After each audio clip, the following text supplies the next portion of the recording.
Yay.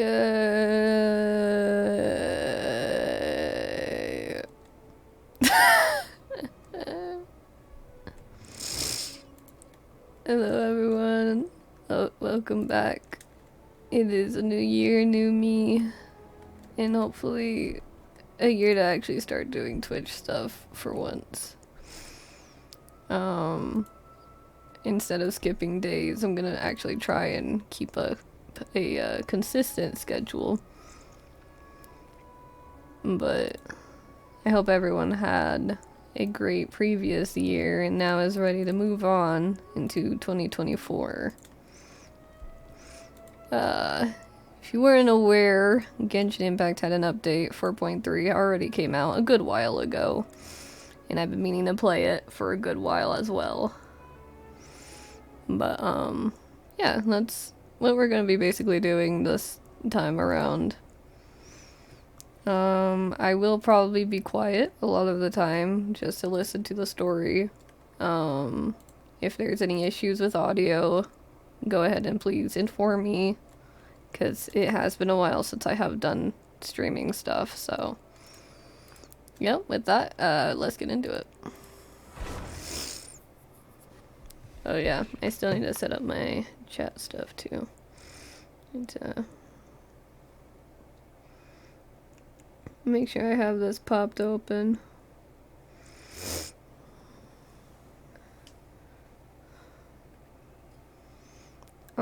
I'm hoping this year I'll also finally get a model done and rigged.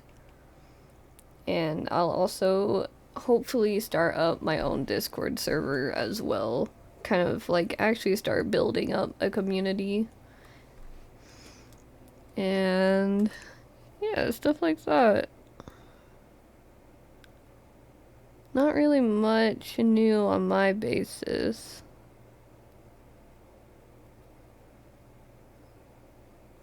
But hopefully this year I'll finally start being more independent and taking initiative, and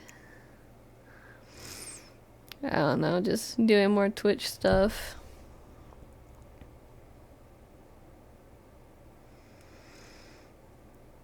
So I haven't actually logged on to Genshin since the last time I streamed. But I did see the update for the new characters.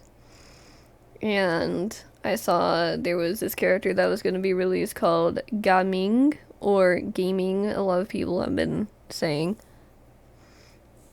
That I know for a fact I absolutely want.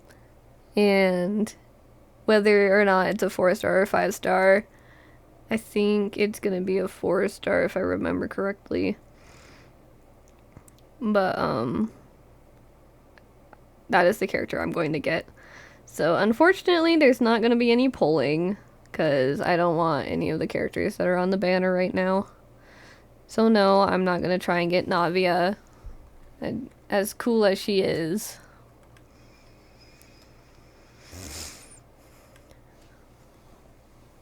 Though I probably should have started this stream with, kind of showing off her trailer and everything like that.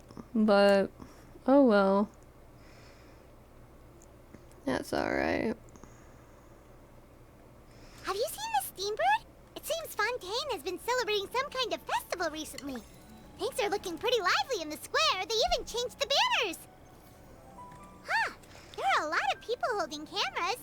Oh, and they've got candy and snacks too! Looks like everyone's having a good time.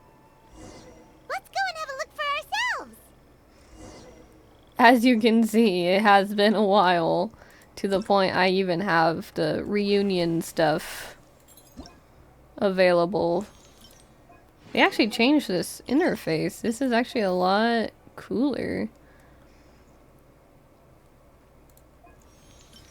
Like, this is actually really nice. The only thing I have also noticed is that they, instead of pre-modes like every single day, you get different items. Oh, I can claim this stuff too.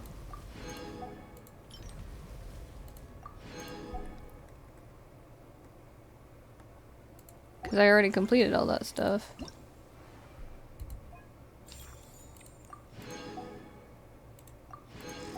Oh yay, I love rewards.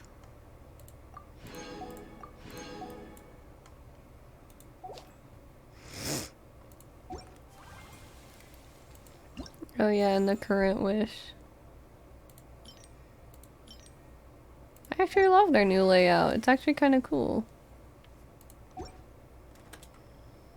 And then we have this, local legend.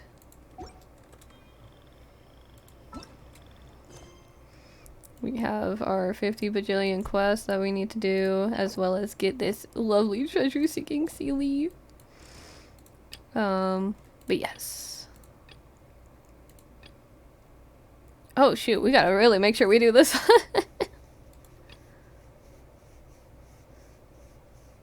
Okay, yeah, so this one's the next one. Alright. Let's go ahead and do this quest then.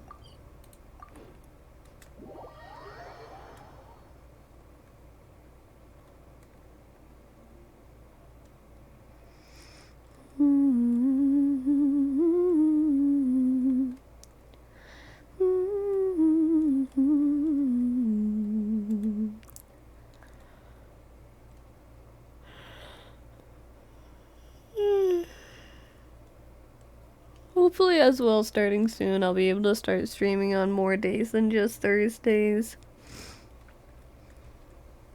Because I have a lot of games. Hi, Connie. Once, there was a glorious kingdom.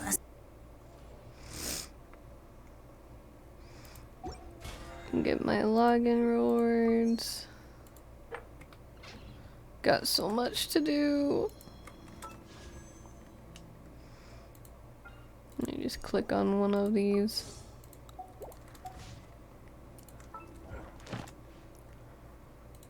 Guide, domains. I did also want to go into... Oh wow, Kadi's watching everyone. Me, Erica, and Arisu. What's Arisu streaming?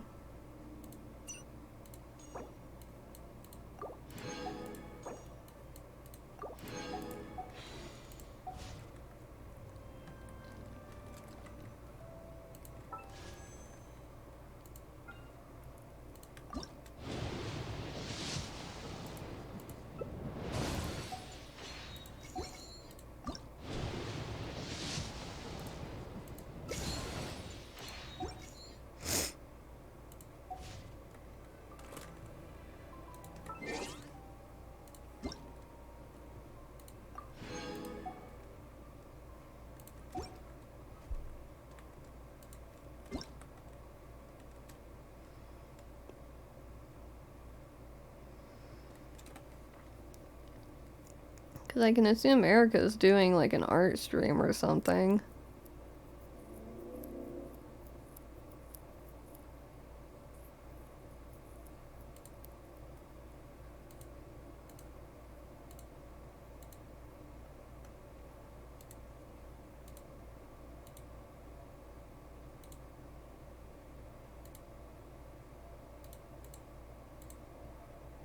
Wait.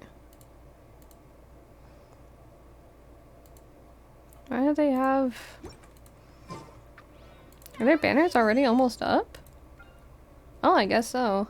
They already announced the next banners.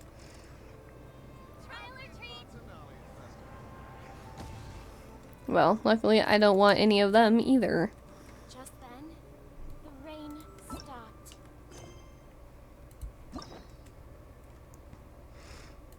Oh yeah, and I need to do the very many things here as well. I do like the fact that you can unlock it and not need to accept it. Very helpful. Alright, let's get started.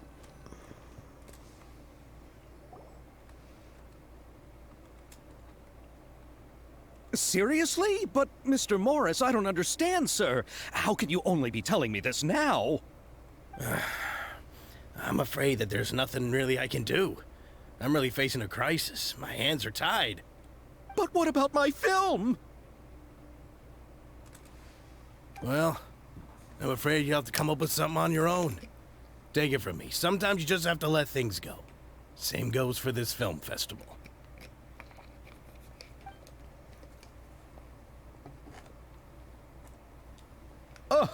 Oh. Hey, isn't that Xavier? So he's back in Fontaine now. Xavier! Oh, why, if it isn't the dear Traveler and Paimon. I really didn't expect to bump into you here at this time. It's been a while. How have you been? Well, I was doing just fine until I received some terrible news just now. The investor I was working with for my upcoming film has fallen upon some hard times and is no longer able to provide the promised amount of funds. Can't you just find a different investor? Unfortunately, that's not how it works. We had signed an agreement specific to the Fontanalia Film Festival, stipulating that I cannot work with any other investors until the festival is finished. The Fontanalia Film Festival? What's that? Oh, is this your first time participating in Fontaine's Fontanalia Film Festival? Then allow me to fill you in. The Fontanalia Festival was established to commemorate the legendary Loch Knights, who went on a quest to search for the Oceanids, and eventually welcomed the Hydro Arconageria. The holiday is deeply connected to the founding of Fontaine, as well as its unique laws and trials. It's one of the most important festivals for this nation. But what's with that weird expression on your face? It's like you're trying really hard to remember something. I was just trying to recall the exact description from the books, in order to avoid any unnecessary arguments over semantics. I usually try to recite things straight from the source. Well, either way, Paimon thinks she gets it now. It's just like the Windbloom Festival in Mondstadt, and the Lantern Rite in Lille. Yes, those are festivals of a similar variety. Who doesn't like a good festival? And just like those of other nations, Fontaine will hold a plethora of events around this time each year. To commemorate the Loch Knights, people will imitate them by putting on special costumes, raising golden cups, and going door to door asking for pure water. But a few years ago, Lady Farina started to find the whole idea a little drab, and so decided to change the part about pure water to sweets. That really doesn't surprise Paimon at all. It's just trick-or-treating. The whole thing seems more akin to a carnival now, and it's quite popular among the kids. Every year you can hear a bunch of them saying, "Trial or treat." Oh, that sounds pretty fun. But how does that connect back to the film festival you mentioned? Yes, it appears I've strayed off topic. I just got too excited after seeing you. Let me get back to the point. The Fontanalia Film Festival is an event proposed by the Fontaine Film Association this year.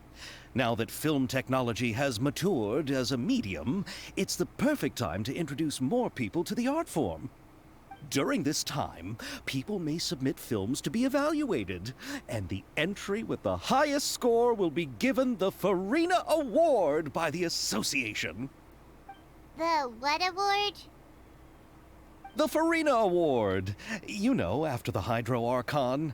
They coined it while Lady Farina was still in power, but even though things have changed, no one has made any motion to update the name.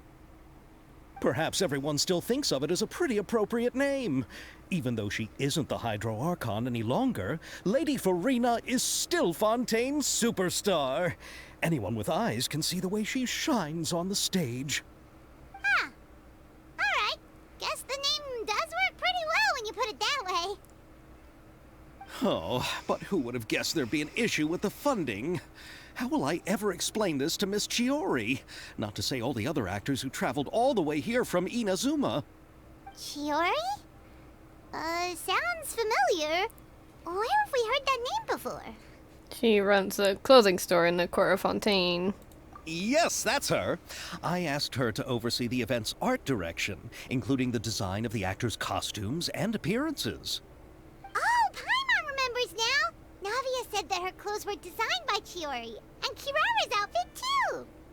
How to describe her? Well, she tends to be pretty direct and can be very forceful when it comes to dealing with people. The fashion world in Fontaine has dubbed her the Thundering Seamstress.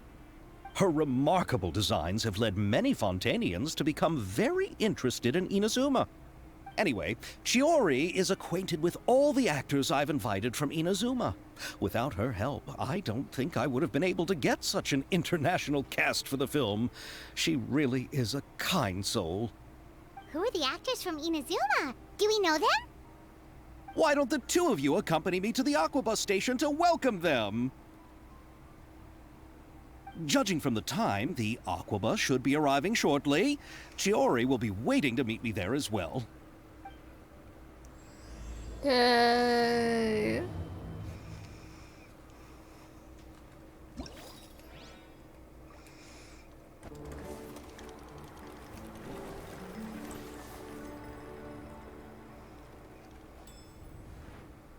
Whoa. That looks epic. What? Yo, what? This gives me like Bendy and the Ink Machine vibes.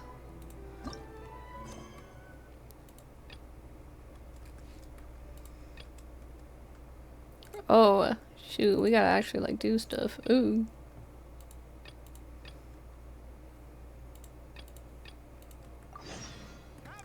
It only has 3 days left to it, too.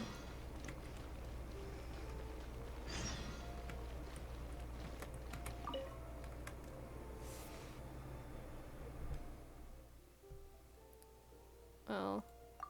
Great day, isn't it? Someone as famous as you, I bet people are always handing you their business cards. You know us? Traveler, this kid's pretty sophisticated. Holding another in contempt merely on account of their lack of years is a mistake only the most ignorant would make. I suspect the two of you are not quite so shallow as that. I didn't intend to flatter myself, but my elder brother and I are famous local film directors. Everyone calls me Mr. Petit Lumiere. Do you plan on giving us your business card as well? Correct. I am quite keen on learning more about your adventuring experiences. In my industry, extraordinary stories are always in demand. As you appear not to be well acquainted with me, allow me to introduce myself. My elder brother and I have been working together to produce films for quite some time, and have already had quite a few blockbuster successes. Perhaps you've seen employees leaving the factory? Hi, Kenny. Is the game quiet? I don't know, there's like small background noise. At least that's what my thing says it's picking up on.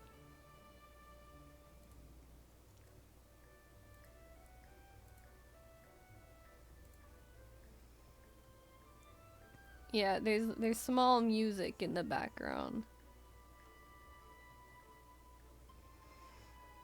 Yeah, there's no like actual voice audio right now. Nope. Oh, that's okay. How about the arrival of an aquabus? I haven't seen it either. Ah, I see. That is nothing too remarkable. The road to fame and stardom upon which we two brothers tread is yet long, and we will certainly make even more popular films in the future. Film production, constructing and planning narratives, the performances of actors, the cooperation between cameraman and director, and post-production and processing, all of it is a truly fascinating process. And among all these, I believe that the process of filming itself is the most technically demanding. What you choose to focus on while filming decides the information that will be conveyed to the audience, the atmosphere they will feel. Of course, the narration is really very important, but you cannot expect a story to rely on narration alone. 4 shots. I've always believed that you only need 4 shots to construct the smallest divisible unit of a story. Within just these 4 shots, a genius can work miracles. Would the two of you like to try? Seize the opportunity to revel in the glamour and charm of filmmaking. So, what should we do? It is simple. I will provide you with a few simple themes that have already been formulated into short scenes. The important thing is to try out different ways of handling both the narration and the camera, and combining them to film a few short scenes. Are the two of you interested? Our interest has been piqued. Marvelous! Then, once the two of you are ready, you may go to the filming locations I have already prepared. I will give you feedback on your finished products. Yay!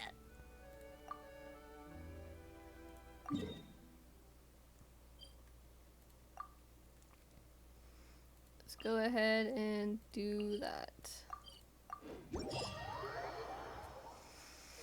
Yahoo! Oh yeah, I'm also going to move this up here.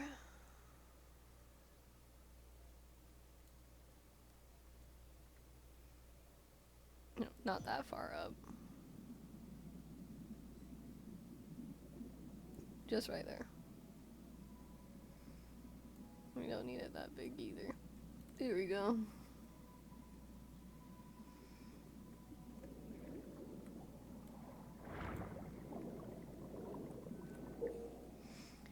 And into the frame, film several shots according to director's requirements and compile them into a video. Camera positioning is key, and you should ascertain the camera position requirements beforehand. Some shots come with narration requirements. Select the most suitable narration according to the story. Once the positioning and narration of all shots are selected, you can start filming and review the results. Your video will be rated according to how closely it adheres to the director's requirements. Do your best to satisfy all the requirements to receive a higher rating to win rewards. I'm sure I totally know what to do. An actress, played by Lynette, is lost amidst the underwater seagrass and cannot find her way. When she looks up, the sunlight illuminates her face through the water surface, showing her the way forward. So, would it help if I actually got out Lynette?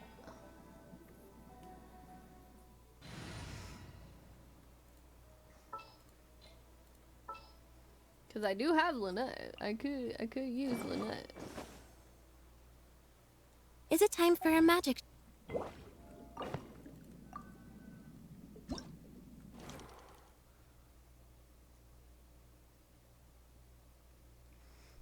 Show the environment that the actress played by Lynette is lost in. Probably this one. Whispering to herself, remember the path I took coming here. Let's keep going. It can't be far. Where should I swim? It all seems the same underwater.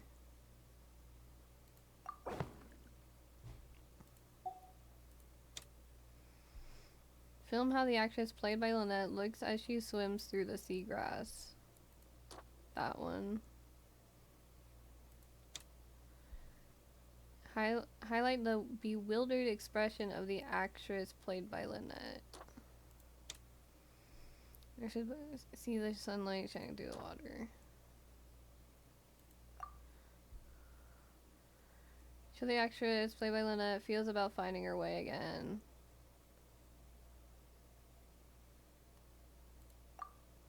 Sure.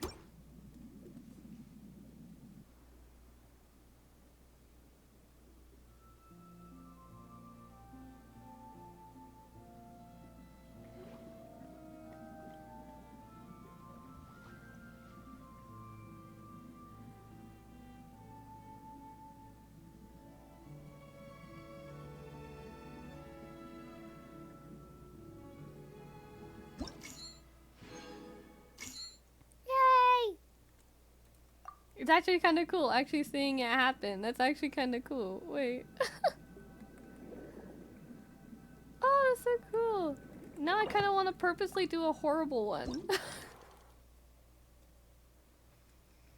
Oh, you can like see which ones it does. Ooh. I actually kind of want to see what else you can do then.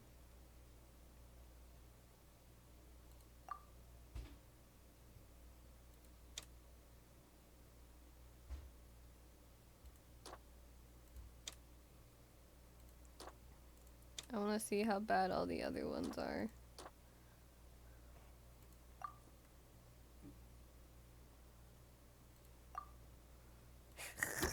I want to see this one.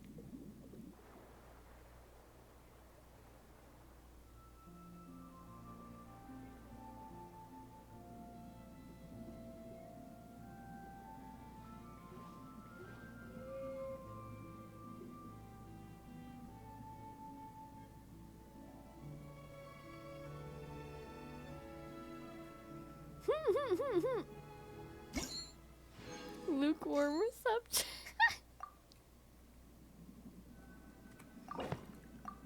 So does it tell you? Oh, it does. Okay.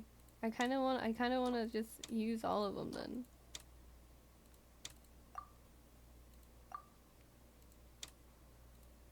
I'm a completionist in all the wrong ways.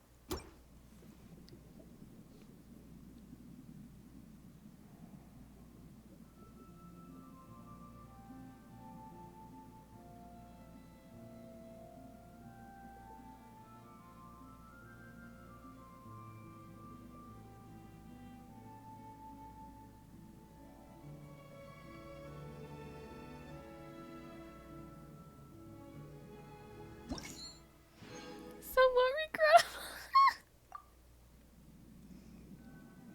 regrettable. Okay, then I'm gonna do the perfect one more time.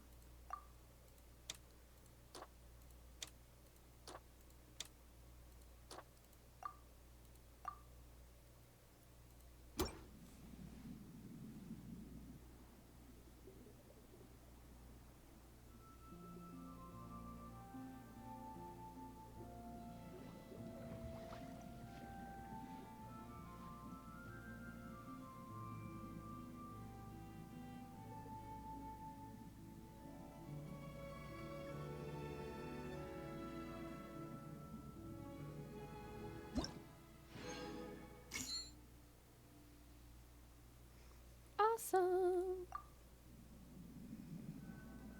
Okay, I don't think I actually needed to get Lynette out, but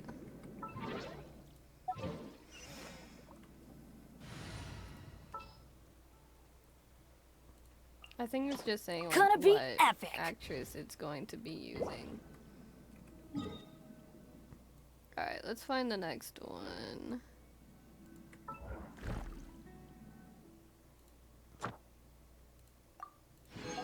Claim that.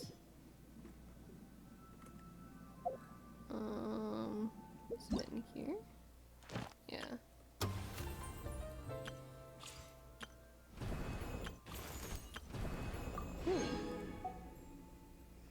Oh yeah, I remember how people were saying this was the first art that we actually see of Zhongli that's not in his like other outfit.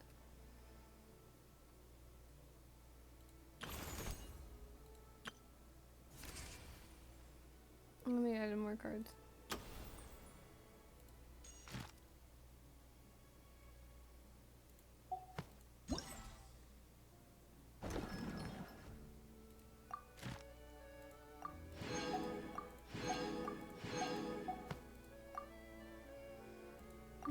I actually really like this kind of story. It's actually really cool.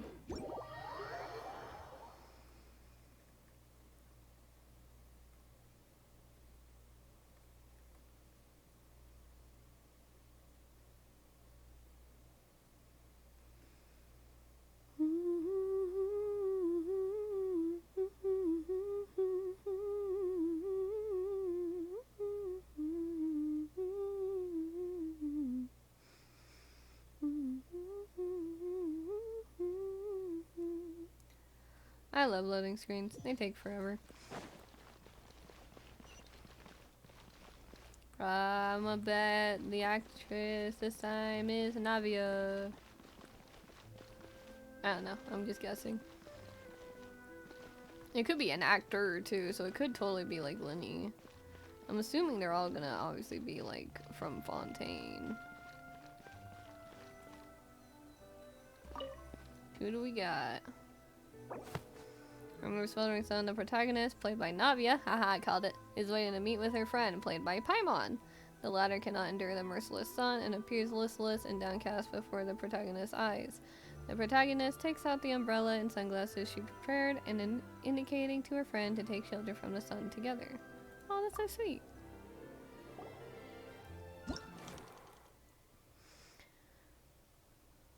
Highlight the oppressively sunny weather.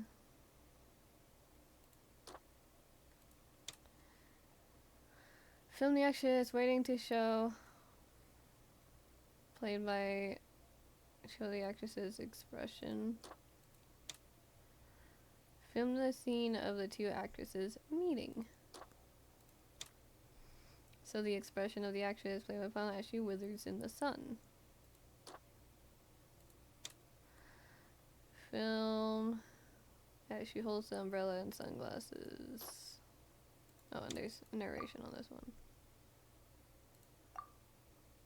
And this one.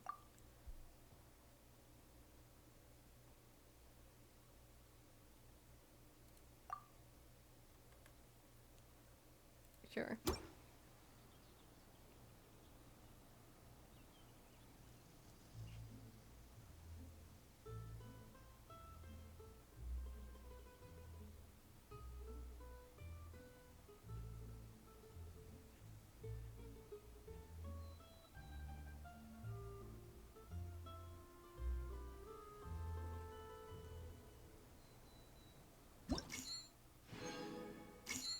Ta-da! Because I'm just so cool. Oh, why do I keep exiting? I can just hit try again. Alright. Time to click some random ones.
Yay! Oh, and just for the sake of things, I'm gonna play the right ones over again.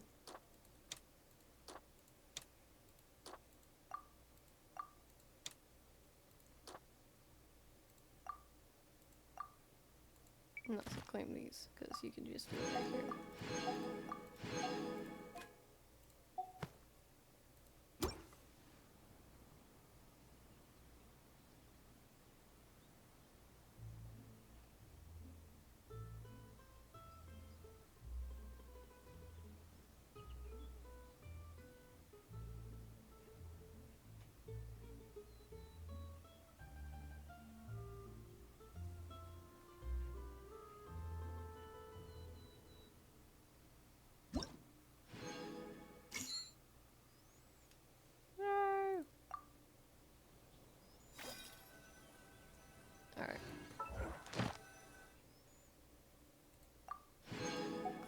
all bajillion of those.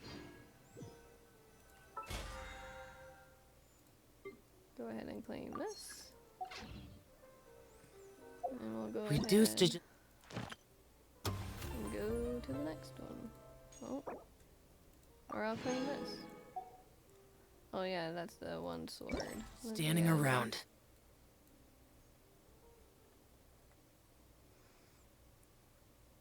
I guess I should probably level that up, shouldn't I?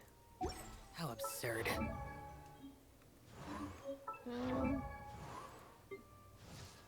What does it look like on you? Wow. Oh yeah, I forgot this was the Melazine one.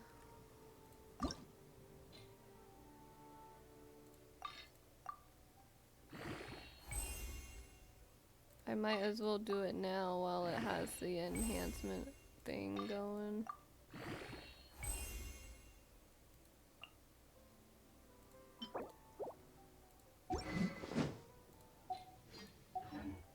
The damned will sooner die again than lay a hand on me.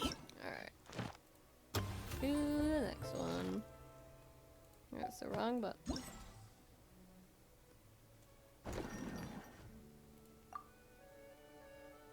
To this one.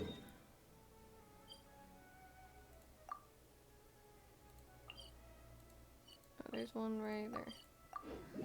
Looks like the last two are right next to each other. Kenny, why you simping in my chat? Excuse you. That is my mummy.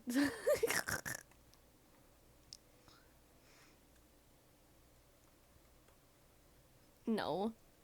She my queen, bro.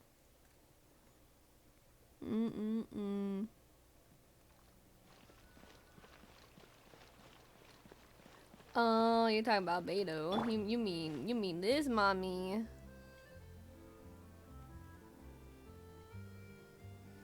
Ah, yes. We cannot Such just pristine. rely on the ocean's self-cleaning ability. How much you want to bet it's Lenny? Or from Renee? I'm still thinking Lenny though. It could be two people too. Actually, this could actually be like Nicolette or something too. Or just like any freaking Fontaine character that exists.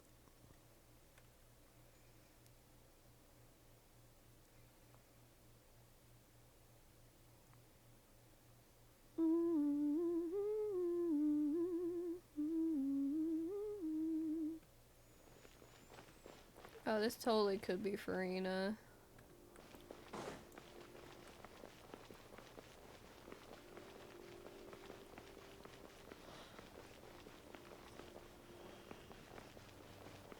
Let's see. Fireworks merchant arriving in Fontaine. Oh, Yoimiya! And her client, played by Riquetti, have arranged to meet at Hotel de Boer to discuss a sale. After carefully checking the samples, the client acknowledges the quality of the fireworks and a deal is struck.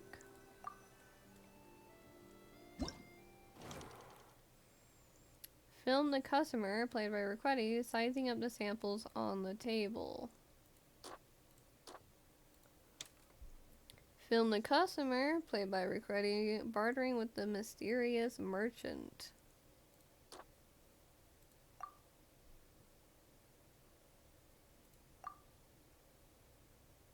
Exactly, Cotty. I'm loyal. I'm loyal. I'm telling you. I'm telling you right now. Exactly. Reveal the identity of the mysterious merchant and show off their demeanor. I guess that one. The seller displays the branded products to the customer.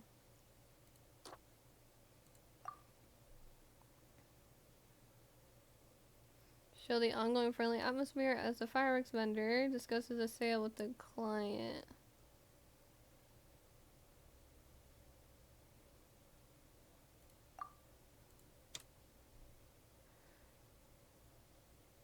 Show that the sale was successful by filming the customer's reaction. Done. We have a deal. This one still feels awkward, but it's okay.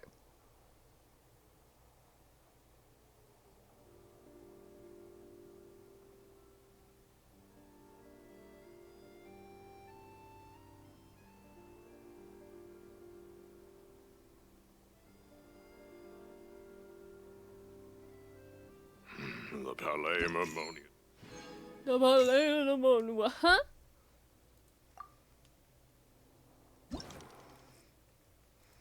I kind of wish they actually did have voice lines, but you know.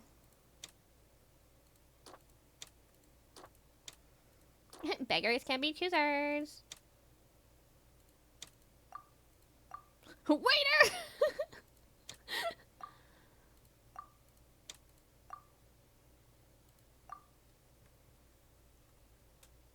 Alright, let's see how bad this is.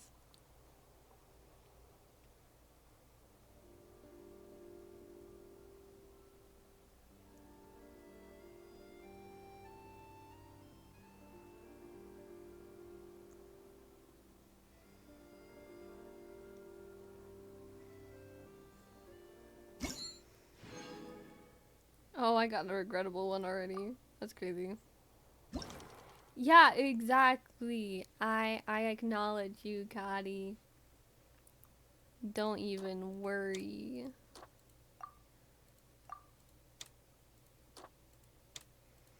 This is why I'm better. This is why I'm better. Just saying.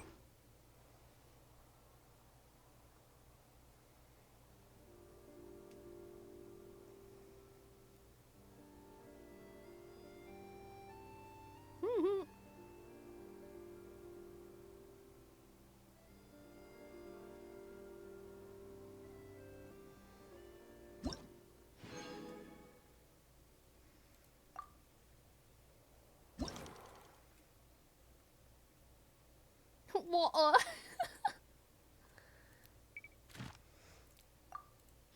The chicken nugget had to hydrate.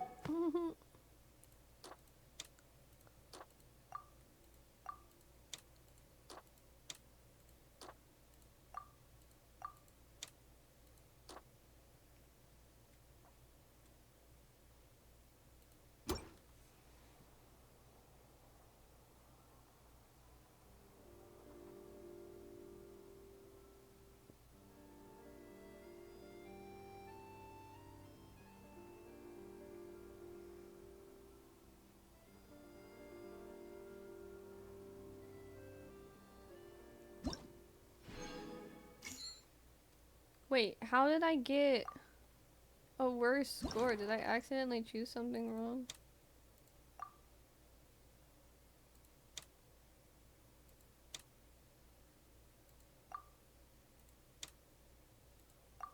Oh, I did.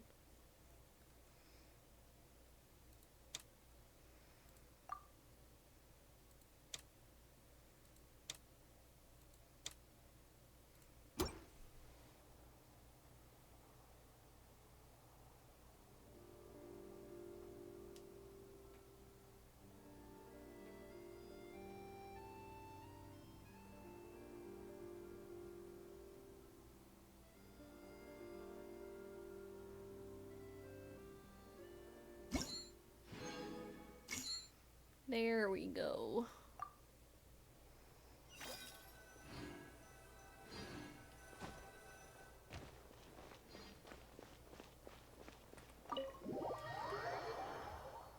Alright. Alright, alright, alright.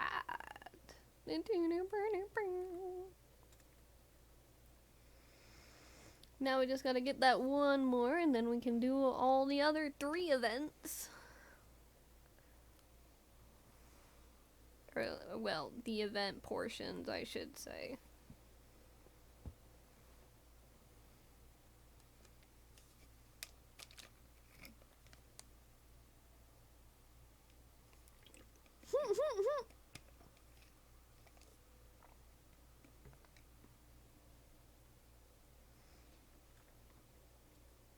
Look at what you've done, Kenny. You made Cotty cry. Can't believe you. Not worthy. Not worthy.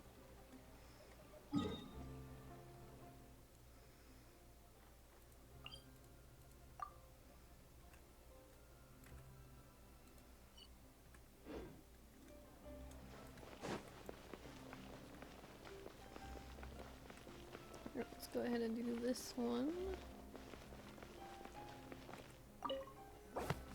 In the corner of a lane in the Court Fontaine, an actress, played by Charlotte, has set up a camera and is adjusting it to find the perfect angle to capture photos that show off the gorgeous scenery of the city at a glance. After mentally comparing a few different angles, she makes her decision.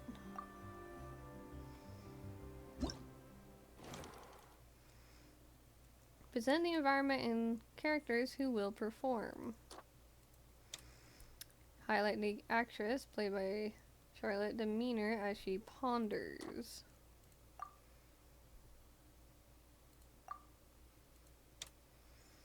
Film the actress, played by Charlotte, as she ponders something while looking at the already set up camera. Show how the actress ponders her picture's content while capturing the scenery of the court of Fontaine in the frame. Film the actresses, played by Charlotte, demeanor as she shows her change in mood.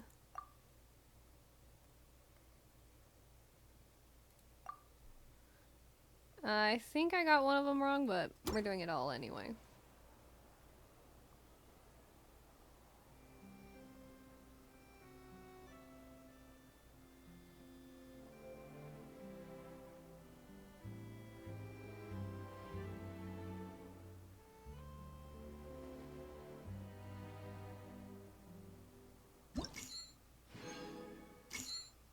Nope, I'm just that good. Alright, let's try all the horrible ones now.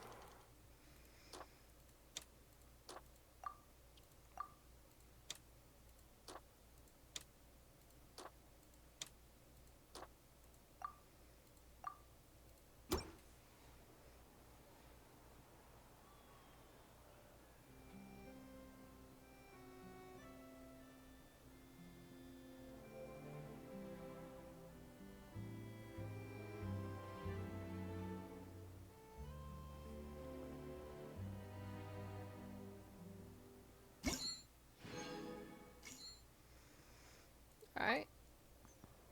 Go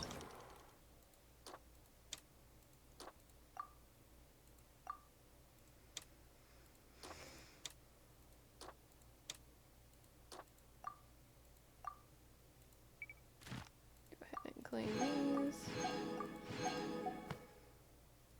Go ahead and do this.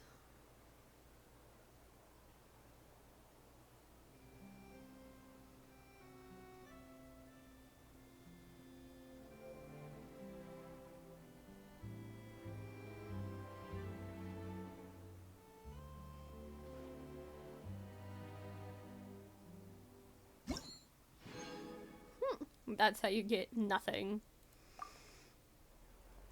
Alright, and always, as per usual, just for good measure, we're gonna go ahead and do all the right ones again.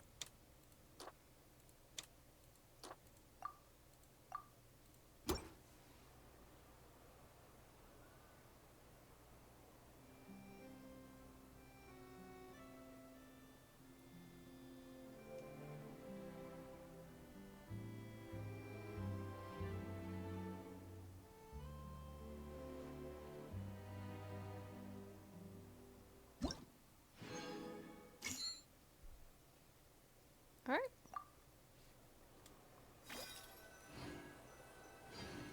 And with that, that's all of them completed.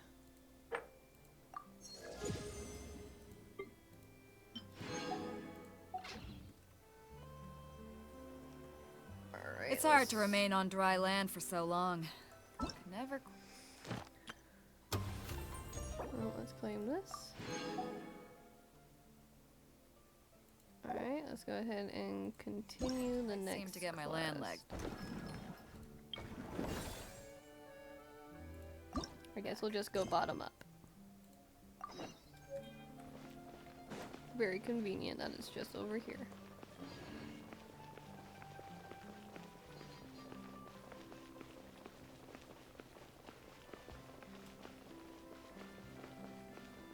Oh, I guess all the quests are like here.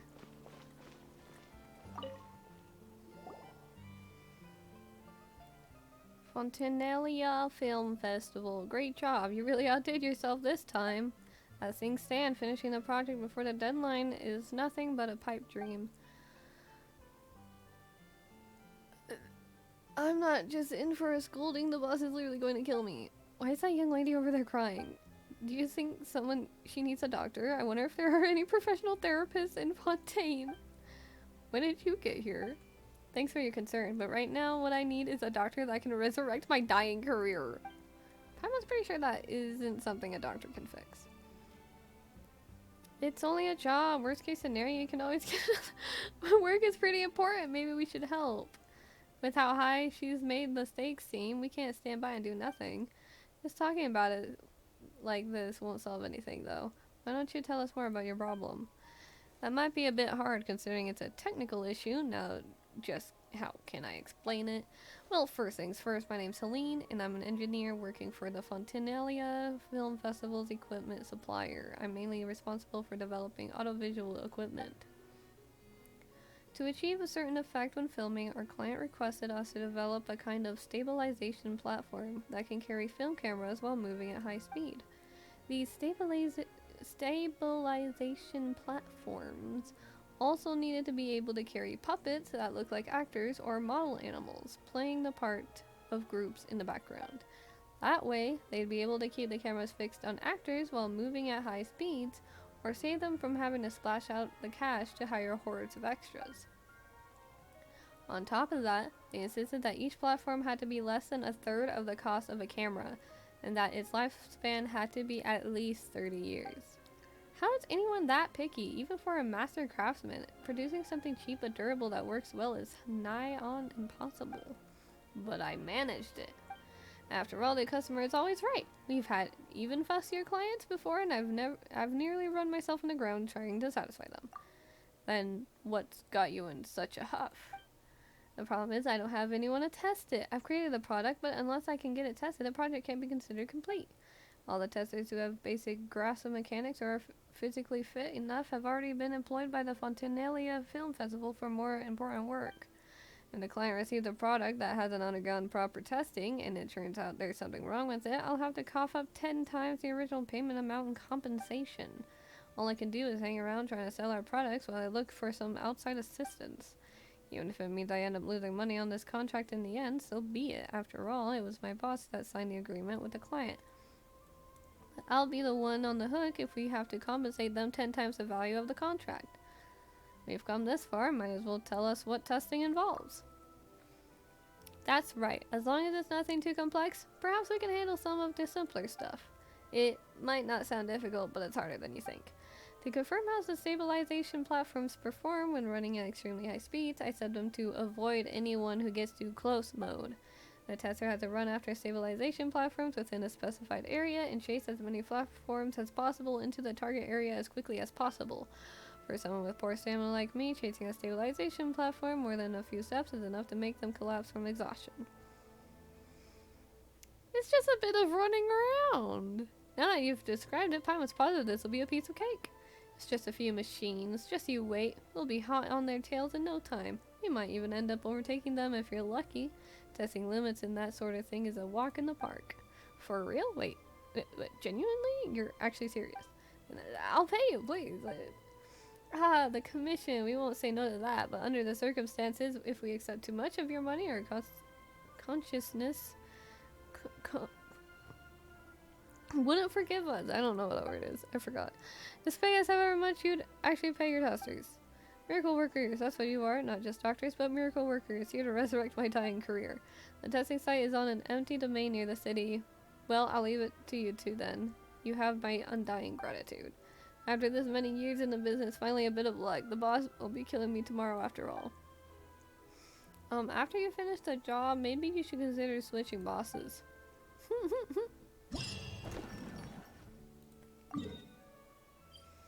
Okay, time to chase around some flying platforms? That's like all I got from that.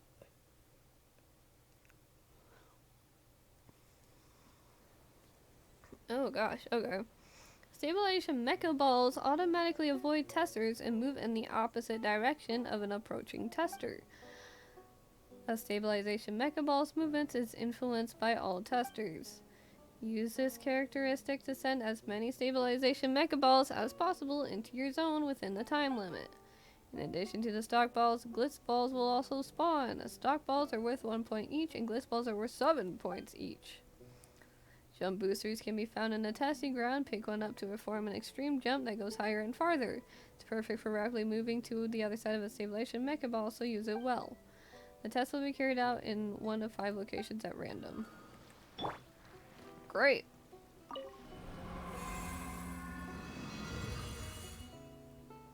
I'm like so hyped. Oh shoot, this is like with actual people. Okay. Well, best of luck to me, I guess. Hopefully I'm not that much of a disappointment to the rest of my team. I don't usually like playing things in co-op with other random strangers.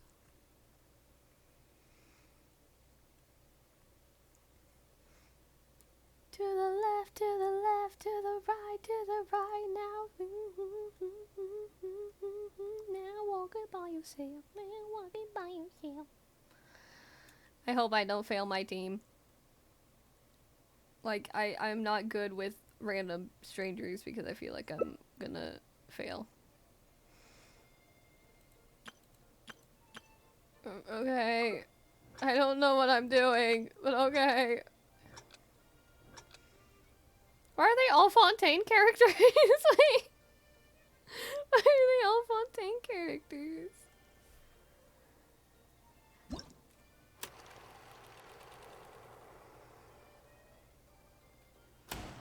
I don't know what I'm doing. I don't know what I'm doing.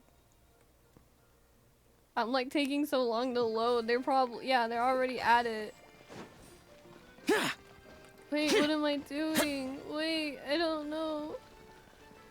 Wait, why are they doing that? No!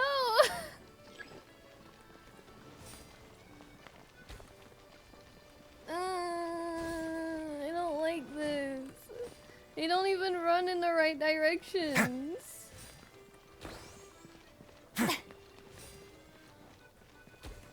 They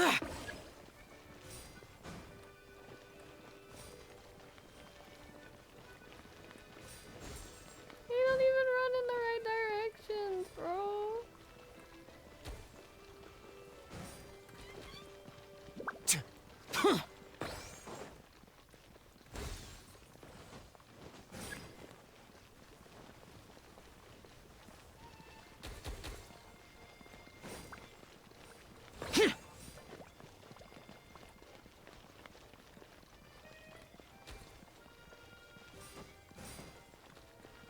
I don't even know what I'm doing.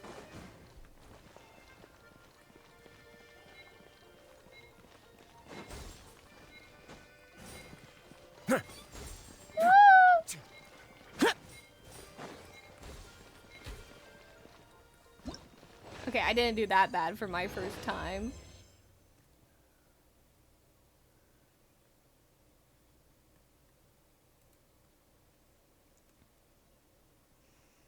Yeah, I didn't do that bad. I think. I don't think I did too bad.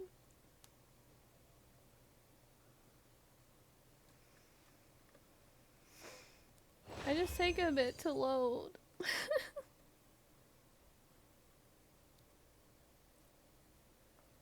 Can I also question why the heck they were all Fontaine characters? Like, I think they were all in it together, to be honest. Like, what?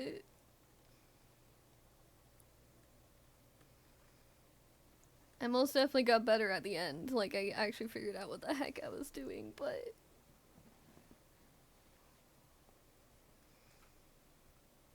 You know?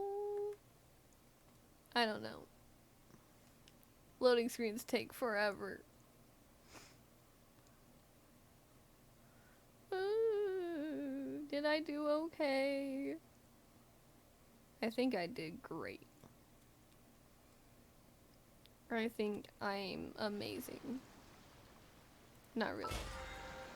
That's not what I wanted to click. I wanted to click this. To see if it says that I did a good job. Oh. What? How much do I need? 5,000? Well, shoot. Okay, well. Looks like I gotta do this a good few times then.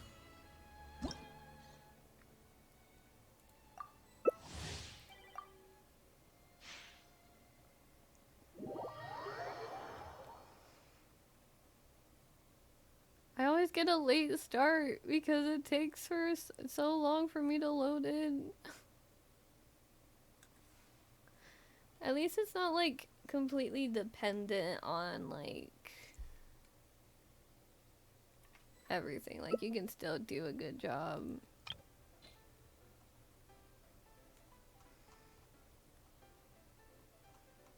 Even if it's like, you know.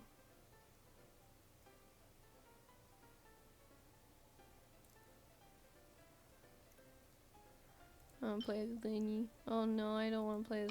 No, I'll play as Lenny.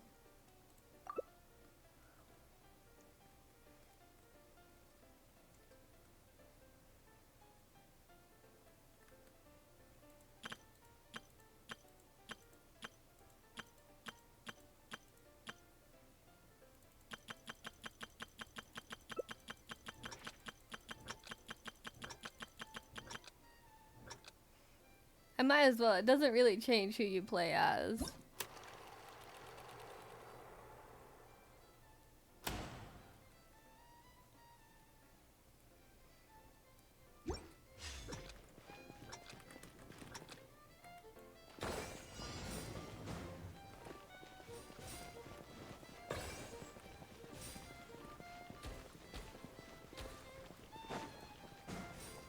Keep up.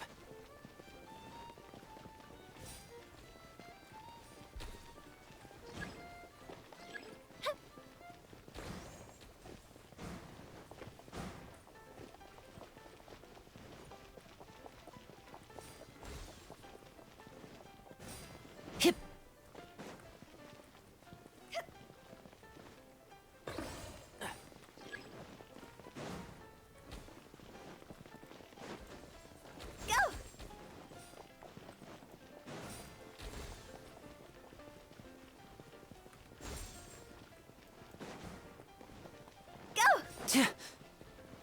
Keep up. Huh?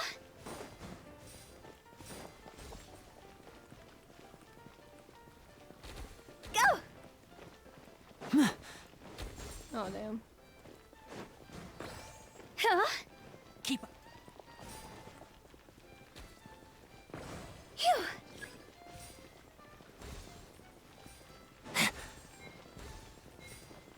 Keep up.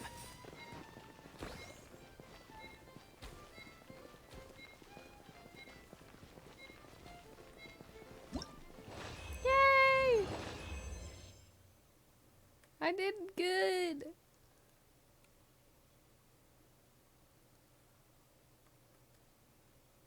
Yay!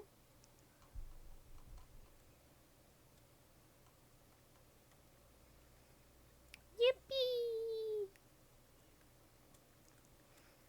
This is gonna take so long. Cause it takes so long just so long.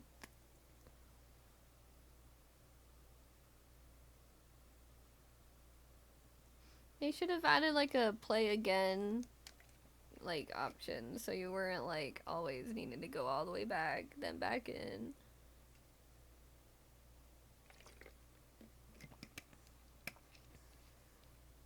I guess usually people would like make a team or something.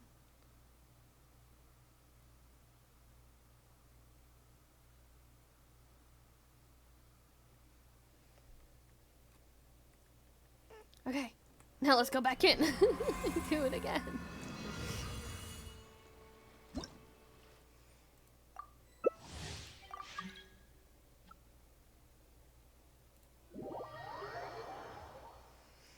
Yay, round 3.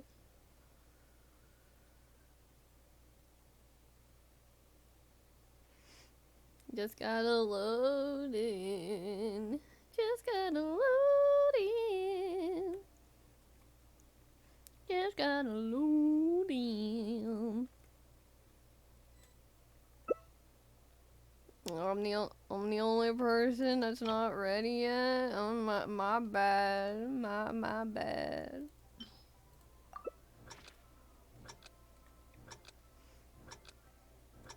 Thank you, Slick, for following. Yay! Da, da, da, da. I love that sound.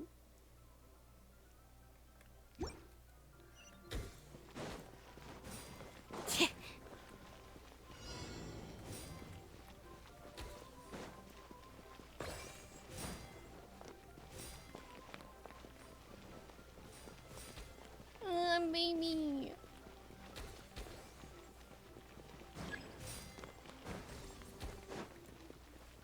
I'm bad at this.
I was like so clenched. I was like, ah!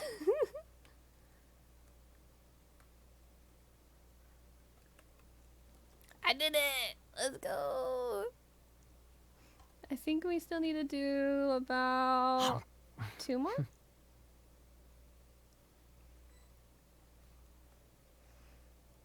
I don't know. We can always check after waiting for a whole long waiting period of loading. So slow. Yeah, let's go. Thank you, Gotti, for the support.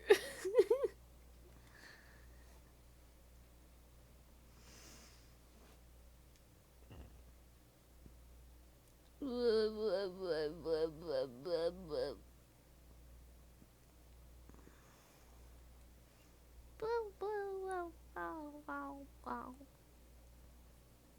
My forehead hurts.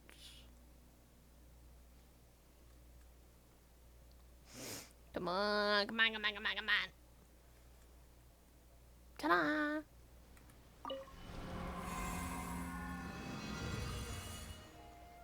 Actually, if we're lucky, we might only need to do 1 more. No, we still gotta do... We still gotta do like 2 more, yeah.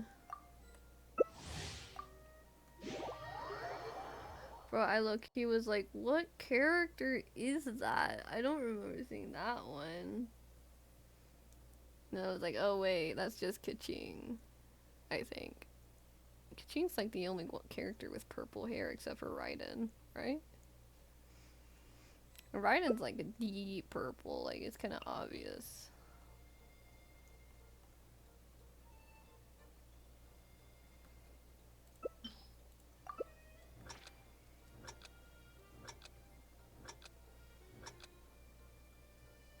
Yippee! Oh, I've never done Red Zone before. Red Zone!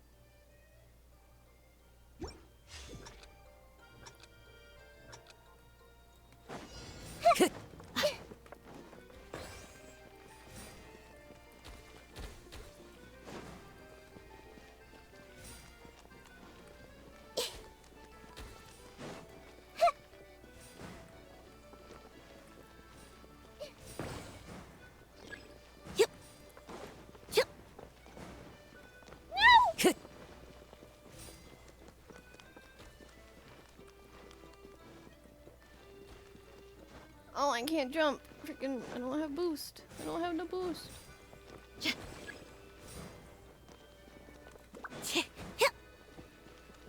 Ah! I'm lagging. No! No, no.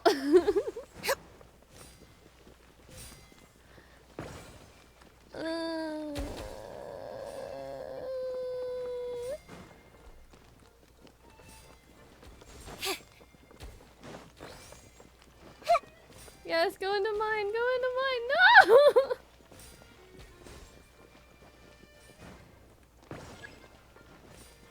Go into mine, go into mine.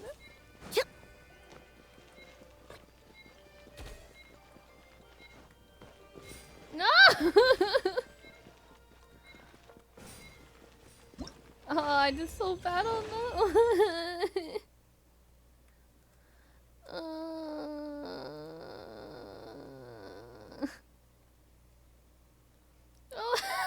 I'm gonna have to do 3. I was like so sad, like, yep, I'm gonna be able to just do 2 more. No, no, no, we're gonna have to do 3 more.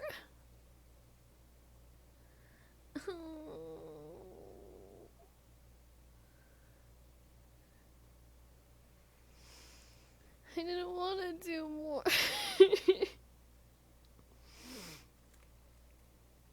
I was fine just doing 2 more, now I have to do 2 more. That even makes sense. Oh.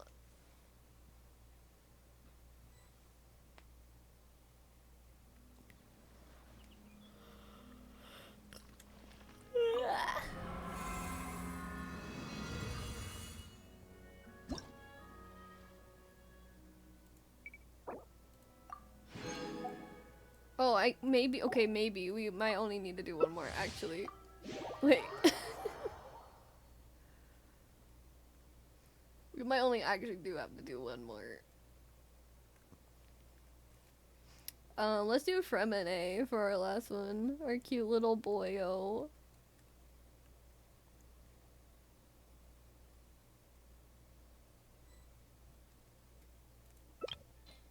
Wherever the heck everyone else went. Freaking.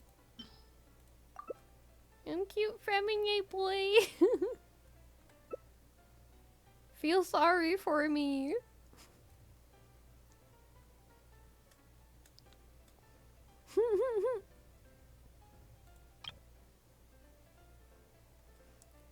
I'm ready to rumble. I got red zone again. I always seem to have bad luck when it comes to red zone, apparently. Or well, unless I had like good luck with the other one. I don't know.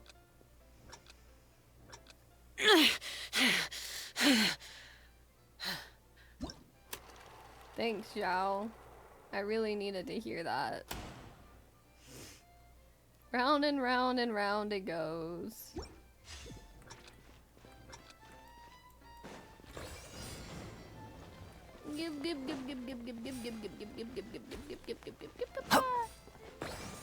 What if I just jump around like sporadically, like whee? Mine. No, no, I don't have the jump. I don't have the jump. Mine.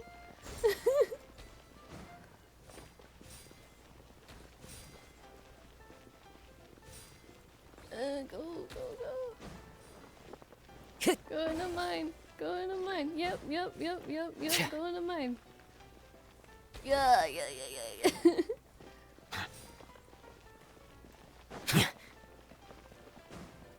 Yeah, go into mine.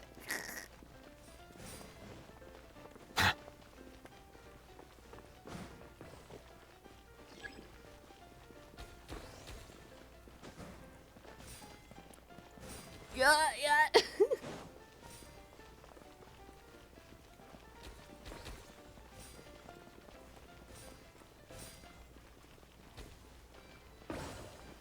I help this other person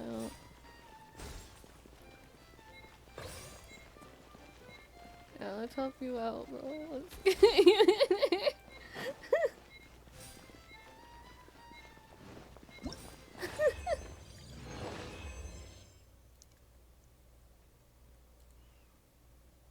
Yay! Woo! We're done! We're done with this crap! I mean, it's not that bad, but like... I hate loading for so long. It takes forever.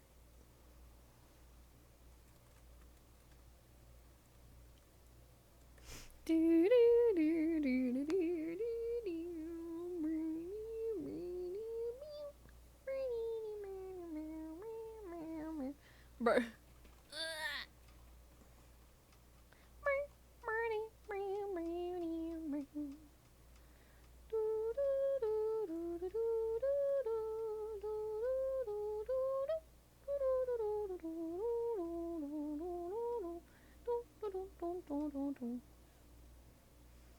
Man, it's taking a bit.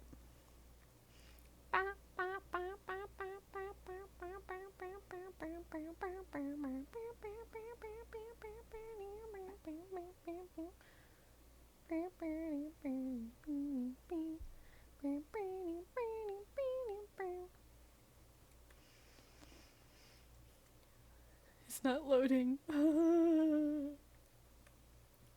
We're gonna go ahead and take our 30, not really 30, 10-minute break. And then we'll go ahead and continue on with the last 2 event parts to this. And then we'll do the story that I literally did not even continue. I was like, ooh, event stuff. Let me just complete that.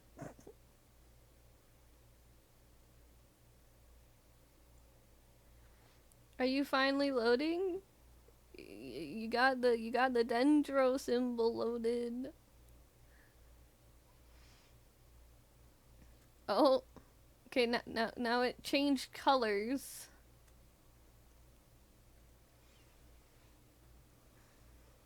Oh, now it reset. Okay, now we're loading again.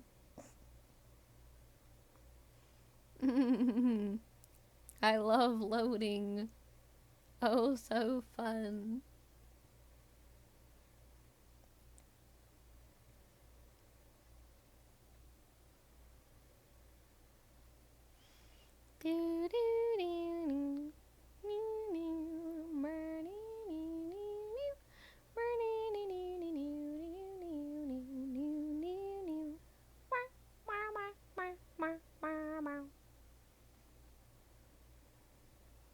Oh my gosh, we finally loaded. Oh, I still need to take myself out of co-op mode, apparently. More loading!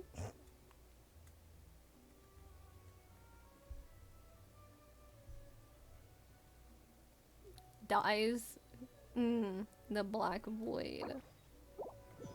Okay, there we go. Claim!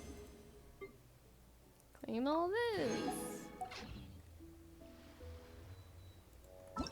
Go ahead and claim this. And also go ahead and claim this. Voila! Alright, we'll go ahead and do these next 2 after this 10-minute break. Remember to hydrate, as well as remember to stretch your legs. It is not good to sit for way too long. And I will see you guys again in 5 to 10 minutes. Let's say that. Okie dokie.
We are back.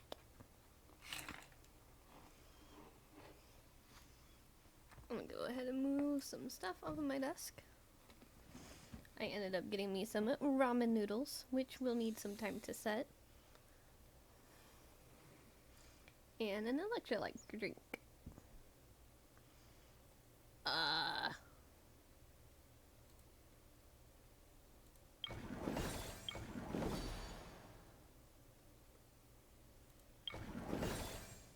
I was just making sure there's still audio.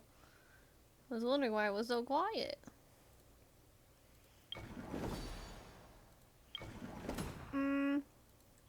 Yep, let's go ahead and start with this one next.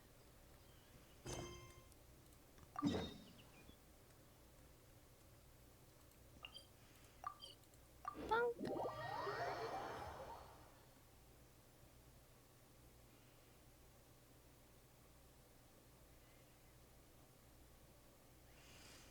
And after these two events, as I said before, we will go ahead and start the actual, like, quest line that I, like, completely did not do. Like, we just talked to this guy, like, hey, come meet me here and there, and I was like, yeah, I'll think about it. Let me just, like, you know, ask what all these 50 other bajillion people want.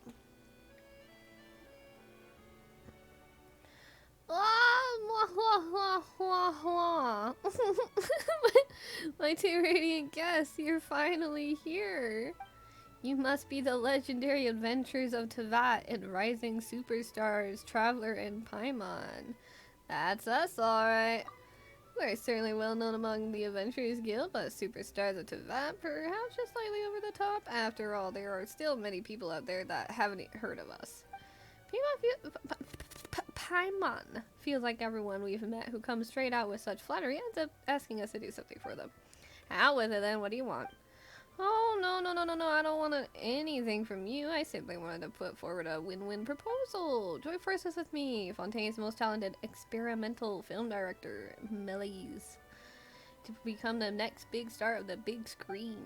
Once you've made it, money, connections, it's all yours. Wherever you go into Vat, no one will dare to stand in your way, and you'll find yourself walking down an endless red carpet rolled out just for you. But I like it when people stand in my way. But we don't even have that much experience acting on camera. If it were true that we could get famous just by collaborating with you, then why aren't you already a super famous director, huh? And where are all the other stars that you've worked with? Ooh, Paimon got a point.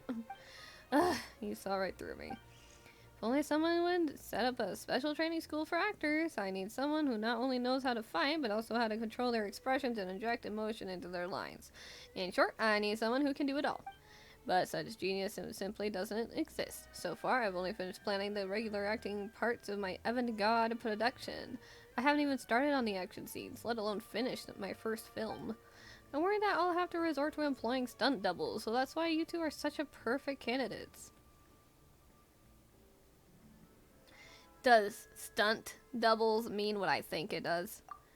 You've hit the nail on the head. It's the perfect solution to having actors who can't fight. We are pretty good at fighting, but won't be able to tell that we're not the same people just by looking at our faces. In theory, yes, but the action scenes are absolutely central to my experimental production. If you do a good enough job, I'll make the regular acting scenes into silhouette shots. Those weren't even many lines to begin with. I'll make the other actors cake themselves some makeup and adjust their silhouettes so they fit your profiles. With a bit of lighting magic, no one will even know the difference. In a way, the regular actors would actually be your doubles. Anyway, they aren't as well known as you two. I'll even pay you royalties. So basically, if we help you, we'll just be handed the starring roles on a plate. Just like that. You'll also receive a large payment, and it'll do wonders for your reputation. And it really does sound like it'll pay off. What do you say, Traveler? Why pass up such a juicy opportunity? Thank you so much for lending a hand. What a dream come true. Then, without further ado, please head over to Experimental Studio right away. There will be 4 fighting scenes in the film, each with a completely different ambiance. Each scene will have its very own special lighting. When the special lighting comes on, the action will intensify in line with the corresponding place in the script. With your experience, I'm sure you'll get the hang of it in no time. Once all the remaining scenes are filmed, we'll finally be able to wrap this thing up. Great!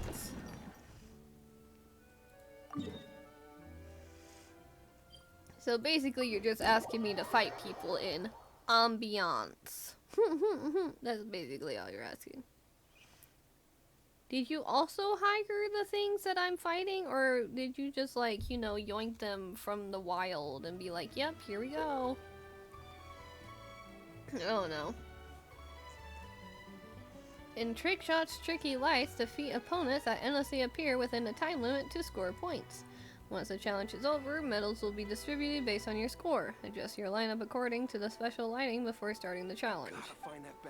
Defeating enemies during the challenge will accumulate progress towards special lighting. Once ready, use it at the right time to receive a temporary yet powerful combat buff.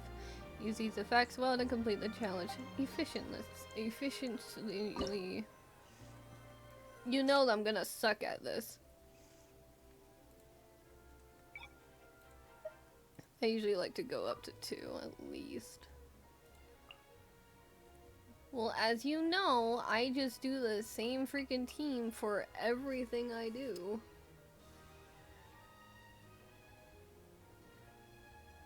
Because I don't use any other characters. Well, how wrong could this possibly go? Only in every way. That's my ramen bowl squeaking. Or, well, cup, technically. I don't know why I called it a bowl. I'm delusional. I'm just mixing up my ramen. Yeah, yeah. Yeah, yeah. Yeah, yeah. All that I could say why. Alright, what could go wrong? Woo! Orders given. Orders really received. bad. Oh god. Rise. I'm going in! Let's light it up to ashes! My frames are like Useless! gone. Evil conquering! Worthless! Here! Here! Here! I don't even know what's happening. Worthless! Opening box of Adepti tricks. Go. Teamwork is dreamwork! Eyes on me! Useless! Lament! Worthless!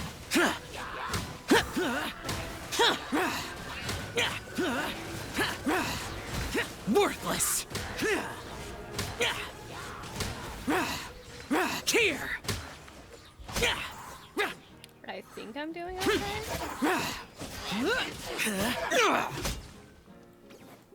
Sacred name. Fortune preserver. Life goes on. Everybody stand back! Huh?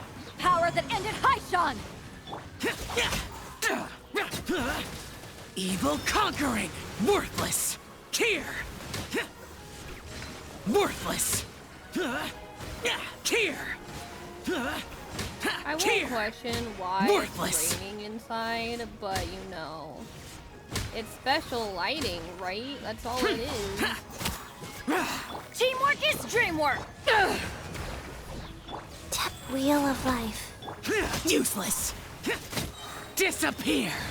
I think I'm doing okay. At least for my first run, for not knowing what the heck's going on. Worthless! How'd I do? I got a gold! Okay. That's not that bad. It's only gonna get worse. Remember, all I really care about is getting the Primo Gems, okay? That's all I really care about.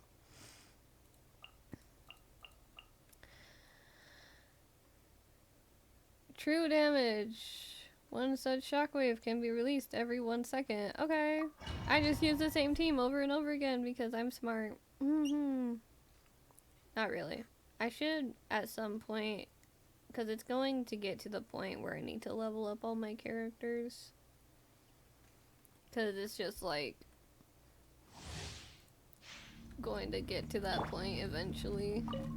Opening box of Adepti tricks. Go. Everybody stand back! Huh? Eyes on me!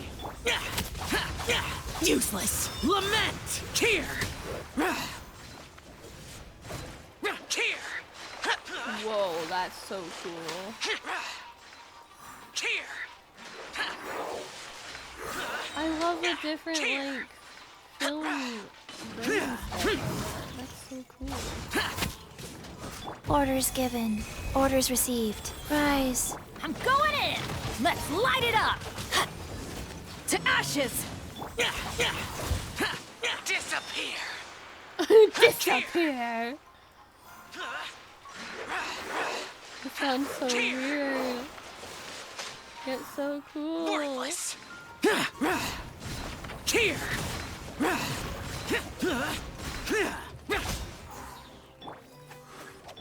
Teamwork is dreamwork!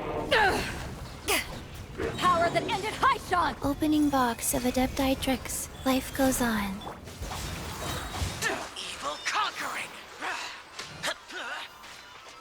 Oh, here we go. I like the smaller enemies. Not when they go away from each other, but... Here! Worthless! Useless! Everybody stand back! Lament! Worthless! Here!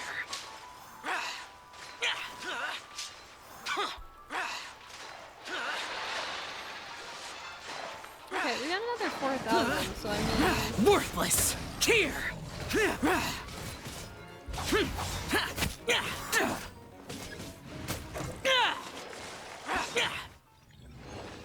I don't know. That's also still gold. Okay, cool. Yeah. We're doing great.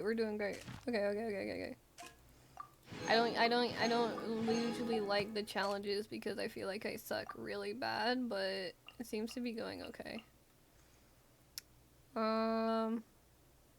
Well, shoot, this is gonna be fun.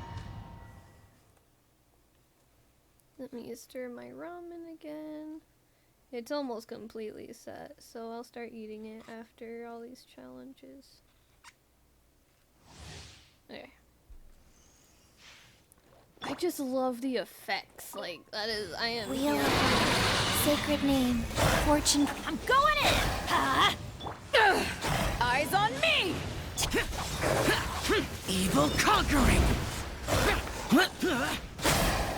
Worthless! Here!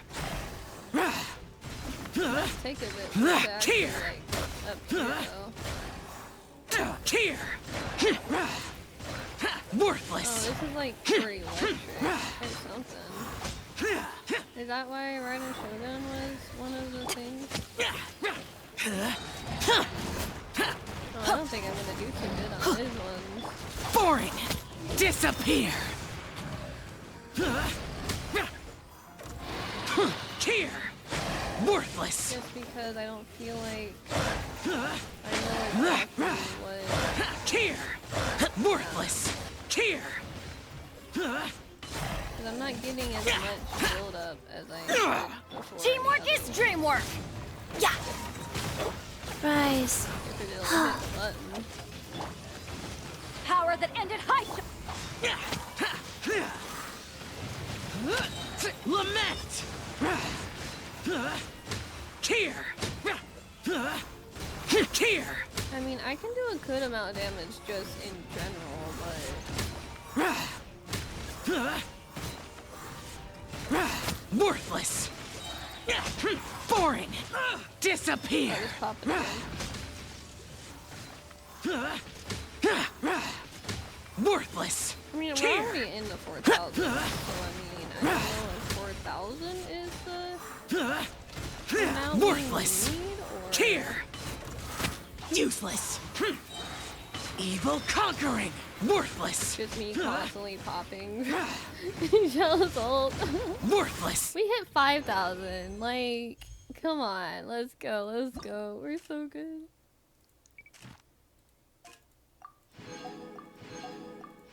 I like totally grabbed those in the completely wrong order, but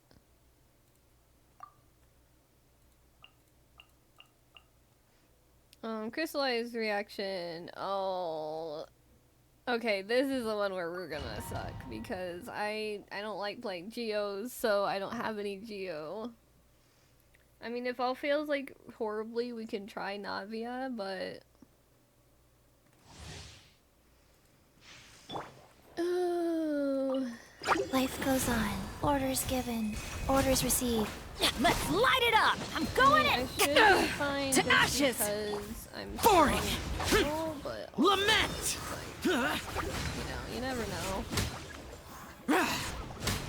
Worthless! Is it even worth popping this? I mean, it's cool Worthless! looking. Worthless! I guess it's always worth popping.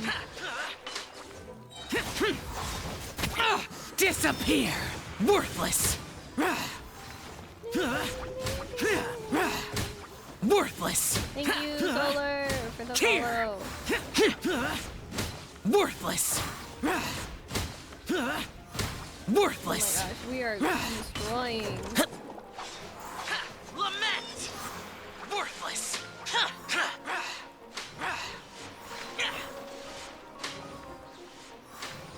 Holy crap. Worthless! I take it back. I am not that Here. doubtful about my winning. Useless! Disappear! Oh, shoot. I forgot. It'll be Worthless! fine. Opening box of Adepti tricks. I just gotta pop some Power of that this. ended high shot! Everybody stand back! Huh? There we go. See, look, he's fine. Boring!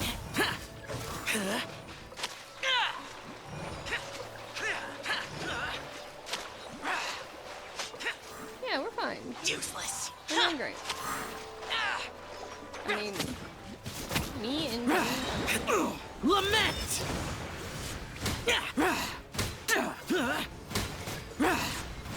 Here! Worthless! Okay, I'm like right in this Worthless! freaking water gun, but you know. Whee! I finished like in the air. Hey, yo, 16. That's how you know I did great. Oh my gosh. Woo! Alright.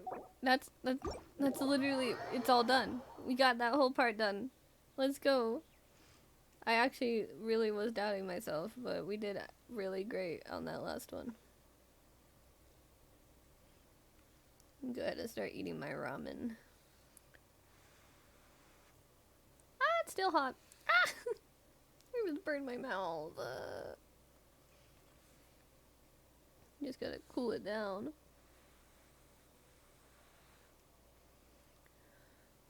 I love loading screens. Take forever.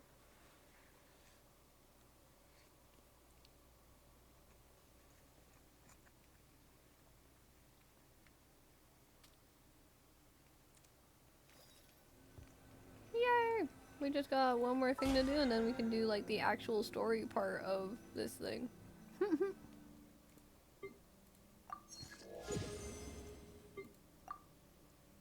Yay! Alright, what's the next part? Oh, we can claim more of this.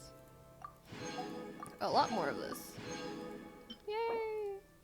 Not me having 16 of those. Oh gosh. Yeah, we still have this whole quest line stuff to do. But we're gonna finish up the events. So we have this one left.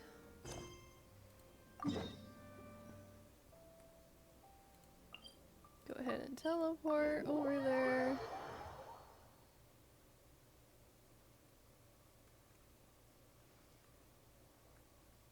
And then we'll go ahead and finish up this last event part quest or whatever the heck. Oh, it's got like a cute little book. looking thing. Take your positions. Form ranks. Muskets up. Take aim. And fire. Repel the enemy advance. Come take part in the Special Security and Surveillance Patrol's special event and experience the joy of being a musket sharpshooter. Sharpshooter? Not a concept we're too familiar with. Looking at the style this guard set up, Paimon can't help but wonder what the event she mentioned could possibly have to do with the Fontanella Film Festival. Ah, it's the Super Zenith boss level forces. What in the blazes are you doing here? If you two help me promote my booth, I'll be able to hit my quota for sure. Who in the what now? That blah blah blah forces thing isn't another weird nickname for a Paimon Unraveler, is it? Ah, that's right, it's a title for you too that's becoming popular among some members of the guards. You might remember, but we've actually met before. But considering how ordinary looking I am, and the fact that I'm just a mediocre sharpshooter, I'm not surprised that I didn't leave much of an impression. Anyway, let's just pretend that this is our first meeting. I'm Turina, a Special Security and Surveillance Patrol trainee, and I'm in charge of handling all sorts of odd jobs for the patrol. Given how popular the film festival is, the Special Patrol is hoping to ride on the coattails by running a publicity campaign with the aim of spotting hidden talent among the citizenry. So, ta-da! Behold, the shooting simulator on the table in front of you, known as a 1,000-pace interdiction arc minute sharpshooting. That's too long. This thing looks like a little model of the Court of Fontaine. Aha, but not just the Court of Fontaine. The sand table allows you to change the area, so you can switch to wilderness scenery if you want. Much less spectacular than the Court of Fontaine, though. Combined with the special pair of optical goggles that the Fontaine Research Institute developed for us, it lets you simulate taking out enemies from on high, just like a real special patrol sharpshooter. Basically, it's a game where you simulate using a musket to aim and fire at targets, right? But the name is so hard to wrap your head around. What are interdiction and arc minute supposed to mean? I came up with the event name based on a famous line that Captain Chevrus once exhorted us with, which aptly expresses our lofty aspirations. An outstanding musket sharpshooter always strives for pinpoint accuracy. At a distance of 1,000 paces, your shot grouping should be less than an arc minute. In reality, though, based on the current processing precision of mass-produced muskets and the eyesight of our sharpshooters, achieving a dispersion of less than a single arc minute when firing from any further than 100 paces away, let alone 1,000, is wishful thinking, to put it mildly. But if we're talking about Captain Chevrus, I wouldn't put it past her. Whoa, slow down a second. You're making Paimon dizzy. All we need to do is have fun. Super Zen and boss level force is right. Sometimes it's not worth overthinking things. Just give it a go. When I first joined the patrol, Captain Chevrus told me that too.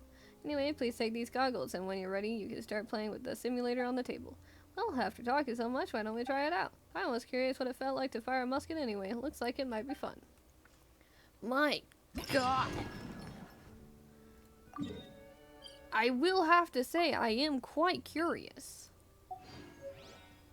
So what, do I just talk to you and you'll take me in there? Oh yeah.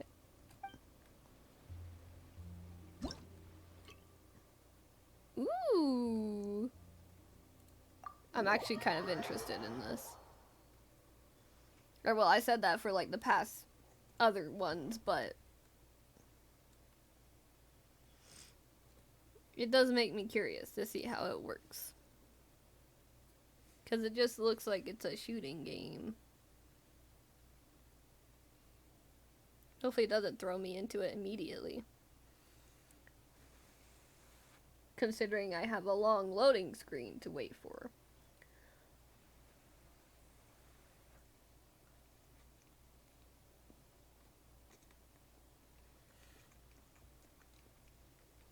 Okay. Loading. Ooh. We'll start training.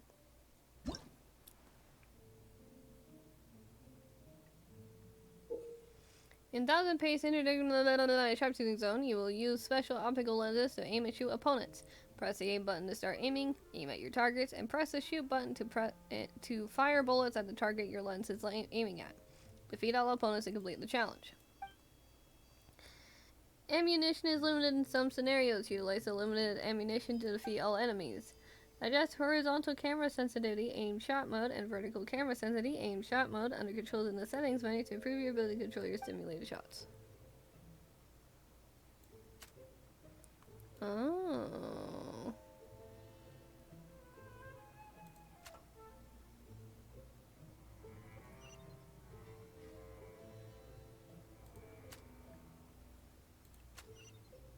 So I'm a little confused.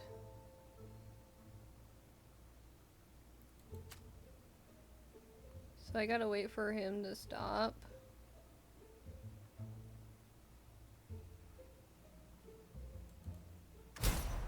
Headshot.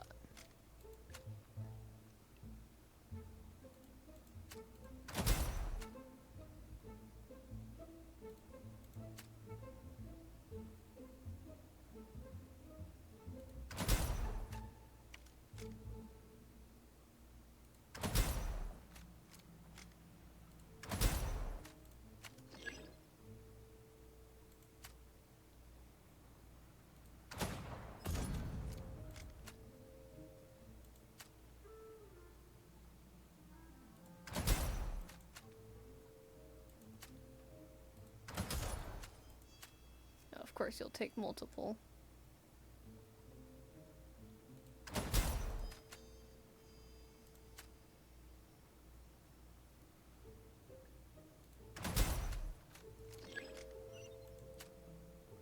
This is actually kind of cool. Ooh, okay.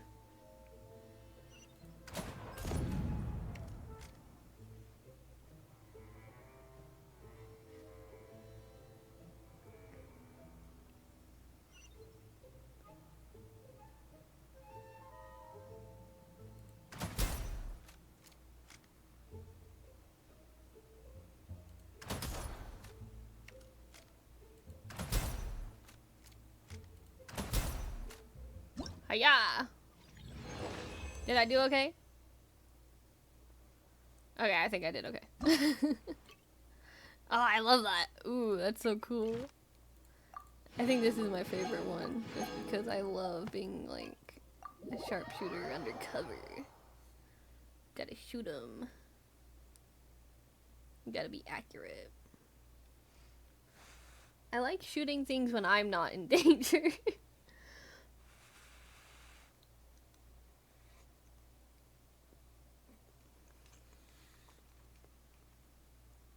I always question, like, why does it keep switching between, like, dark mode and light mode? It's like, I don't think you need your eyes for this one.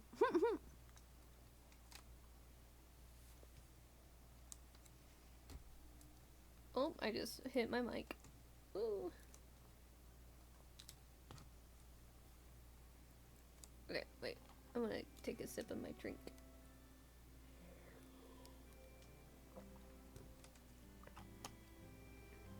It's blueberry flavored.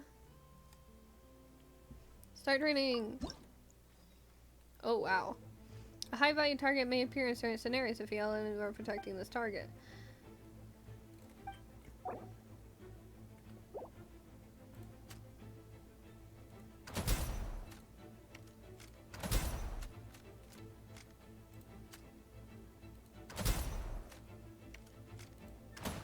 Oh, I missed. That's not good. I don't like missing.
Oh god. Oh, shoot.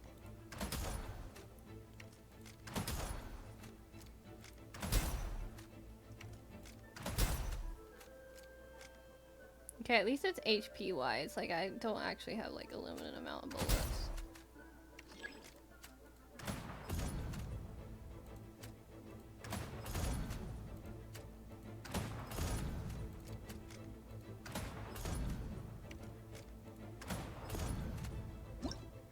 Ta-da! I don't think I like that one as much. But that's okay. It's a little stressful.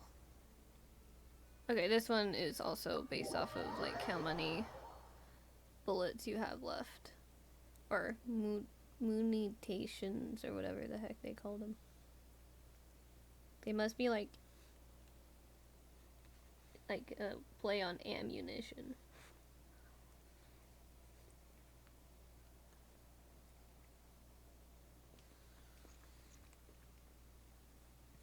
Alright.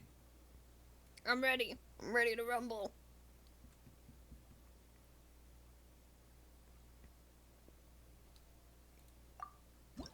I think this one's also an undercover one.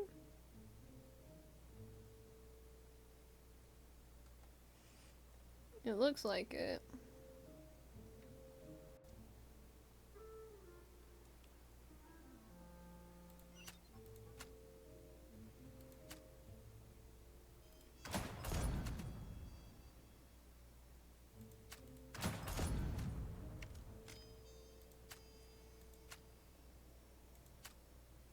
Oh!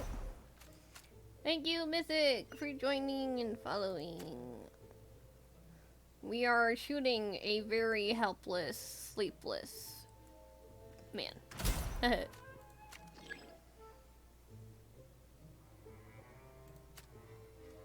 Ooh.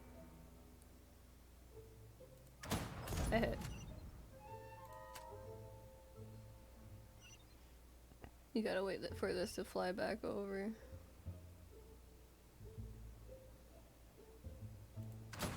Woo!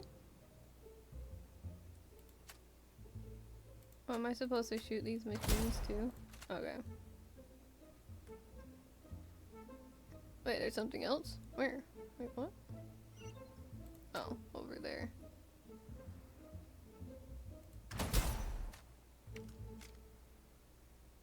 Can you see me? Bonk.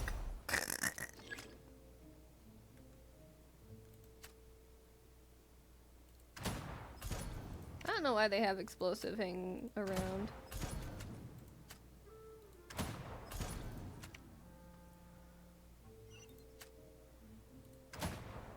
Woo!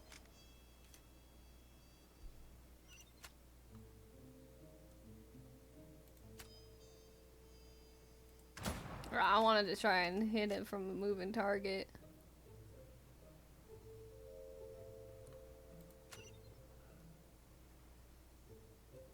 I don't know where the other guy went. Oh, the other guy's over there. Bonk! Bonk! Ta-da! I probably could have done that a lot better, but that's okay.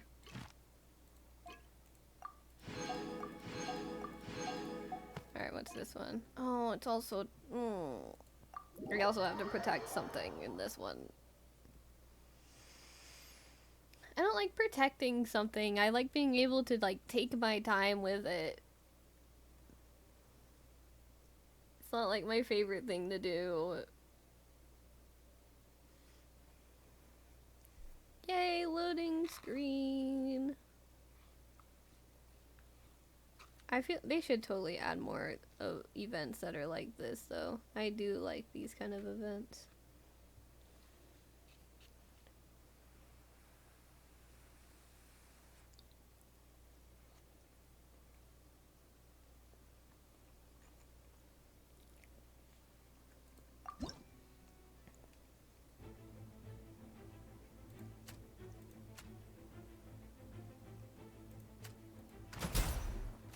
I'm gonna have to, like, Oh.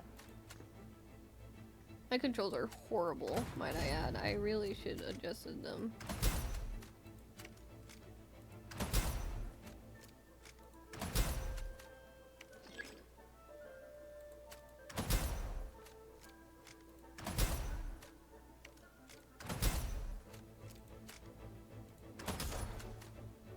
Or why am I not surprised they take more than... Okay, I was like, how many hits? My gosh.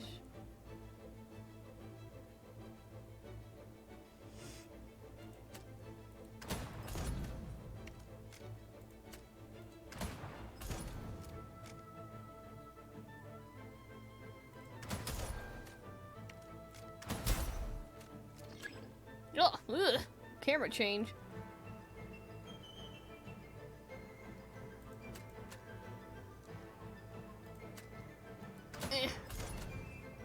That goes so slow. Oh.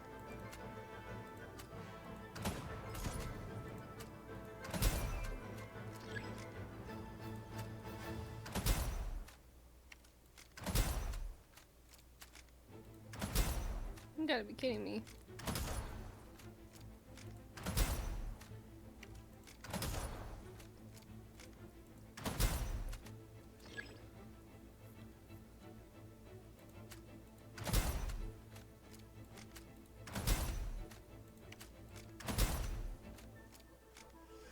I still have so many to go.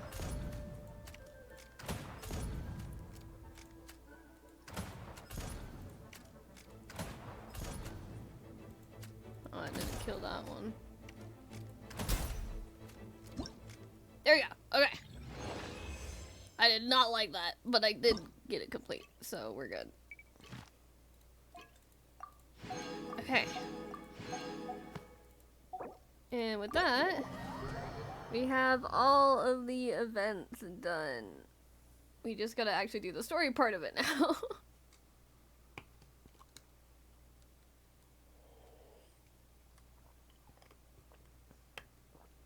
Effects that affect sprints. Oh. I saw that said spirits for a second there. I'm like, spirits? What? When did that get added? It's just sprints. Yes, combat spirits.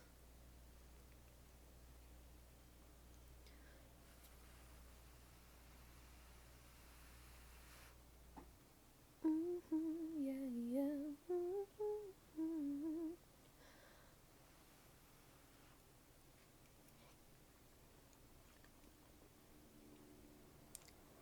Alright.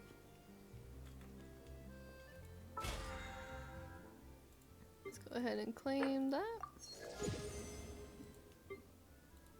Claim this. And let's actually kind of like, you know, do the story.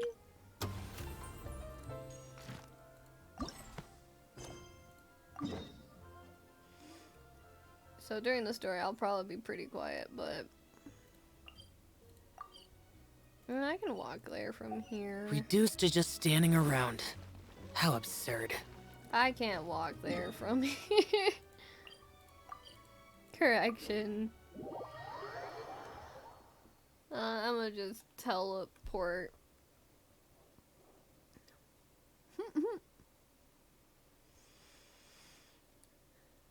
I'm not gonna be able to climb that whole building. Oh, well, technically there was an elevator, but whatever. That's okay. I teleported already. I'm just a little slow in the brain, okay? It's okay.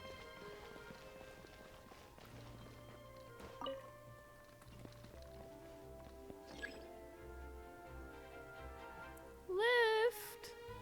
I need you. I need to go down. Yeah, tell it to hurry up. Like, how far is it already? Like, what? Oh my gosh.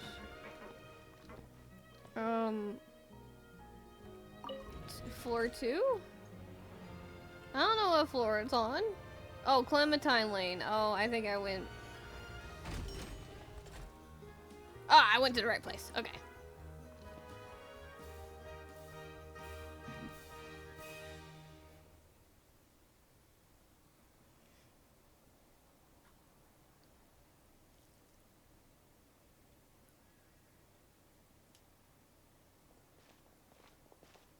Miss Chiori? I forgot to put it back on auto, my bad. Your talk with the investor sure went fast. The Aquabus hasn't even arrived yet. Oh? And who are they? Allow me to introduce you. This is the Traveler and Paimon. Pleased to meet you. Likewise! We've heard the owner of Chioriya Boutique is a skilled seamstress, so it's a real pleasure to finally meet you in person. The way Navia's wardrobe comes together is really exceptional. Why, thank you.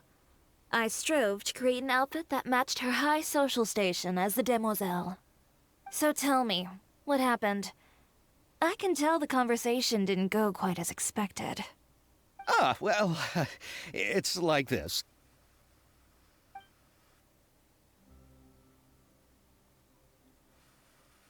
Ugh. I know, Chiori, you don't have to say it. You did remind me that this investor was a little bit sketchy. Yes, there's no doubt about that. But how could I pass it up? He offered me twice as much as the others. And therein lies the problem. Yes, but just put yourself in my shoes. After obtaining such an excellent script, it's only natural that I would want to make the most of the film. The budgets that the others had proposed were nowhere near enough. It's difficult to find someone willing to front such a large amount of mora, so... Don't be sad, Xavier. We might be able to help scrounge up some more together for you. Oh, thank you, Paimon. That means a lot to me. But the cost of the film is staggering. I'm afraid that any mora we can scrounge together in a short amount of time won't even be able to cover the actors' fees. We need to move on. What's happened has already happened, and there's no changing it. But now's not the time to give up. What? You're saying that you have a plan? No, that's not what I mean. I'm simply saying I wouldn't give up just yet. The actors I recommended aren't just after Mora after all.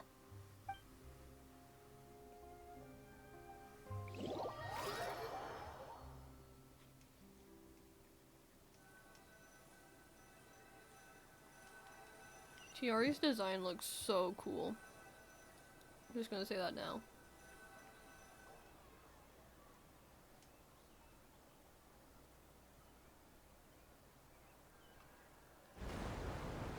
Huh.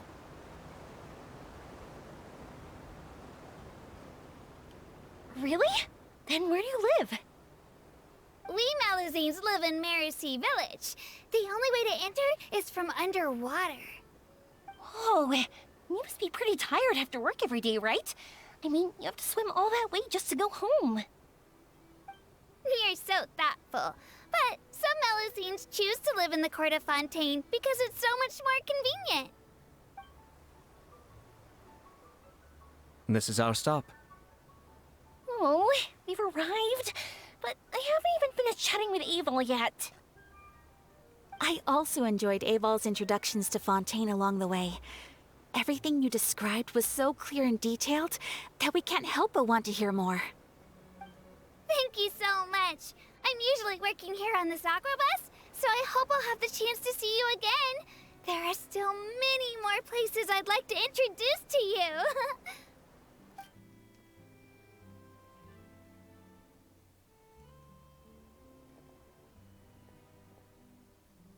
Welcome to the court of Fontaine. Chiori, you sure have changed a lot. This is the first time we've seen you since you left Inazuma. I haven't realized it's been so long. I was in such a rush when I left that I didn't even get to say goodbye. Thank you for extending the invitation, Mr. Xavier. I'm looking forward to a fruitful trip here in Fontaine. It's an honor to have the head of the Kamisato clan visit us. So they're who you meant when you said you had actors coming from Inazuma? Oh? It's the Traveler and Paimon. Wow, what a coincidence! Ayaka and I were just talking about you on the way here. Are you also here for the film? We just ran into Xavier earlier and came over with him. But I'm not an actress. Sir Kamisato and Lady Ayaka are the real actors here. I'm just tagging along with Ayaka to have a good time together. I thought I would always get the lead role. About that, I mean, how was I supposed to contact you when I was making preparations for the film? I figured you were probably busy, and I didn't want to disturb you. So I could only keep you in the back of my mind while I sought other actors to play the lead roles in the film. I had been thinking about a surprise reunion with you during our trip here, but you still managed to surprise me first. Oh, so you all know each other already!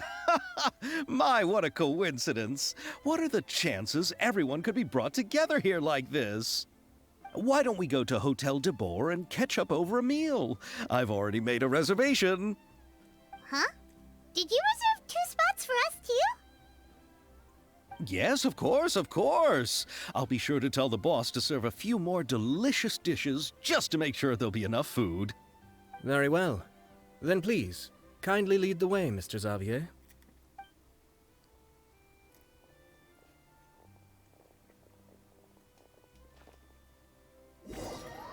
It's really nice seeing Ayato actually in this.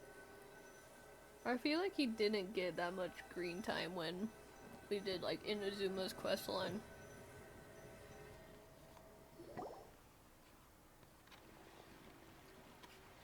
Wow, the buildings in Fontaine are so tall. Just look at how big they are. And there's the fountain that Aval mentioned earlier. It really is a magnificent sight. And look at that huge spinning sphere. Where does it get its power? Wait a sec! Could it be one of those clockwork mecha we've heard so much about? It is interesting seeing characters that, like, you know, live in a completely different environment actually come over and experience a different region. Because I really do like how they're interconnecting all these different characters into different areas of the region. Like during the poetry event where Mondstadt and Leeway did their little put together. I found it actually kind of cute. Ugh, I think I have the hiccups. Ugh. But, yeah, I really like it. I like how they're making all the characters get to know each other.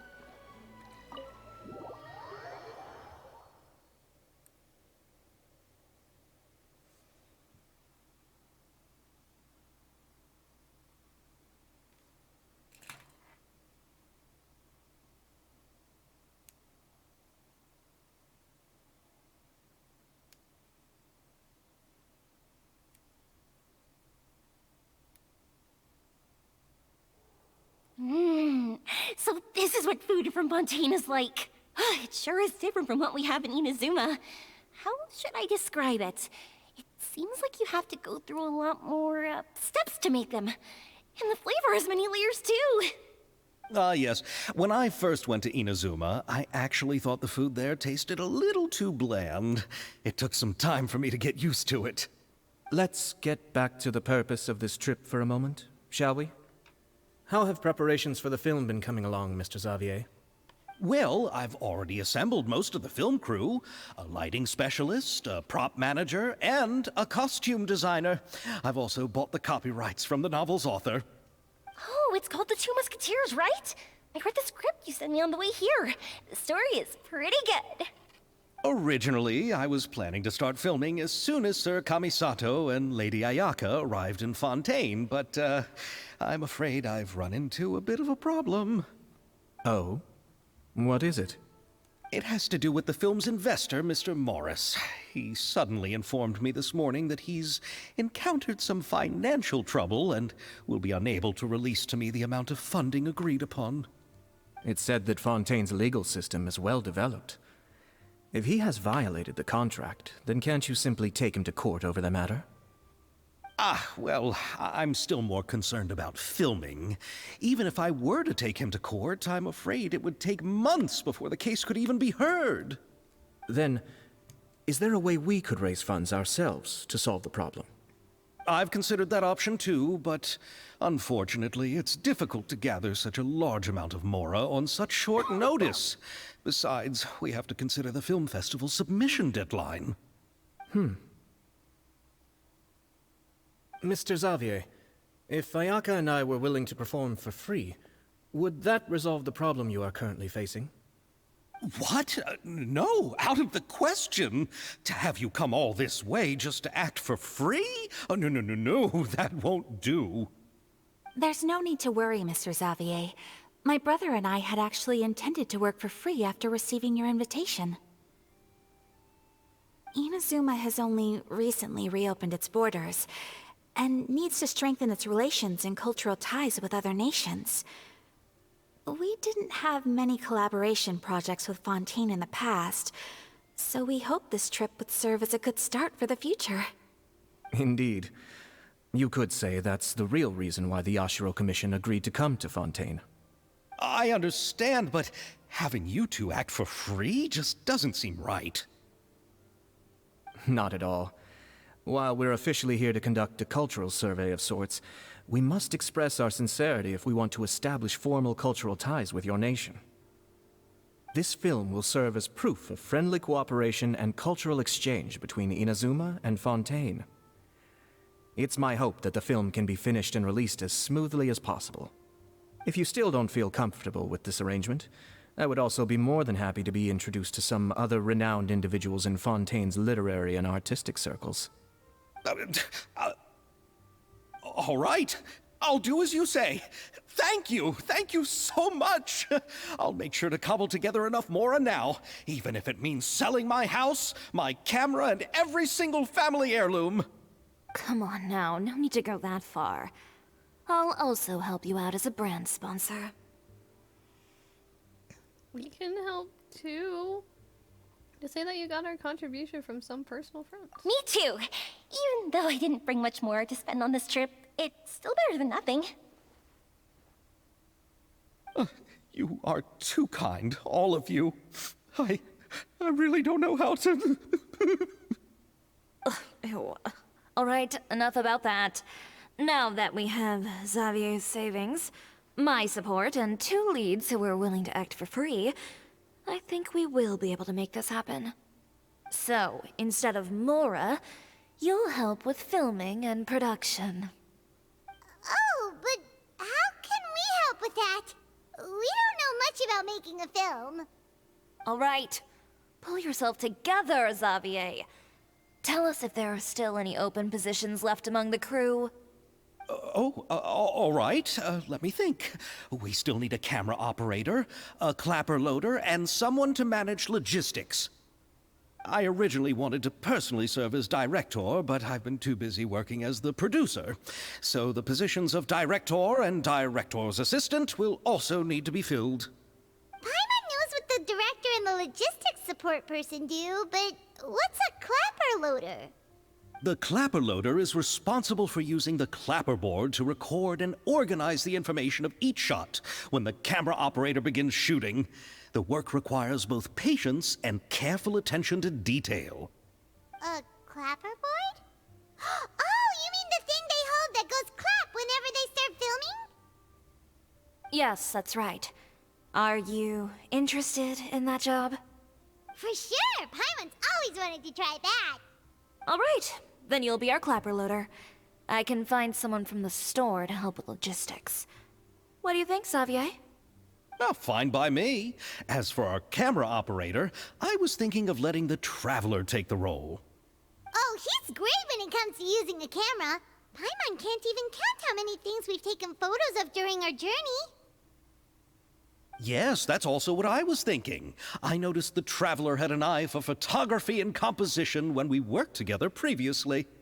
I'm sure that's due to the Traveler's journey across Devat and all the places they've seen. After so many adventures, using a camera must be second nature by now. What do you say, Traveler? Are you interested in the job? As long as I'll be able to help. Thank you. It really means a lot to me. Come on, friend. Let me give you a big warm hug. I think I'd better we get to work. So all that's left for us to find is a director and an assistant. Me. I want to be the director's assistant. All we need to do is help the director, right? I can handle that. All right, then all we need is a director. Oh, all the well-known directors in Fontaine are probably also busy working on their own films these days. I'm not sure who will have time to help. Oh, Farina helped out a theater troupe recently by serving as an artistic consultant. She could be a good director, right? Besides, it's not like she has anything else to do right now. Farina? Do you really think Lady Farina would be willing to help us with our humble project? Isn't that the name of Fontaine's Hydro Archon? My brother has already informed me about what happened here in Fontaine. Yep, that's her. She helped out a theater troupe not too long ago, and now she's taking up work as a director. Well, Oh, I saw that musical. Her performance was perfect, and the storyboards were also excellent. Don't let her former identity intimidate you. She's the best candidate we can think of right now. You'll never know until you give her a shot. fine. You're right, Shiori. I'll do anything for the sake of my film. Anything! Then I'll have to ask the Traveler and Paimon to show me the way to Lady Farina's residence. I just hope she'll agree to help. Do you need us to also come along? No, there's no need to trouble you with this. Besides, you've just arrived in Fontaine, and I'm sure there are many places you would like to visit. Just leave this task to me. It's part of my duties as the producer. Very well. Then we'll be waiting to hear the good news. I'll go with you. By the way, you might want to consider bringing a gift. And don't worry, we won't simply drop you off at Farina's place. We know Farina pretty well by now, so having some familiar faces there should help your chances. Besides, the whole thing was our idea in the first place. All right, then I'll start making preparations. As for the gift... A gift for someone who was once seen as the Hydro Archon. I wonder what she would like. I recall that Lady Farina once fancied a clockwork ring, so perhaps I should get another exquisite clockwork contraption for her. Huh? Can't we just bring some desserts, like the Fontinalia mousse? But wouldn't that be a little too cheap? She does like desserts, though. Isn't the Fontinalia festival happening right now? I heard Abel tell us on the Aquabus that Farina introduced the tradition of going door to door and asking for sweets. To do something like that, she must have a real sweet tooth. I agree with Yoimiya. If the gift is too fancy, it might actually make her feel more uncomfortable. Alright then, let's go buy some Fontinalia mousse.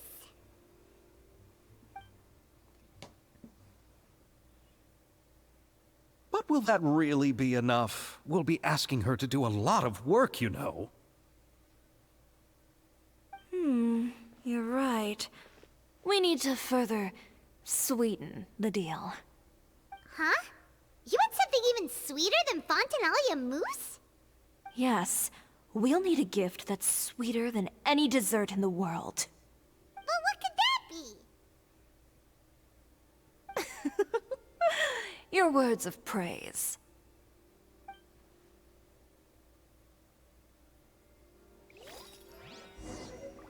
Oh yeah, time to sweeten up the deal, literally. You go ahead. No need to worry about us. Oh, I hope Farina will like the gifts we prepared. Oh, and if you still think we should get something else for her, just let me know. I should be able to make some fireworks. Oh yes, Yoimiya is about to freaking blow up Farina. Looking forward to the good news. Okay. I'm glad we know exactly where Farina's apartment is. Very convenient.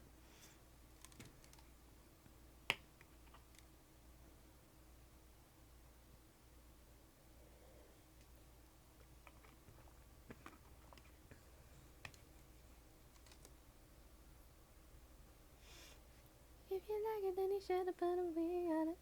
When, like, he first said clockwork ring, I like how everyone literally completely ignored him. Like, they're like, but doesn't Farina like sweets? And we just talked about everything else and it completely ignored Xavier.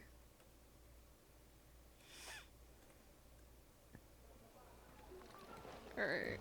I didn't even know Farina had an apartment. It's apparently all the way down here. Boring! Whee!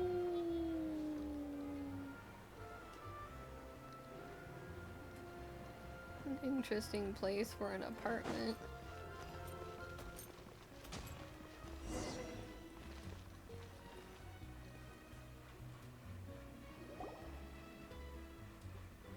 We're here! This is where Farina lives. Okay, I'll go knock on the door.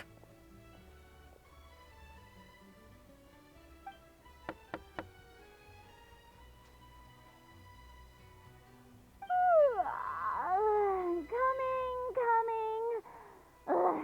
Seriously, who's knocking before afternoon tea? Huh? Who are you? Lady Farina, please allow me to introduce myself. I am Xavier, a film director. Hello. Oh, is that the traveler in Paimon I see behind you? And who's this? I'm Chiori. Ah, the one from Chioria Boutique. Hello, hello. So, what are you all doing here? Do you need something? Did you just get up, Farina? It's already past noon, you know. Paimon. Huh? Oh, Paimon means the weather is so nice in the afternoon and the sun is so warm. Just like how you make us feel. Sleeping in late is a really smart idea. No. I was just up late last night reading some novels. What does sleeping in have to do with the weather? This is a small gift we've prepared for you, Lady Farina. We hope you like it. No need to be so formal. I'm just a regular person like everyone else now. Oh, is this Fontinalia mousse? It's one of my favorites. That's great! So, actually, there's something we need your help with. Given your renowned passion and understanding of drama, I would like to ask that you serve as the director of our film crew. Oh, but didn't you just say that you're a director? Yes, but for this particular project, I'm mainly working as a producer. Besides, I'm sure that your understanding of the performing arts far surpasses my own, Lady Farina. Are the Traveler and Paimon also part of the film crew? Yep, we sure are. Paimon's the clapper loader and he's the camera operator. Camera operator? That can be a pretty technical job, and it directly affects the final quality of the film. Are you really up to it? I can show you if you like. No, I'm not questioning your abilities. It's just that I've never really seen you use a camera before. Maybe you can come up with a test for the Traveler and see for yourself. If he can satisfy you with his camera skills, then you'd have nothing to worry about and can join the team. What do you say? You sure are getting better at rolling with the situation, Paimon. Oh, I do wish to see how skilled the Traveler really is with a camera. All right, how about this? We'll work with what we have. I'll give you some scenarios and see if your work is up to my standards. Whatever you say, Director Farina. Very good. It's essential for the camera operator to understand the director's vision. I'll make my decision after seeing your work. Are you ready? I have high standards, you know. Yep, I'm ready. Okay, grab the camera and I'll give you a scenario. Estelle is a boss of Viomont Workshop and has always been proud of her forging machine, as it can not only precisely control strength of temperature, but also takes no effort from the blacksmith. Let us film a promotional video for her workshop. Remember to emphasize the superiority of her forging machine. Luckily, I did the event portion of this. Yeah, I know. I know how to do this. You need a scene that shows off the Beaumont workshop. This one. You need a scene that shows off the forging machine at work. You need a scene that shows off the atmosphere as Estelle works relaxedly.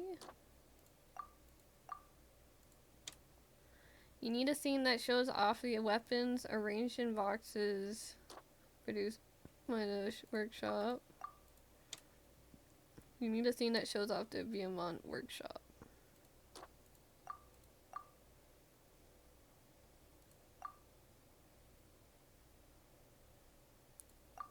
Yep.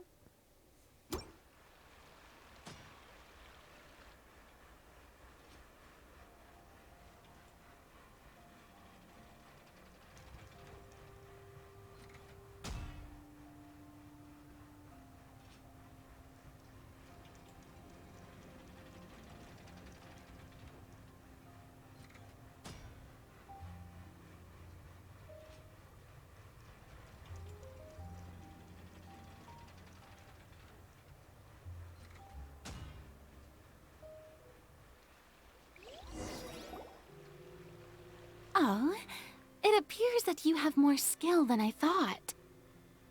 All the shots had a great composition, and I could really feel a connection to the characters and their lines. So, what's the verdict? Yeah! Does that mean you agree to be our director, Farina? Did you think I would agree just like that? After our performance of The Little Oceanid, I've begun to make a name for myself again, you know. In fact, I've already had several troops approach me for the Fontanalia Film Festival. Unfortunately, the scripts were all pretty boring and didn't pique my interest. If others were to find out I agreed to work with you so easily, then, well... Hey, but didn't we have a deal? What else do we need to do to convince you, Farina? Well, what about the pay? Huh? You know, how much you're willing to pay me to be the director? The pay is also an important factor for me to consider, you know. Well, I can offer you this much? What? That's all? If Nervulat were to hear of this, he could charge you with underpaying your labor. I'm sorry, but our crew is in a tight financial spot at the moment. I see. Well, even though it's highly unlikely now that I'll join your crew, there's still something I'd like to ask. Exactly what film are you planning to make? Oh, our script is an adaptation of The Two Musketeers. Huh? Wait, you mean the suspense thriller novel that was a #1 bestseller? Oh, so Farina's read it too. Of course I read it. I've always had a keen interest in artistic works that strike a chord with the populace. I see. It all makes sense now. You must have used most of the budget to pay for the copyright. Not really. The novel's author transferred the copyright to me practically for free once he heard that I wanted to make a film adaptation of the story. The lack of budget is due to another issue. He probably just wants to get his name out there. So, Mora isn't the most important thing to him right now. It reminds me of a delivery courier who wears one of my designs while traveling all across Teyvat. I didn't charge her much for the outfit either. The exposure she provides for my brand is well worth it. So, are you a big fan of this story, Farina? Well, it's all right.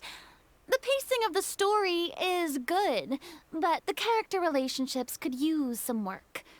When I was reading it before, I always felt like some things were left on a rather unsatisfactory note. I have high standards, you know.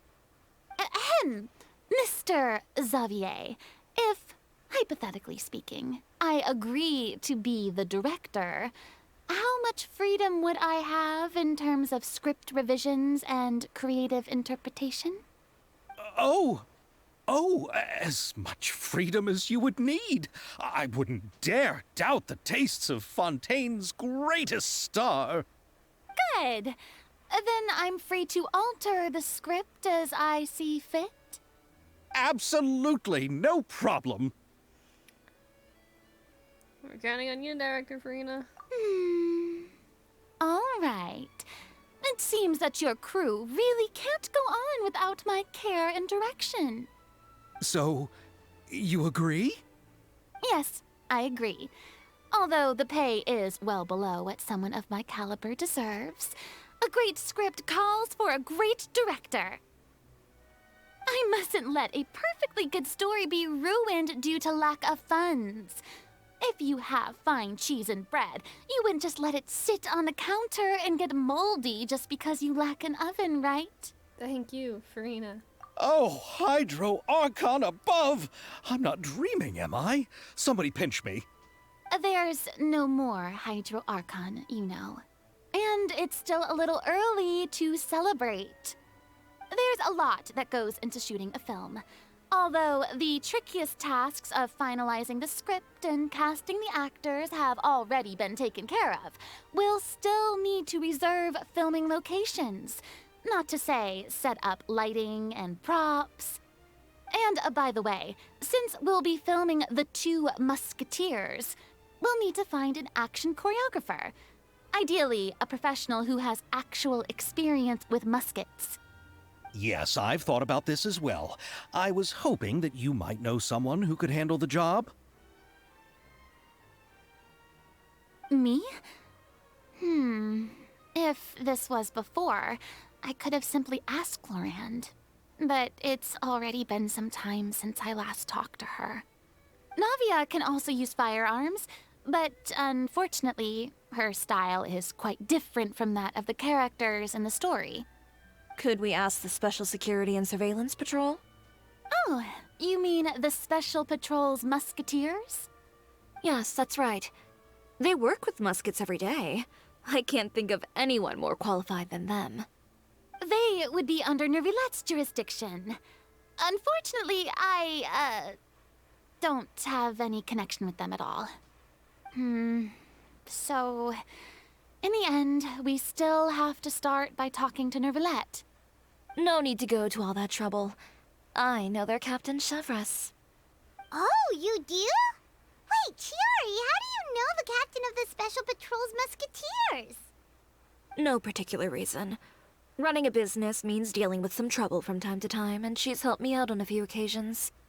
In return, I've helped her handle a few situations in which the Special Patrol couldn't get involved directly. So, we've gotten to know each other over time. So you're saying there's been times when the Special Patrol needed a fashion designer to handle a situation? Your work is becoming more and more mysterious. It'd be best to keep it that way. Anyway, enough about that. What do you all think about asking the captain to be our musket action choreographer? She sounds professional enough. She is a captain, after all. I have no objections. But I imagine the Special Security and Surveillance Patrol must be busy with their duties. Do you think she'd really have time to help with shooting a film? And then there's the issue of pay. Well, it just so happens that she's also not the kind of person that's just after Mora. As for whether she has time, I'll have to go and ask her first. Then I'll leave that to you. Macaroni's on sale today, so I've got to go. You can just tell me how things went when we discuss tomorrow's plan later. No problem. Having Farina join feels like a big boost to our team. Of course. Just wait until the day of our premiere. You'll witness the true power of my name in these lands. You'll be so glad I agreed to help. I can guarantee that even the standing tickets will be sold out. I'll be sure to ask some people I know to see if they'd be willing to act as extras. Seems like you're finally getting more comfortable with your own reputation now. I didn't ask for the Clapper Loaders commentary, Paimon. I can't wait to see our film's premiere. Then let's get going. I happen to know where Chevreuse is today. By the way, I'm curious. If my pay is so low, then what about our 2 lead actors? Didn't they travel here all the way from Inazuma? Actually, they told us that they see the trip as part of a cultural exchange, so they didn't ask for any pay. What? So is every person in Teyvat who doesn't want money gathered here to shoot this film? Don't tell me Chiori isn't being paid either. I already knew Xavier from before, and he's also agreed to give my brand some good exposure. It seems the gods have really smiled upon you, Xavier. And that certainly doesn't include me, mind you. I actually do want to see, like, this film actually become a thing. Like, it sounds so interesting already, considering we have Farina. I really want to see, like, Farina's and Ayaka and Ayato's, like, you know, interaction with each other, because they're kind of two pretty big names in the world. A former Hydro Archon mixed in with the Kamisato clan.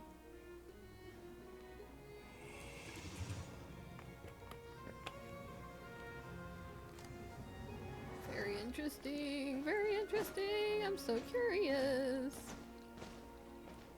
Also, she's been there like the entire day, like when we started the event. All right, this is the place. But where's the captain? There's hardly anyone around here. She's over there. The one with an eye patch reading in front of the newsstand.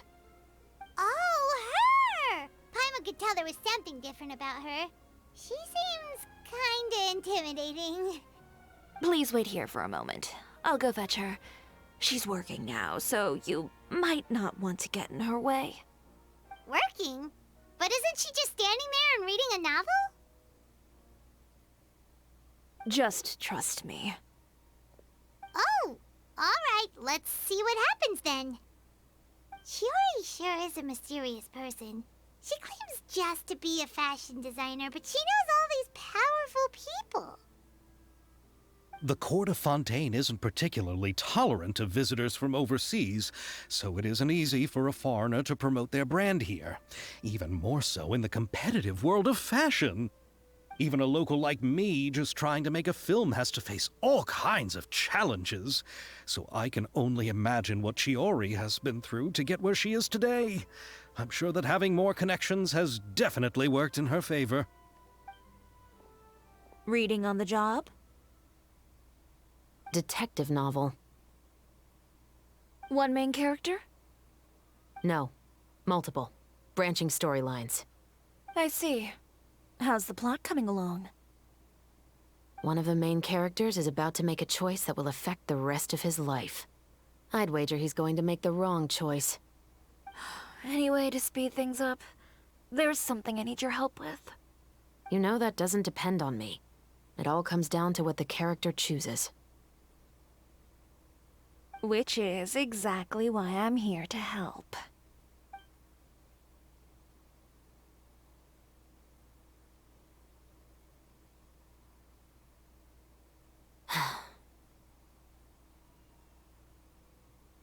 All right. It appears he made the wrong choice in the end. Halt! Huh? What's going on? Hand over whatever you're holding. Oh, it's just a book. I didn't buy anything else. Then I'm sure you wouldn't mind letting me have a look. Excuse me, officer. I don't mind you standing around here, not purchasing anything, but I'd prefer if you didn't disturb my customers. It's bad for business, you know. Don't give me that act. You won't be able to get off so easily either. I am Chevreuse, captain of Fontaine's Special Security and Surveillance Patrol. I will say this one last time. Hand over whatever you're holding at once. And before you do anything unwise, let me remind you that I'll have you on the ground before you can even think about making a run for it. All right. I'll give it to you. But please let me say something first. If there's any contraband in that book, then the shopkeeper here is the one who slipped it in. I don't have anything to do with this! Why, you trying to leave me on the hook, huh? You were the one who said you wanted it. Save it for the interrogation room. Take them away, Letelier.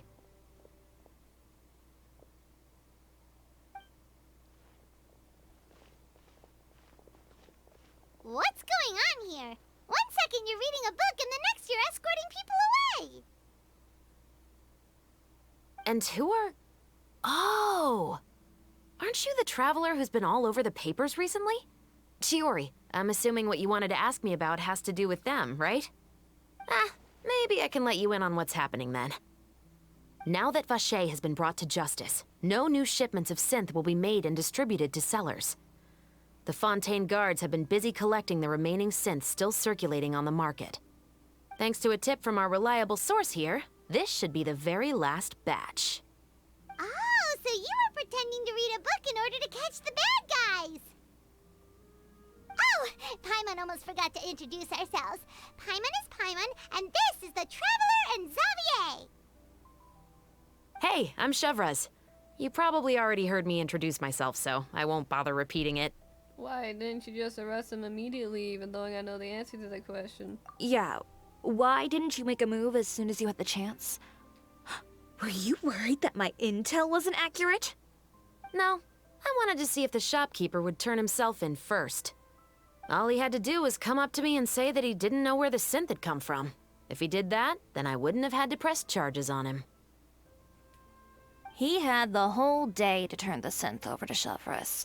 But instead, the moment I came up and blocked Chevraz's line of sight, he took the opportunity to sell it off.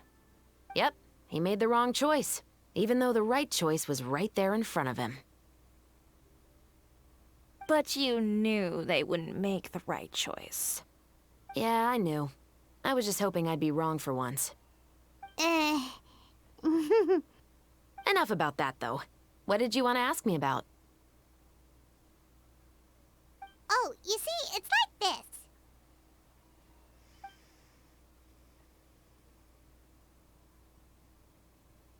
The Two Musketeers.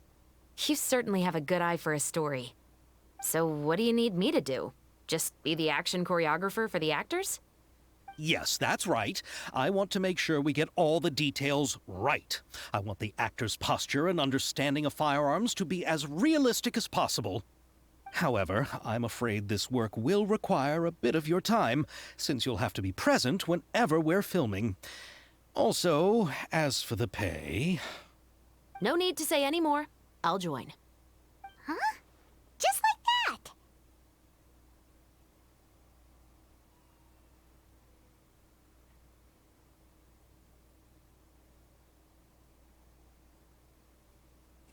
Really? You're willing to help us with our humble film project? Sure, it's no big deal.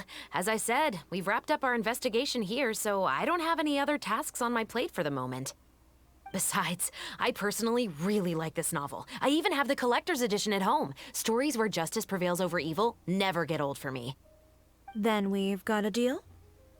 Yes, I'll see you on set tomorrow. Oh my! I can hardly believe it! I should tell Lady Farina immediately.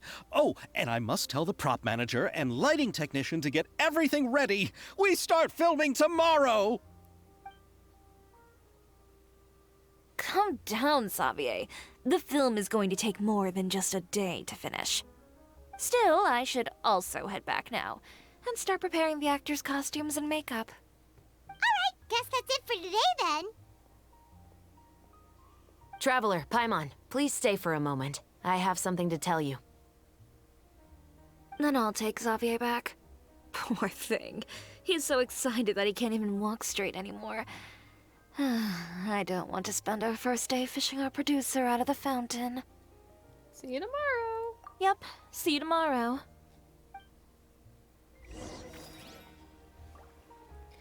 Alright, what do you want to talk to us about?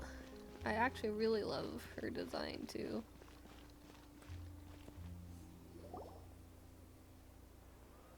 So what did you want to tell us, Chevraz? Have you read The Two Musketeers? I haven't read it yet. The story is about a pair of children born into the household of a baron and their struggle to survive together and take revenge for their mother. They were raised at the baron's estate, where their mother worked as a maid. The two were illegitimate children that the baron had with the maid, so they were never treated well by anyone. One day, upon returning home, they found their mother had been murdered and left dead on the floor. It was quite evident that the culprits were the other members of the baron's household, who never had any kind words to say to them. However, the baron was able to exert his influence and keep the whole thing under wraps. The mother's death was eventually deemed as a suicide, and there was no chance of bringing her murderers to justice. The two siblings decided to flee and someday avenge their mother. Many years later, members of the baron's family suddenly started turning up dead one after the other, all killed by gunshot. A rainbow rose was found on each of the victims' bodies, being the flower that the kid's mother liked best. The baron believed that the mother's soul had come to take vengeance on him, so he lived in fear each day. But it was actually those two siblings who had fled all those years ago. They relied on each other to survive and trained day and night, eventually becoming adept musketeers. They used all of their abilities to collect evidence and clues before executing their plan and exacting revenge on the baron. Their actions let the truth behind their mother's death be known to all. That's quite an exhilarating story. Yep, the baron got what he deserved for his evil deeds, and justice was able to prevail. It was just the kind of story I enjoy. Oh, so is that why you were so willing to join our crew, Chevraz? You could say it was one of the reasons. Oh, you mean there were other reasons too? I've read the reports about you. Whether it was at the trials or when you lent your hand to resolve our nation's crisis, you've shown that you've got a strong sense of justice, as well as a great mind for deductions. Wait, so what you're implying is there's a case that you need our help with? Yes, you're as sharp as I expected. It seems you've experienced many similar situations before. There's been a recent murder case involving muskets. The perpetrator's methods appear to be very similar to what is described in the novel. Huh. Really? But Paimon didn't see anything about that in today's papers. The Marechaussee Phantom hasn't yet released any information to the public because the investigation is currently at a standstill. The murderer is extremely cautious. A murder involving firearms? But not that many people use those in Fontaine, right? Could it be someone from your platoon? Impossible. We perform a routine inspection of our firearms and ammo reserves every day. If one of the weapons had been fired, it would stick out like a sore thumb. Besides, I trust the members of my platoon. However... Well, that's all I can disclose about the case today. Huh? What do you mean? I hope you all can go back and get some shut-eye. You can decide tomorrow whether or not you'd like to join the investigation with me. I'm aware this might not be the ideal time to add more to your plate, but the more capable people we have, the better the chances that justice will prevail. Can't someone from the Special Patrol help you investigate? Carrying out investigations isn't actually supposed to be our responsibility. Our job is to apprehend the perpetrators. Finding them is really up to the Marechaussee Phantom. You could say I'm taking part in the investigation out of personal interest. I don't want people to see muskets in a negative way, and also, I'm concerned about the similarity between the crimes and the story. You mean, they might be connected somehow? I suspect so. Just to make myself clear, this is not an order, nor is it a deal of any kind. It's a request, nothing more. If you two have any interest in the case after we finish filming tomorrow and are willing to assist me, then I would be most grateful. What do you think, Traveler? Let's give it some thought tomorrow. Yeah, you're right. Paimon's getting a little tired too. We've really been hustling all day. You'd better head back and get some rest. It's good to keep a calm mind, especially when you're about to make an important decision. Otherwise, when the moment comes, you might end up like that shopkeeper and not even realize that the right choice is right there in front of you.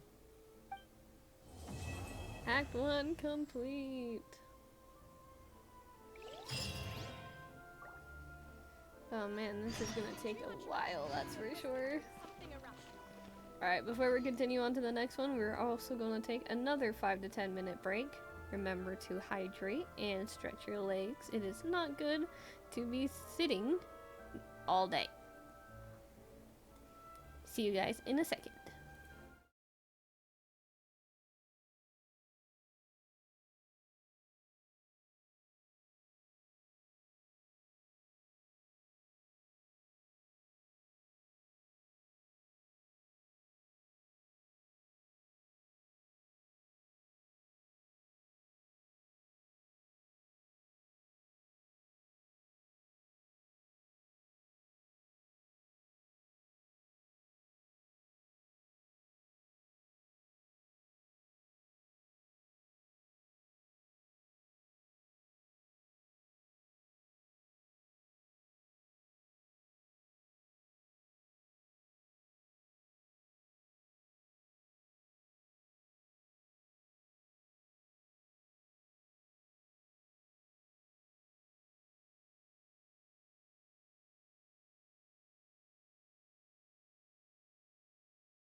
Alright. Now we're back. Right until the following morning. 8 to 10.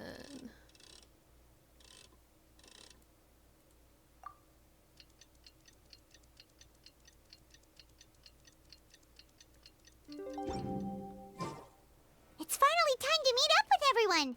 Paimon even dreamt of making the film last night. If Paimon remembers right, we're meeting at Hotel de Boer. Let's get going. Let's go. Investing too much emotion puts you at risk of doing.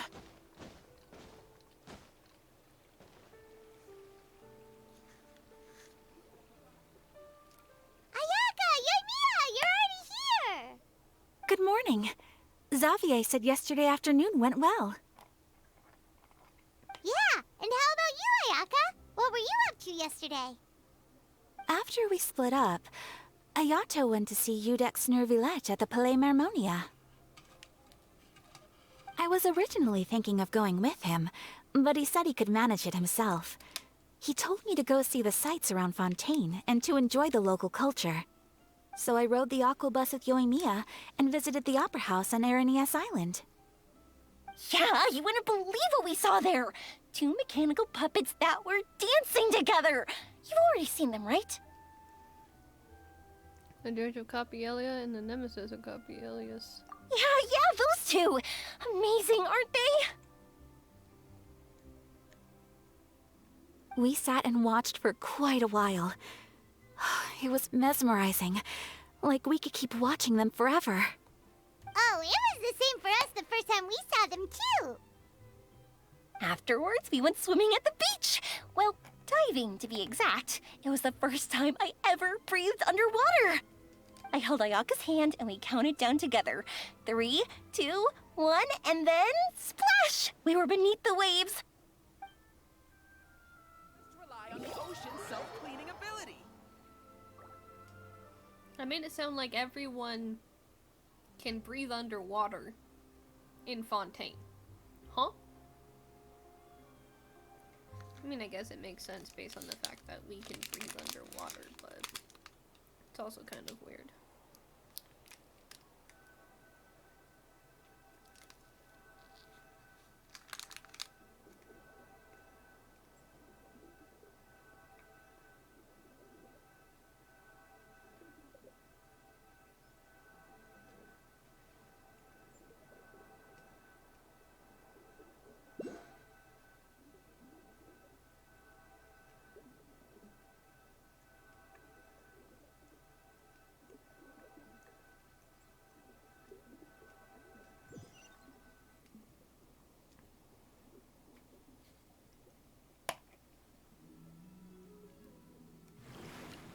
At first, I didn't dare to open my mouth.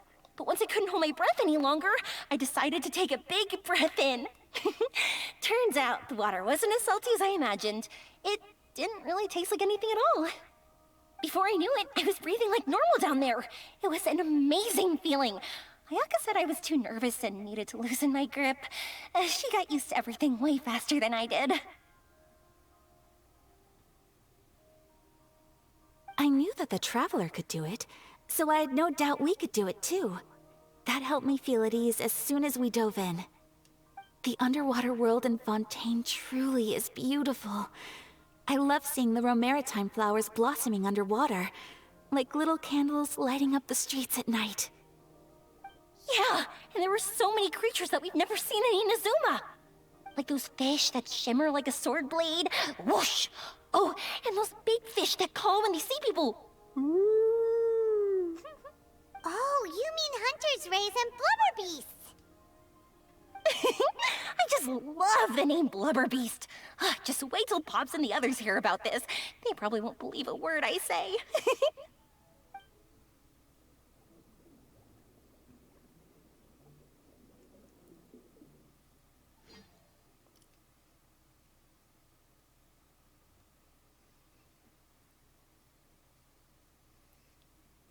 So does that mean anyone can be underwater and breathe?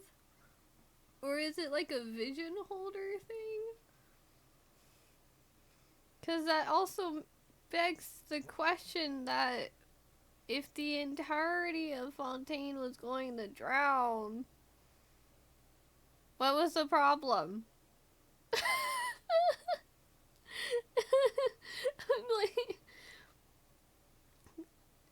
I'm assuming it's vision limited, like people with visions are the only ones that can breathe underwater, but like, I don't know, that's like kind of weird. Yoimiya was down there for quite a while. It was dark before we finally rode the aquabus back to the city. I figured she'd want to sleep in today. Yeah, even I was worried that I wouldn't be able to get up. I still felt like I was drifting in the waves when I went to sleep last night. But as soon as I woke up today, I remembered that we'd all be shooting a film together, and I was ready to go. Speaking of the film, where's everybody else?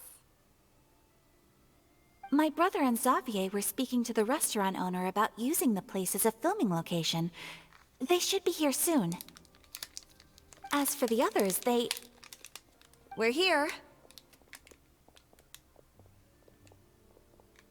Please excuse my tardiness. I just finished the Special Patrol's 6-mile morning jog. Wait, 6 miles? I'm so tired. I heard you all chatting, so I decided to come down. I sure could use some of that endless energy everyone else has. Good morning, everyone. Morning. Can someone fetch me a cup of coffee? More milk, hold the sugar. Sure. I'd be happy to do that for you. No, you can't go anywhere.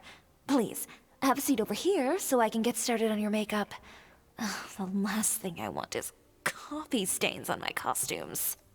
I can get the coffee. It's the perfect job for an assistant.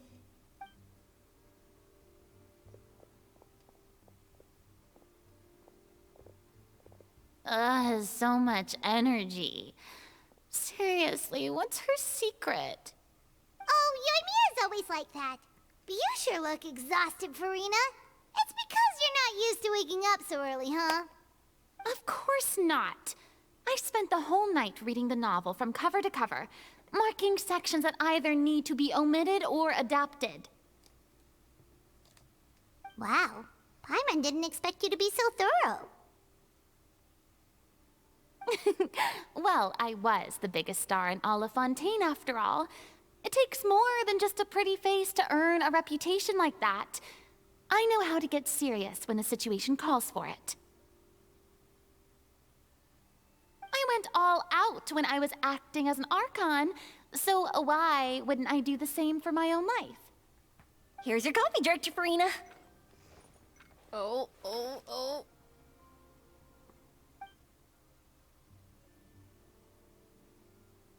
Oh, thank you. The sound of being called director and the aroma of coffee feels almost as refreshing as hearing the birds chirping in the morning. Ah, it seems everyone has managed to arrive on time. We've reached an agreement with the restaurant owner. We are free to use the second floor to shoot our film. Really? That's great! He is really looking forward to our film, and hopes that providing his restaurant as a filming location will attract more customers. Well then, Mr. Xavier, I'll leave the rest to you. Okay, thanks. First, I'd like to introduce our new members. This is our prop manager, Veronique. She'll be in charge of all the film's props and items.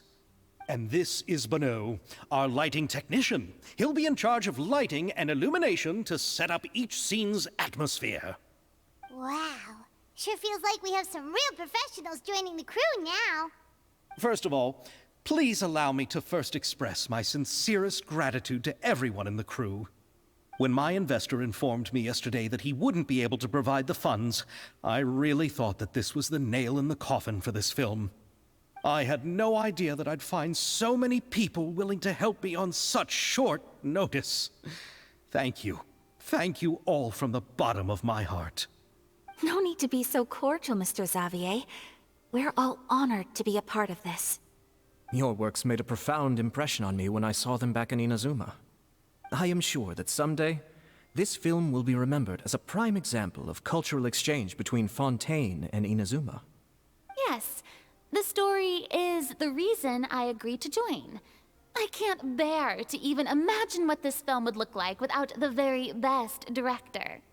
Anyway, I would like to make a promise to everyone that as the producer of this film, I'll do whatever I can to ensure that everything goes as smoothly as possible. This is not just my film. It also embodies the thoughts and feelings of every person here, as well as the endless effort we are about to pour into it. So, without further ado, The Two Musketeers will officially begin filming now! You may take it from here, Director Farina. All right. Listen up, everyone.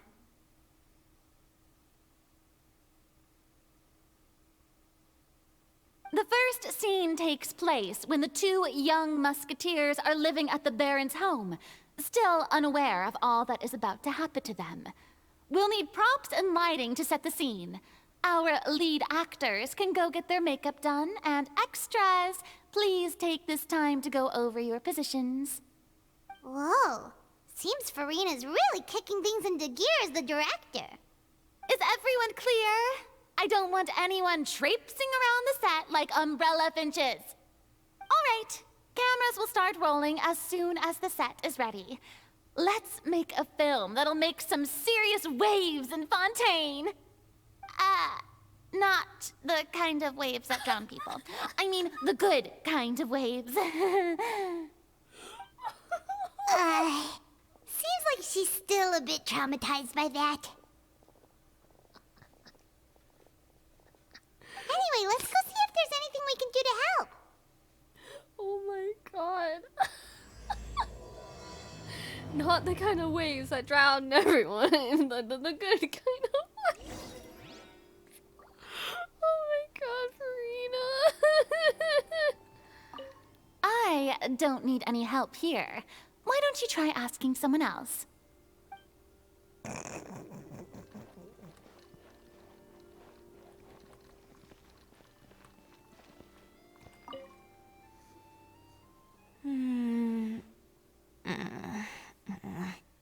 Ayaka has mentioned you to me before. She said that you two were great friends when you were kids. No talking. I'm thinking about how to do your eyeshadow. Ah, yes. To help me really look the part. To achieve a more young and naive look for this scene. Are you saying the wrinkles around my eyes are too deep? You just have too much of a calculating look in your eyes. You sure don't mince your words. It seems you really haven't changed much. Quiet.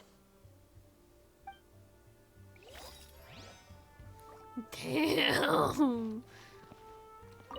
You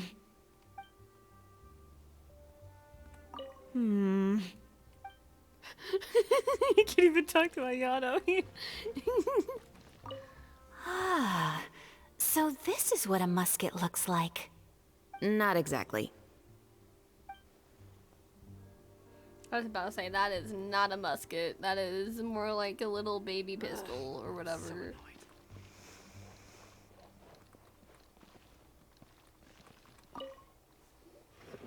How about here? A little more to the left. You got it. Hey, Yoimiya, do you need a hand? No, I'm fine. You know, doing the lighting is kind of like designing a fireworks show. It's interesting to imagine what kind of atmosphere the lights will create. I heard that the Traveler will be operating the camera and Paimon will be the clapper loader, right? Those roles are just perfect for the two of you. Really? Is that because it'll be easy for Paimon to hold the clapperboard while flying? Well, sure, there's that, but that's not exactly what I meant. I just think that after all your journeys together, you two must have developed a super close bond and just naturally know how to work with each other. If I'm not mistaken, the director will want the cameras rolling as soon as the clapperboard goes clack. Actually, we start rolling before that. Oh, I see. It's amazing to see the magic behind filmmaking. Yoimiya, we need lights over there too. Oh, on it! I've got to get back to work. Chat with you later. Oh, it's exciting to see so many people working together to bring the film to life.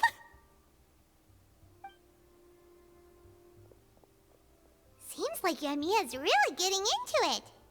But she was right. We do have a super close bond, don't we? Of course. Paimon's really happy to hear that. You've only been stuck with me the entire time.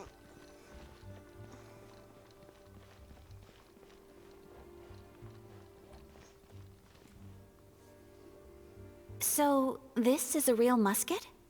No, it's just a prop weapon. Not bad. Have you seen a real musket before? Only in books and newspapers. I made this one based on the relative shape and proportions I saw in reference images. When we're filming, some special gunpowder will be applied around the muzzle, which will help create the flash and smoke effects of a real gun being fired. Which means it'll be up to the actors to portray the recoil. That's right. The sound effects for gunshots will also be added in post-production. Thank you, Veronique. I think I know where to start now. However, the musket's gears and firing pin could still use some work. Adding some wear on the metallic components will make them appear more realistic. Also, be sure to rub the muskets with some oil each time before we start shooting. That'll give the impression that the firearms have been well maintenanced. Good point. You seem to know a lot, Miss Chevres. I assume you use these types of firearms on a regular basis? Yes, I perform routine maintenance on my weapons every day. Just like we as people need to eat and sleep, muskets need to be cleaned and maintained. I also perform similar care for my sword every day, and familiarize myself with its shape and weight, to the point where it feels like a natural extension of my body. Yes. This way, our weapons will never betray us in the heat of battle. Yes, well said. It seems we have the same philosophy on this topic. Oh, sounds like they found a common interest to talk about. Though these props differ from the muskets I use, I can still give you some pointers. Good. I look forward to your instruction. First and foremost, never point the weapon at anyone, regardless of whether it's a real or prop weapon, or whether you're holding it or it's on the table. This holds for any time when you're not actively engaging an enemy. Okay, understood. When aiming the musket, extend your arm so that it's level with your shoulder, and use your eye to look down the weapon's sights. Like this? Not bad. Now, try saying your lines. This is the end of the road for you. Good. Now turn your body a little. That way, you'll give your enemy less of a target to work with. And relax your shoulders. Here, allow me to demonstrate. This is the end of the road for you. Huh. Excuse me, Miss Chiori. Director Farina, there's something I wish to discuss with you. Oh? What is it? Like this? Yes, much better. What do you think? I do see your point. But are you sure you wish to do this? I believe it would be most fitting. Well, if you insist. All right, I understand. Miss Ayaka, Miss Chevris, could the two of you please come over here? Huh? What's going on? Are we gonna start filming now? Let's go see. What is it? I have a question for you, Miss Chevris. Would you be willing to play the role of a musketeer? What? To clarify, I would like to turn over my role to Miss Chevris. But brother... Don't worry, Ayaka. I actually view this as a good thing. I was becoming troubled trying to set aside some time to speak to the staff at the Palais Mermonia. I would like to have some conversations about the cultural exchange between our two countries, and I've heard that the bureaucratic process here can get rather complicated. Now, I will be able to focus on my work. Besides, you also know that I'm not really one for public performances. Are you really sure? From a director's point of view, I also felt like the relationship between the two musketeers in the original story could be improved. The older brother in the story plays the lead role with his overbearing character, but this causes his character to overshadow that of his sister, and the theme of the two supporting and relying on each other isn't conveyed very well. But if we were to change the siblings to two sisters of a similar age, then that aspect of the story might come through more clearly. Also, I've seen you instructing Ayaka. That cold and dignified personality is exactly what we need for the older musketeer. Of course, even with all these insights, the decision should still be made by Miss Chevris. Chevros mentioned that she really likes the story, right? Paimon bets that she'll take the role. But she will still have to prioritize her work. All right, I'll take the role. Good. It's decided then. I'll get started on making edits to the script. We'll also need to make some immediate adjustments to the lighting, props, and costumes. I have a feeling that our adaptation will be even better than the original story. You're doing a great favor for me, Miss Chevris. You have my gratitude. Don't mention it. I like this character, so if anything, I should be the one thanking you. Well, since my brother is the one who brought up the idea, I suppose there's no need to worry. Let's go, Miss Chevris. I look forward to working with you. Please, just call me Chevris.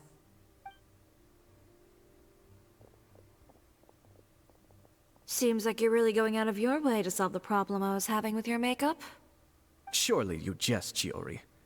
I assure you that I was mostly motivated by a desire to spend more time on formal business.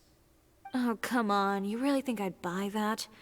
According to what I've heard from Ayaka, her brother is someone who can juggle 10 different matters at the same time. I'm sure you have other reasons for backing out. Perhaps. Ayaka always said she wanted to go out and see more of the world, just like the Traveler. But I feel that she needs not only to see other nations, but also to make some different kinds of friends. I think it would be harder for her to make new connections with me constantly by her side. I would like to give her some space. All right, go on. Spoil her some more. Ayato! It's too bad you're stepping down from the role. Paimon really wanted to see you act as a musketeer. This is just...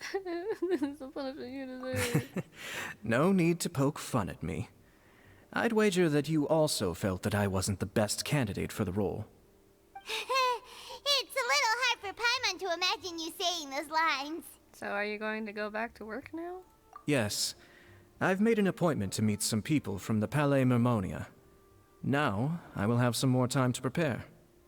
Traveler, get the camera ready. Paimon, get the clapperboard. Actors, to your positions.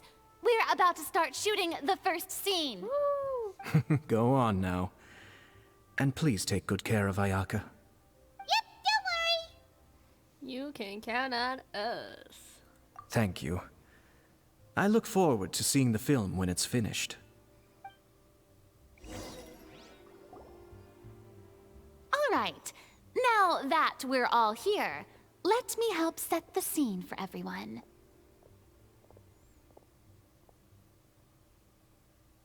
The first scene takes place when our two main characters are still living at the Baron's estate.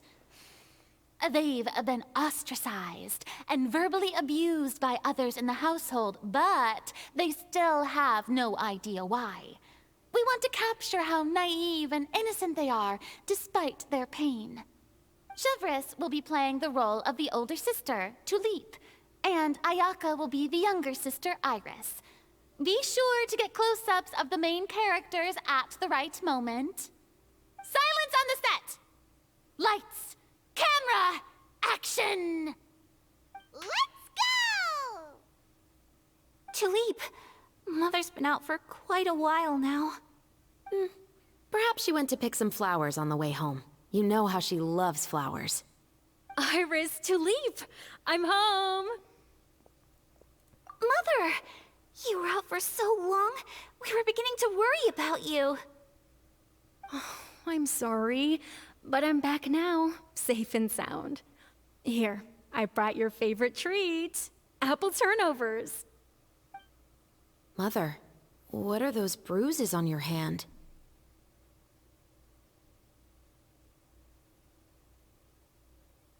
Huh? What bruises? Oh, I must have bumped into something while I was working yesterday.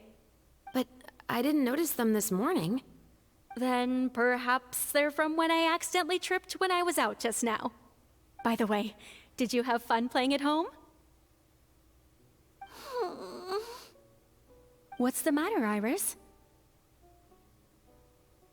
Well, we've realized that no one really wants to play with us. They even took Iris's doll and spat at us. And they even called us names. They said we were... Shh. It's all right. Don't worry. Girls, listen to me. It doesn't matter what anyone says. Don't listen to them. No one can define you with such words. You both have wonderful lives ahead of you. Just like your names. You will both blossom like beautiful flowers. Maybe your time to blossom hasn't quite come yet, but one day, you two will bloom more beautifully than anything else. Don't let the soil you're in now ruin your future beauty. Understand? My dear daughters. And cut! I think I did horribly. Not bad. The actors' emotions were all on point. Let's keep that take. Also, if our clapper loader could avoid shouting at the start of the scene next time... Oh, Great. I was a little worried that my nerves would get the better of me. What about you, Chevros? I felt fine. The lines weren't too difficult at all. Seems like Farina must have adapted the role nicely. You two were great. I couldn't tell it was your first time acting in a film. You should have more confidence. Thank you for your encouragement. Positions, everyone! We'll move on to the next scene after we try a few more camera angles. Everything proceeds at a great pace, and once Farina has adjusted some details to his satisfaction, you begin to film the second scene. This scene is when our two characters return home, only to discover their mother has been murdered. Ready? Lights! Camera! Action! Mother, we're back! Mother?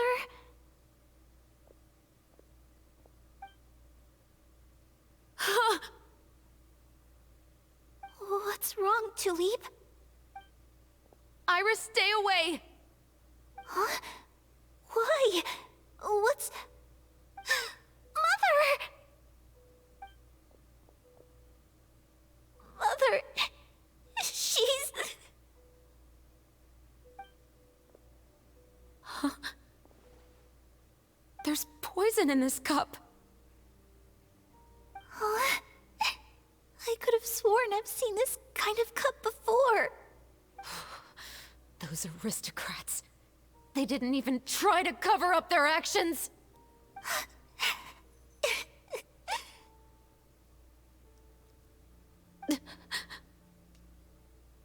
Iris, we need to leave this place. Leave? But now that Mother is gone, where can we even go? Anywhere. All I know is that we can't stay in this house. But... are we just going to let them get away with this? We'll have our revenge, I promise you. Just not right now.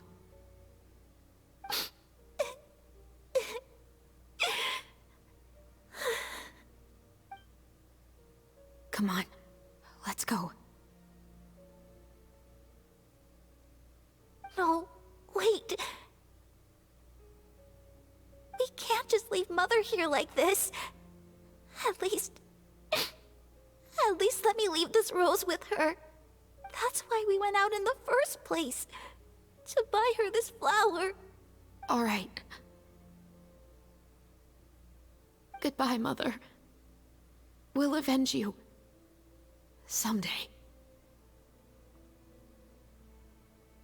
And cut! Beautiful! Great performance!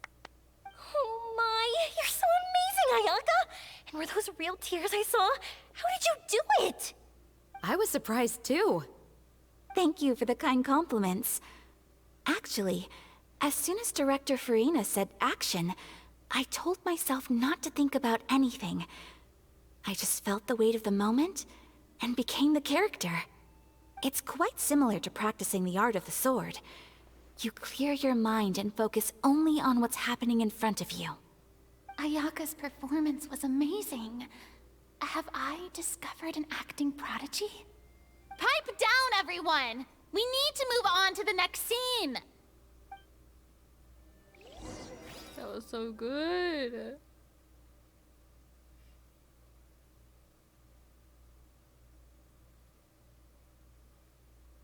I hope we actually get to see like an actual like complete version of the two musketeers at the end or something.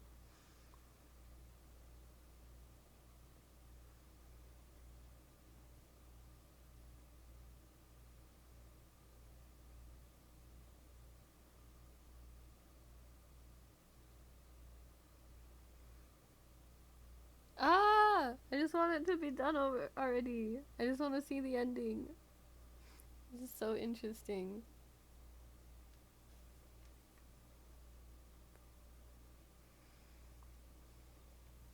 I'm not ending stream until we finish.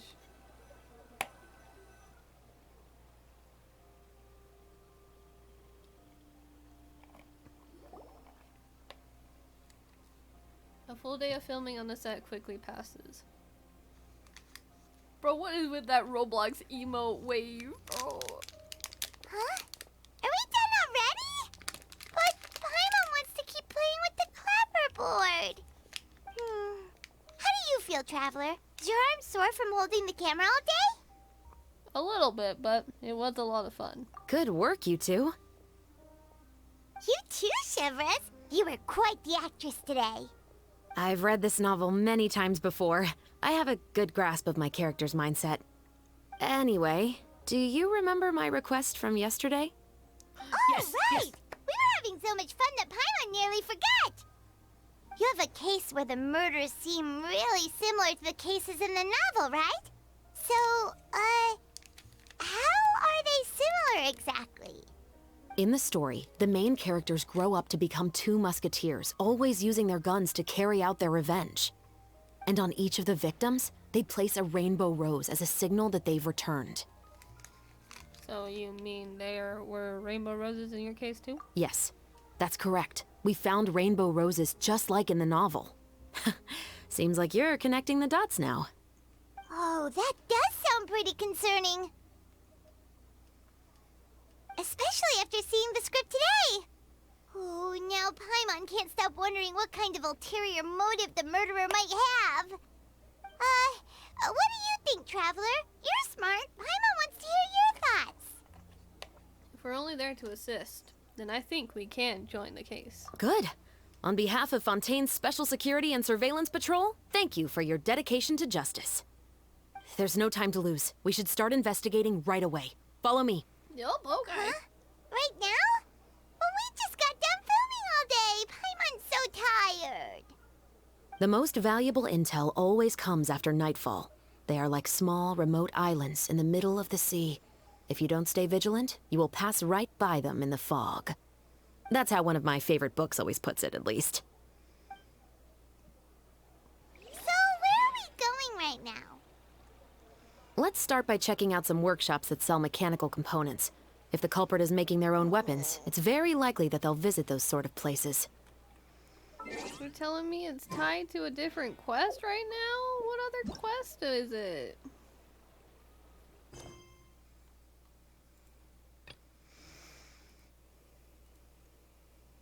Which one do I need to complete? This one? This one shouldn't take too long, right?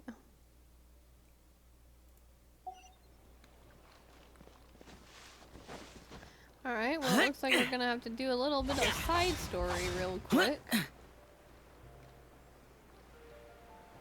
don't think it should take that long, right?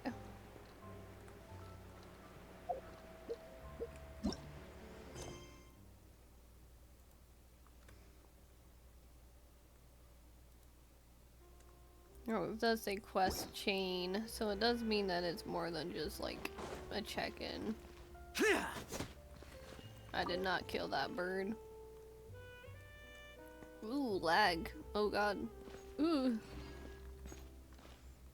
I'm lagging myself out. Ooh.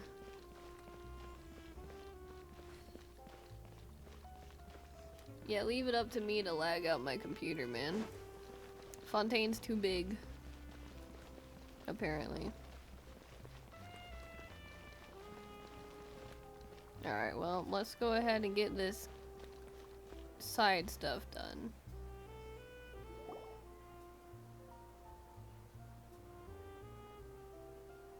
Huh? Isn't that Charlotte?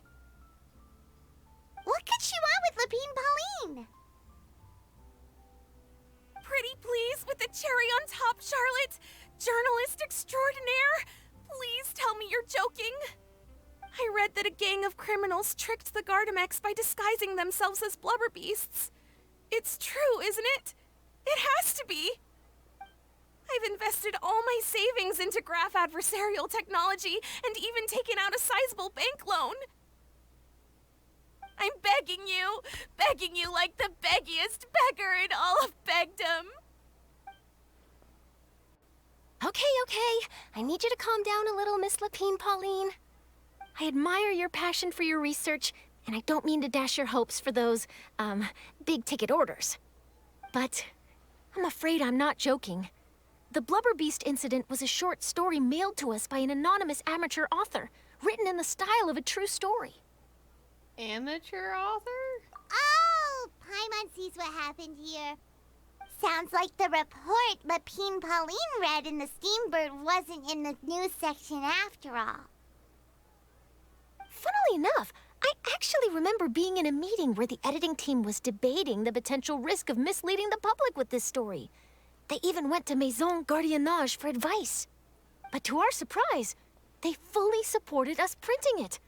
They figured that the false intel would be a great way to dupe potential criminals into wearing ridiculous costumes when breaking the law. In truth, Gardamex are extremely sophisticated in their capabilities. They can identify criminals just as reliably as the best human guards, so a crude disguise isn't gonna get you far. If anything, it'll just make you stand out all the more. Since we ran that story, the Maison Gardiennage has made a slew of arrests, including, one phantom blubber beast, a titanic red-crowned finch, and a specter man. So I knew this story had helped out law enforcement, but this is the first time I'm learning of an innocent citizen being deceived by it, and investing so much mora for nothing.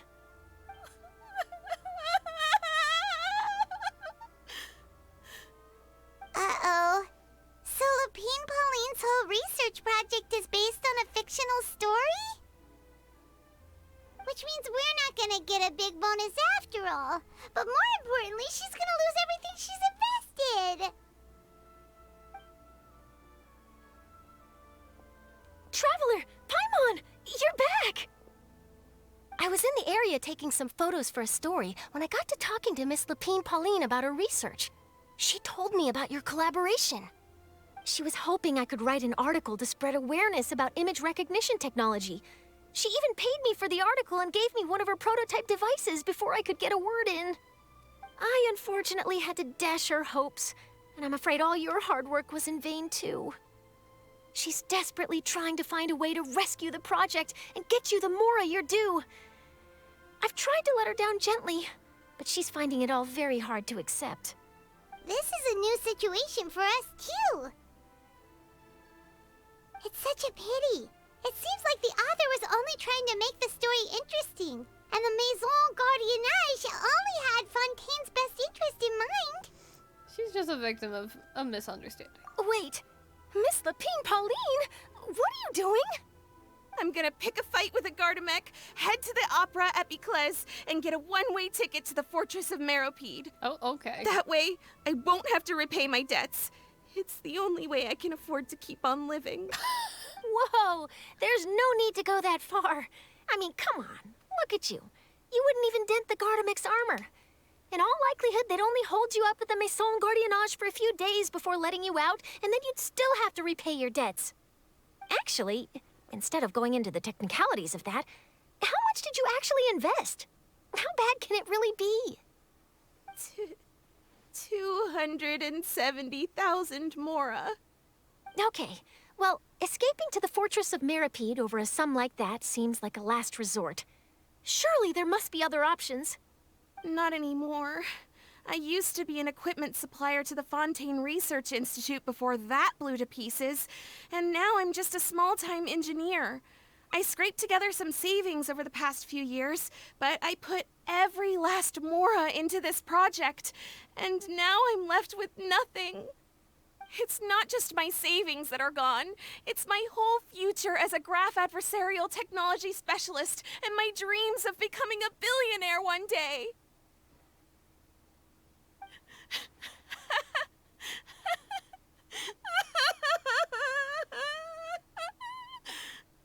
My life is over. Don't despair, Miss Lapine Pauline. I think I know a way for you to turn this around. This prototype you've given me, the camera lens for image recognition sample collection. It's really quite something. You said you designed it specifically for high-fidelity image capture and analysis, yes? The rapid focal length adjustment is a very useful function in its own right. It's sure to make many journalists' jobs much easier. In fact, I'd say it has the potential to revolutionize Fontaine's news media. So your research efforts thus far are by no means in vain. The technology you've developed may have many applications that you've never even considered. Really? Absolutely. I've been working as a journalist for the Steambird for a long time now. No one understands the issues we journalists face on a day-to-day basis better than me. So keep calm, take heart, and start thinking about mass production. In the meantime, I'll show your invention to all my colleagues to drum up interest in your product. I can't believe it! If this is true, then I can look into setting up a whole camera lens development pipeline. My big-ticket orders and billionaire aspirations are still in the cards. Oh, maybe I should consider taking out another loan. That way, I can rapidly improve the lens production process, be the first to market, and prepare to battle for dominance in the camera industry. Come on! Stop daydreaming about your pipelines for a minute. Just take it one step at a time and see how it goes. There's no sense in putting all your eggs in one basket before things are even off the ground. Being overly ambitious might come back to bite you. And I can probably speak to some people I know and license my image recognition device to a workshop to raise some funds. I can't believe I didn't think of this sooner. There's no time to lose. I need to get to work. Early bird gets the worm. Can you believe her? She just ran off. Paimon's pretty sure our advice went in one ear and out the other. It's understandable. When inspiration and passion strike at the same time, it's all too easy to throw yourself headfirst into your work and forget about everyone around you. A lot of journalists are the same way when they're first starting out. But don't you worry. I'm gonna write an article on all this, and I'll be checking in on her regularly. Her research has the potential to benefit the entire journalistic community. I'll give her plenty of input to stop her from going down any rabbit holes, and make sure mass production of her lens can begin as soon as possible. It's reassuring to know that you'll be looking out for her, Charlotte. Star journalist to the rescue. Actually, you know what? Why don't you two take this prototype lens? I'm sure you'll have plenty of chances to use it on your travels. It takes the right person to get the most out of a new technology. In your hands, it's sure to capture some amazing sights. Thanks a lot, Charlotte. No bonus, no biggie. This makes everything worth it. You're welcome. I got something out of this too. The beginnings of a very interesting news story. The boundaries between real news reports and news-like fiction must not be blurred, even when there's a compelling justification for doing so. Yes, that's how I'll phrase it to the editors when I give them my feedback. Let's hope we don't mislead any more well-meaning citizens in the future. Is that the completion of it, Chris? Ooh.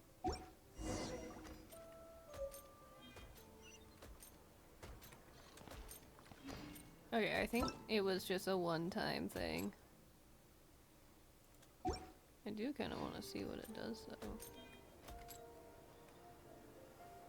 I'm glad it's just a one-time thing, because I do want to get back to this frickin' main event story stuff. Oh, that expired. I don't even know what that was.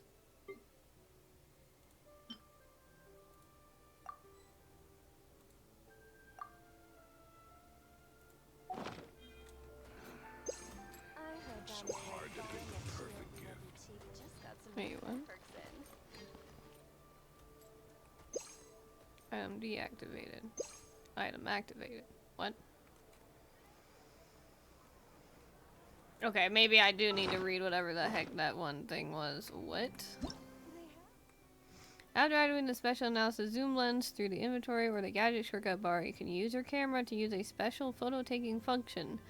After Charlotte activates this gadget, the original effects of framing, freezing point compositions, hold mode cannot take effect, but you can use special methods to take photos. So wait, if I activate that and I get out my camera,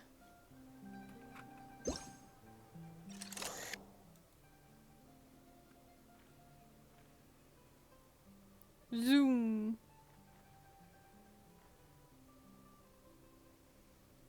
Does this just have a zoom feature? Is that like all it does? So if I disable wherever the heck it went again, because I'm blind, and deactivate it, then activate this again. I heard down the grapevine that Oh. got some new fabrics in. The damned will sooner die again. Okay, so I kind of do want that activated all the time. Then lay a hand on me. Because, like, it actually lets me zoom in. Doesn't let me move around, but...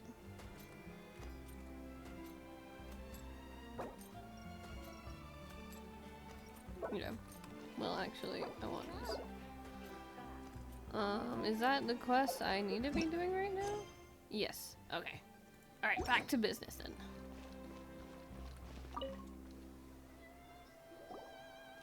Welcome to Le Show's Clockwork Workshop. How can I help you? Hello. I'd like to know if anyone has purchased some special components lately. Special components? Sorry, could you be more specific? I mean the kind of components that aren't typically used for clockwork toys, but for firearms. Huh? For firearms? No, we don't sell those sort of things here. Don't misunderstand. I'm not here to cause any trouble. We are merely investigating a case, and we're hoping that you could cooperate. Well, to be completely honest, I'm not even sure what kind of components that would entail. Has anyone ever purchased components here as an individual rather than on behalf of an organization? We have a lot of customers who buy toys, but those who buy components are all regular customers who buy in bulk on behalf of their organization. Is that so? I understand. Thank you for your cooperation. You're welcome. It's the least I can do.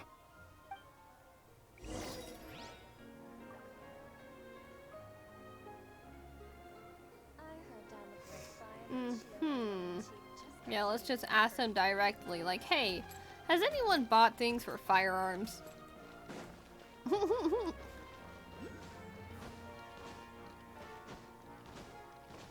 Well then. Where is it? Like, can you, like, actually show the marker? So I know where I'm going? Whee!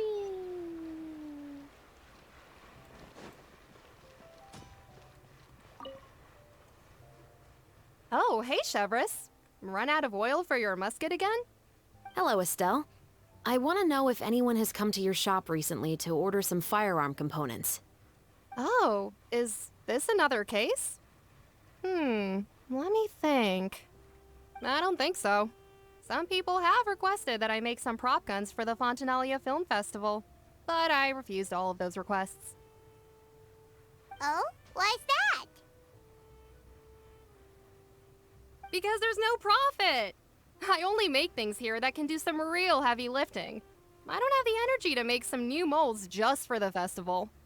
Then, has anybody come specifically looking for mechanical components? Well, I usually sell off my scrap to the Fleuve Cendre. I don't typically give them to one specific person. I understand. Thanks for your cooperation. Don't mention it. Always happy to have the Musketeers' patronage. Seems like we haven't found any leads to go off yet. Yeah, unfortunately. Alright, let's head to Fleuve Cendre next. Huh? Are you sure? People might not be so thrilled to see the captain of the special patrol there. You think so, huh? Then I guess you don't know. Huh? Know what? That I grew up in Fleuve Cendre. Huh? Bro, you gotta be kidding me. You telling me I gotta go complete another freaking side quest? Oh my gosh.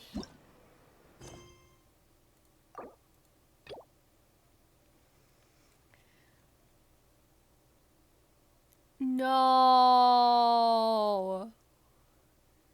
Ain't no way.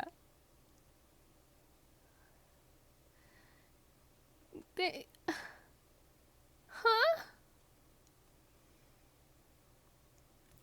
That is dumb. No. I can't even do this quest. Can I do a side quest? That I've already...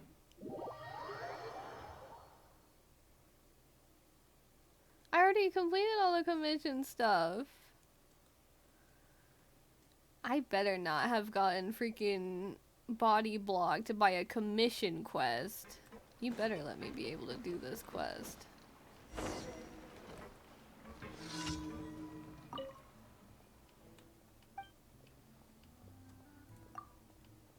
Okay, I think it still lets me do them.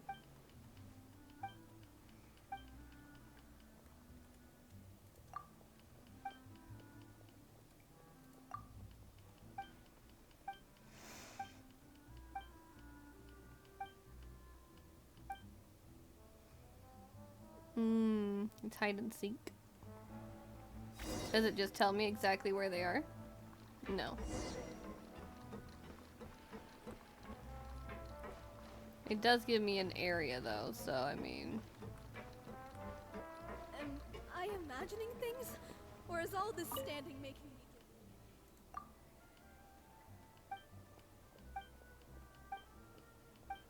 Well, I think I see him in the corner of my eyeball already, so I mean... Adventuring underground is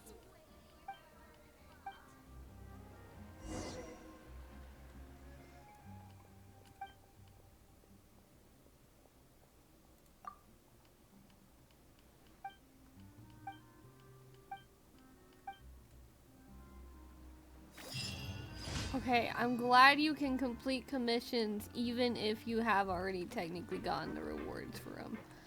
Thank God. Because I was not gonna get body blocked by a freaking commission quest. Oh my god. Okay. We're doing some questioning here too.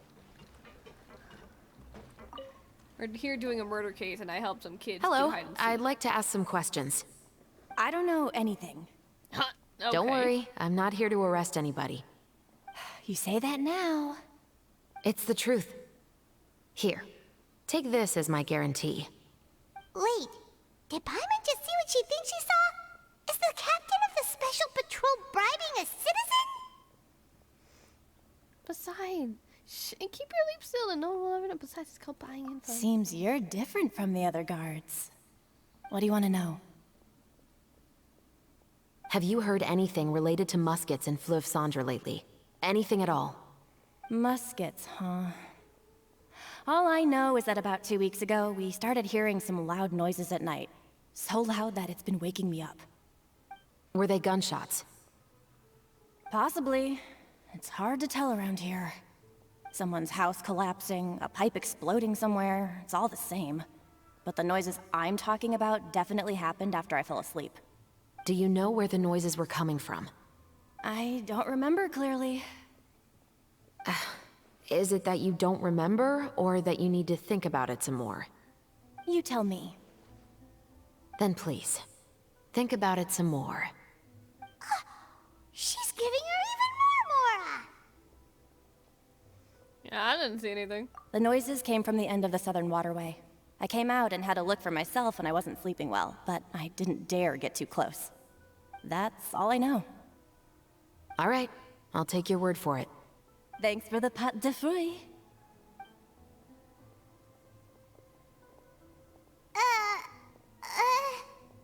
No need to be surprised. I grew up here, remember? I know how to get people around here to talk. I want some pâte de fruits too. My apologies, I'm all out of sweets. Though I do have some other tempting snacks in my custody. Fries, fried chicken, and even onion rings. But taking care of junk food is my responsibility. You're better off sticking to your normal, nutritious diet. Now then, let's keep going. On the way, we're like, I want some. How the heck did you just have that in your freaking... Also, I wanted to look at this, like, tattoo. Like, god damn, look at that. Sheesh. Anyway.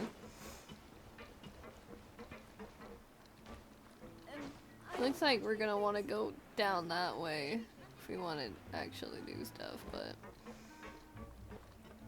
I kind of want to talk to everyone. It's been a while, Tetro. Please, just get on with your request. I want to know if you've heard anybody talking about muskets lately.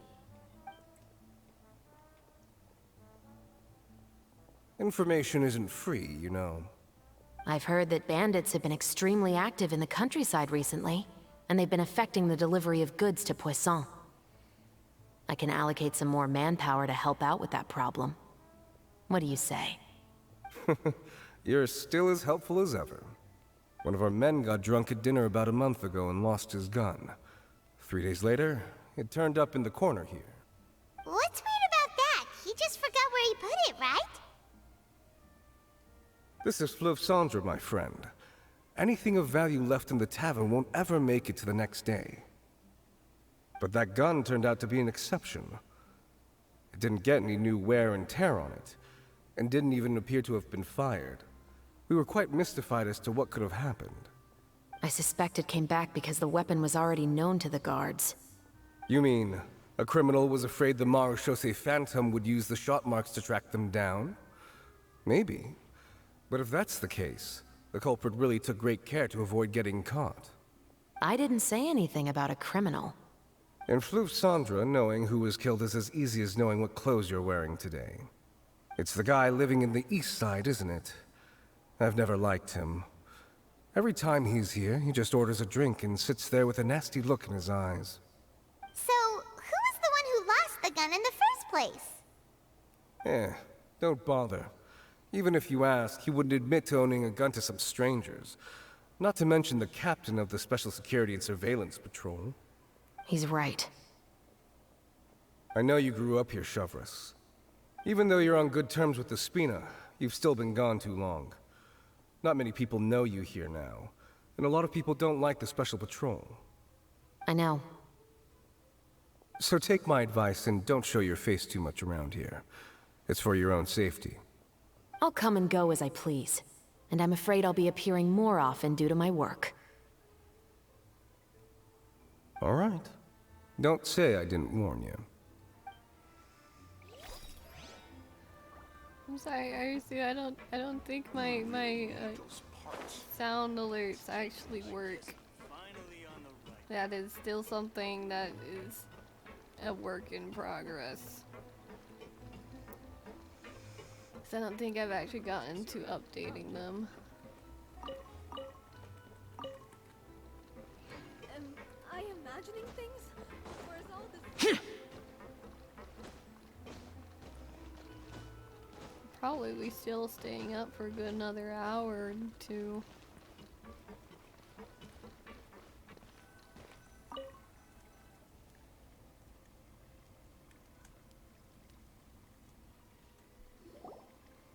What's all this? Some broken planks and barrels, as well as some liquor bottles? Yes, but have a closer look, Paimon. Even though somebody has purposefully tried to clean them up, these are obviously marks from musket bullets. In other words, someone was here trying to improve their shot. They were using the barrels and bottles for target practice. Could it have been the killer? Your guess is as good as mine. Although many people at Fleuve Cendre own guns, few hide the fact from others.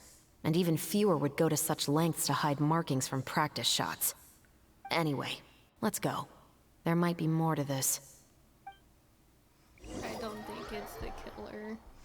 The killer's been hiding really well. So I don't think the killer would have done some practice shots if it can already do a killing shot. Seems like that's all we'll be able to uncover for today. Paimon feels like we managed to learn a lot more here than up on the surface. Yes. Assuming that everything we found is indeed connected to our suspect, then their timeline was probably something like this. A month ago, our suspect found a gun and took it home to disassemble it. Once he'd figured out its mechanics, he brought it back. In the following weeks, he used some parts to create his own makeshift musket, and took it to the Fleuve Cendre for target practice. Then, a few days ago. He found his target and carried out the murder. Once the deed was done, he left a rainbow rose on the body, just like the scene in the novel. That all makes sense to Paimon, but we're still no closer to figuring out the killer's identity. About the guy who died. The deceased was a resident of Fleuve Cendre. It's said that he was a poor, solitary man. But if we're following the novel, shouldn't the guy have been a nobleman? Yeah, that's also something I'm trying to figure out. If we are indeed following the novel, and there's a story behind the murder, then this murder should be an act of vengeance. But according to our investigation, the deceased didn't have any enemies. He was no saint, but no one's heard of a rival who hated him enough to shoot him dead, much less care to leave a rose on his body. What message is the killer trying to convey, and to whom exactly? Could they be the novelist? We've thoroughly investigated that possibility. He claims to have spent the whole day at the Opera House on the day of the murder, and the staff there have confirmed his account. Okay, so he has an alibi. Not only that, he lacks a credible motive as well. He has a family of his own, and both of his parents are still alive.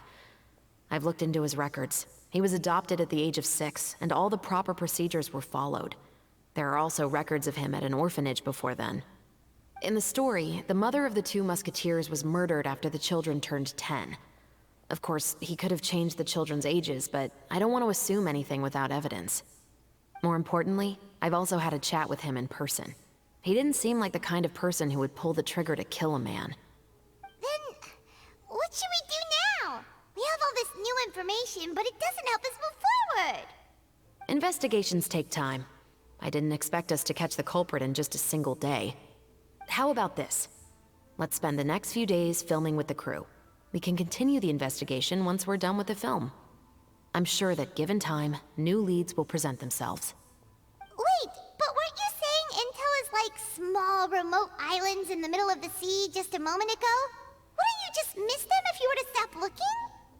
Ah, but the book had more than one reference to the islands, Paimon. Oh? What else did it say then? As long as you spend enough time sailing through the fog, you'll eventually come across an island.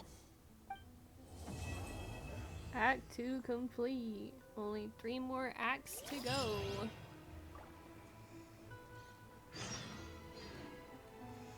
Eight to 10, once again, to the another morning. Luckily, it's already almost that time anyway.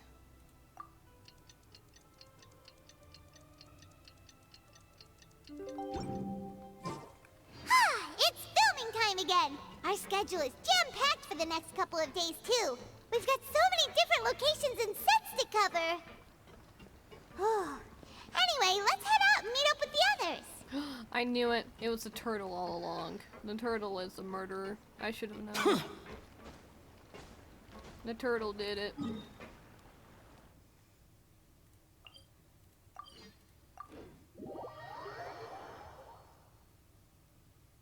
The turtle murdered everyone.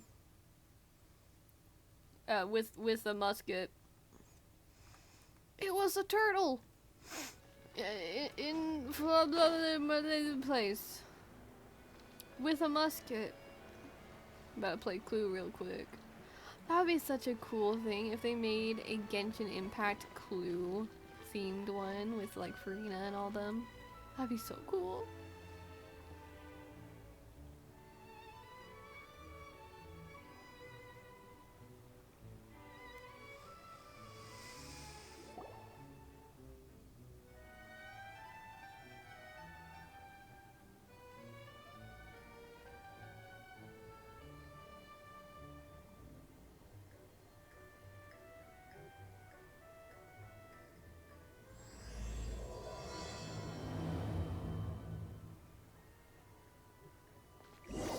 Both the filming and the criminal investigation progress at a steady pace over the next few days.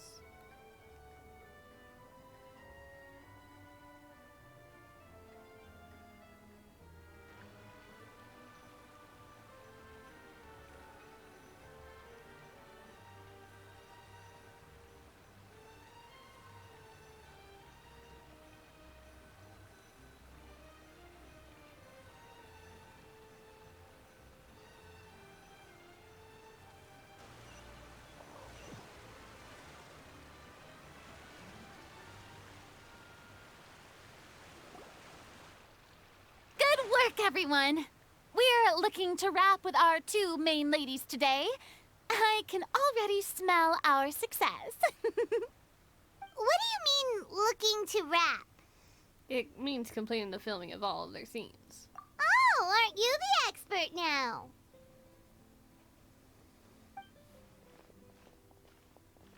This upcoming scene is the two musketeers' final confrontation with the Baron. There will be quite a bit of action, but no choreography beyond what we've already rehearsed.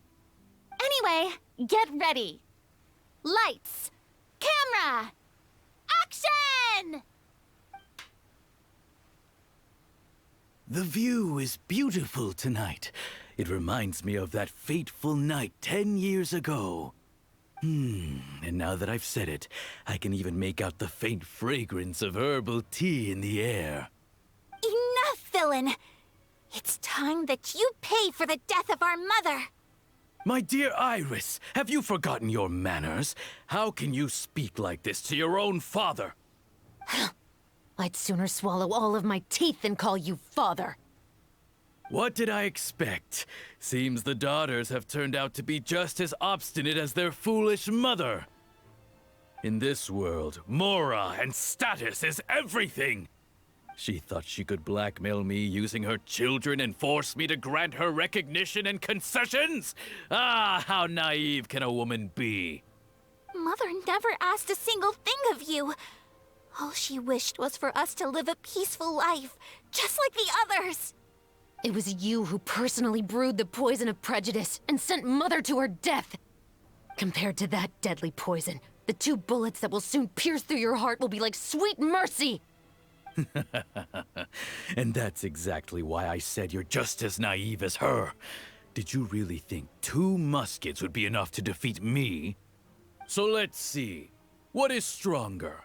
Mora and power, or the 2 muskets in your hands?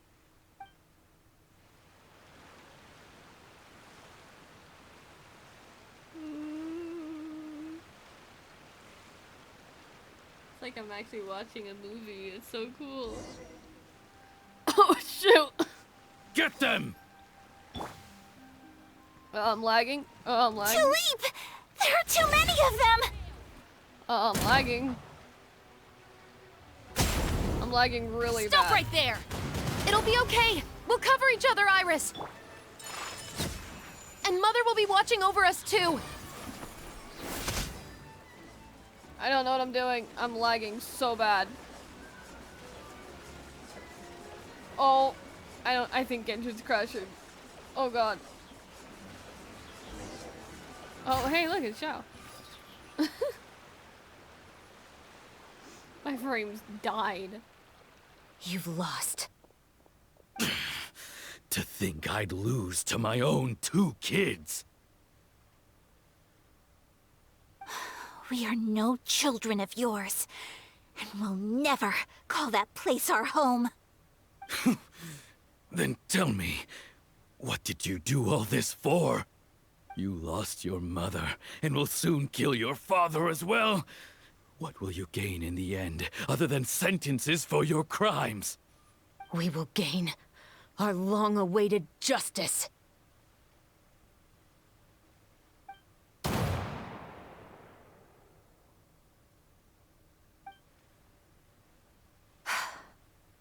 It's over. Finally, it's over.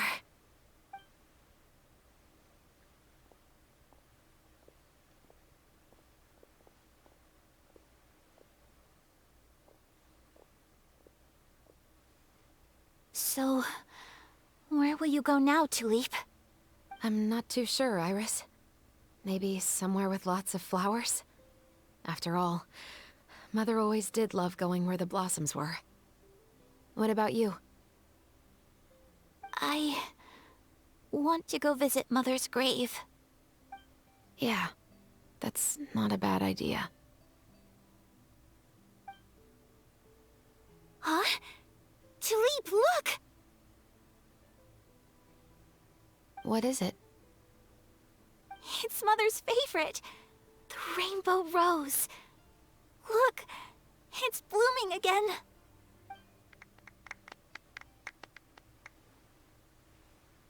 Excellent! That was beyond mesmerizing. Even I didn't expect the scene to go so well. And we got it in a single take. All right, everyone. We've got a wrap for Tulip and Iris. Congratulations, Ayaka and Chevrolet! Amazing performance. Thank you. I didn't expect our parts to wrap so quickly. I wish I could savor the experience for just a bit longer. Paimon totally understands.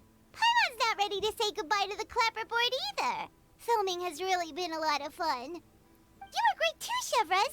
The way you said, long-awaited justice. It gave Paimon chills. That is indeed my favorite line in the whole book. I still remember trying to act it out in my room the first few times I read it. Whoa, Paimon would have never guessed you're that type. Who doesn't like stories where the guilty are punished and justice prevails over evil? Don't forget, I'm the captain of the Special Security and Surveillance Patrol. Captain, I have something urgent to report. Please excuse me, everyone. I'll be back in just a moment. It's okay, don't worry about us.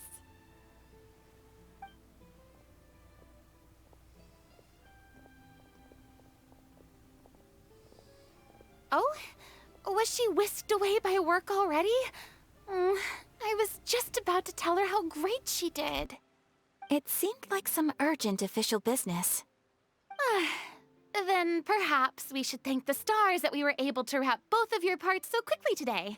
Switching around the filming schedule would have been a real pain. Anyway, I actually came over to let everyone know that we're all done for today.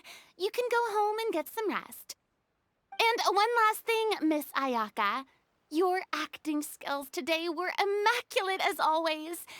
Are you sure you won't consider taking up full-time acting? See, I just happen to know this great troupe that's still looking for a lead actress. Thank you for your kind words, Director Farina. Unfortunately, there are still many matters that I have to take care of back home at the Yashiro Commission. I cannot remain in Fontaine to pursue an acting career. Nevertheless, I will make sure to treasure this incredible opportunity in my heart. Oh, that's a shame, but I understand. Just let me know if you ever change your mind. I believe it's also about time for me to take my leave. But hopefully I'll see you on set over the next few days.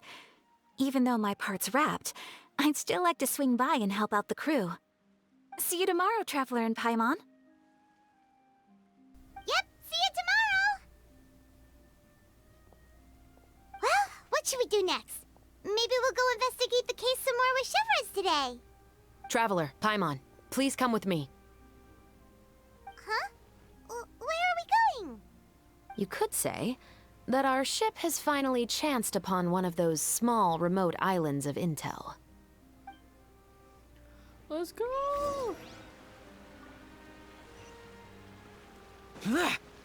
Oh my gosh. Can I question how the heck you went all the way over here and then all the way... Oh my gosh. I don't have a teleport point there. I'm gonna have to take a ship. Thingy. There is a ship thingy, right?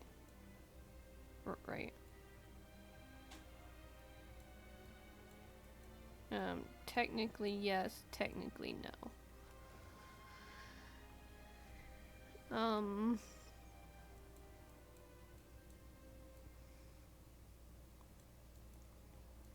How do I take the thing there? I'm actually kind of confused. I could teleport to Poisson, but I wanna take the detour. Cause apparently I don't have the teleport waypoint over there, so I think it'll be faster if I took the passageway over there.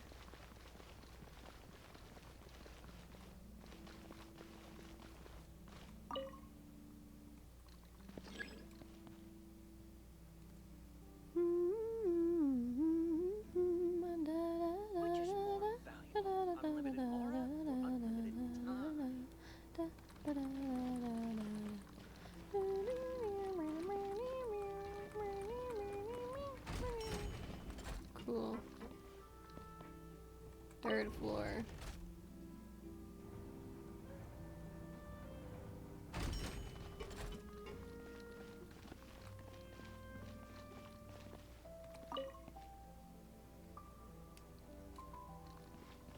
Welcome to the court of Fontaine. This is the right track, right? No, it is not. Okay, goodbye. This isn't the right one. Floor 2.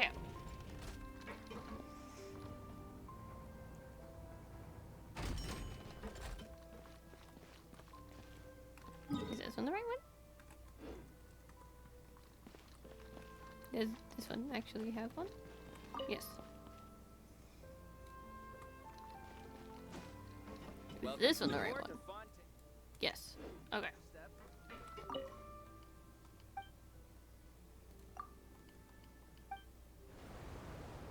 Yay!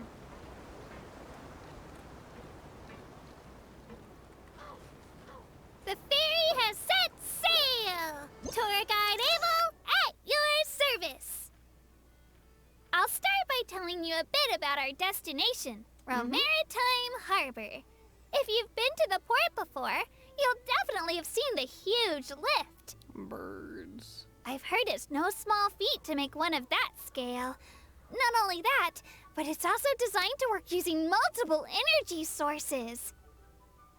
If you know any super rich merchants, that want to build really tall buildings, you can invite them to Fontaine to hire the designers of that lift. Or at least the people they taught their craft to.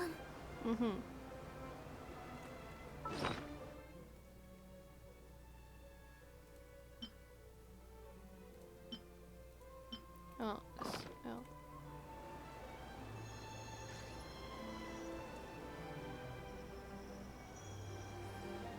Isn't that cool? Isn't the lag oh so nice? Don't you just like it when my frames disappear?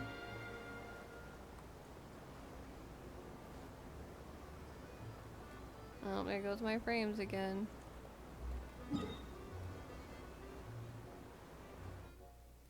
I don't know why I lag so bad. It's so bad. Horrible.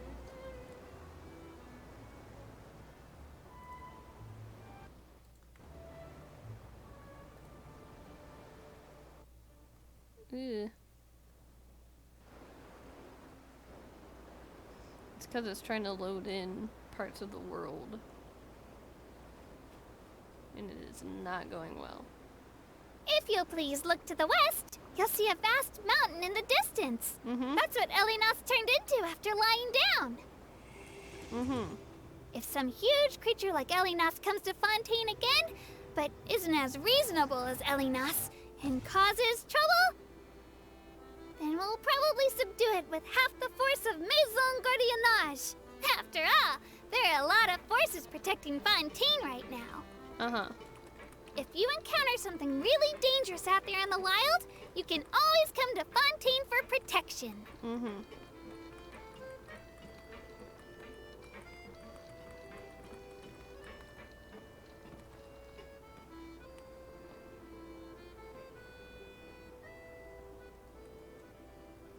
I'm gonna stare at you aggressively until I jump off.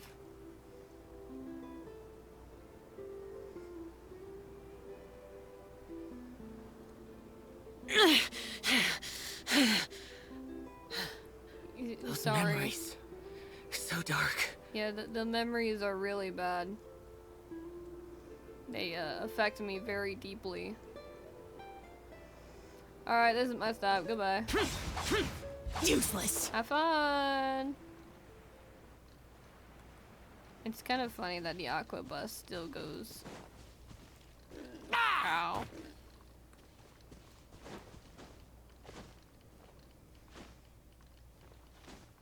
Okay. I need to check why the heck my Genshin's lagging so bad. It doesn't usually lag this bad.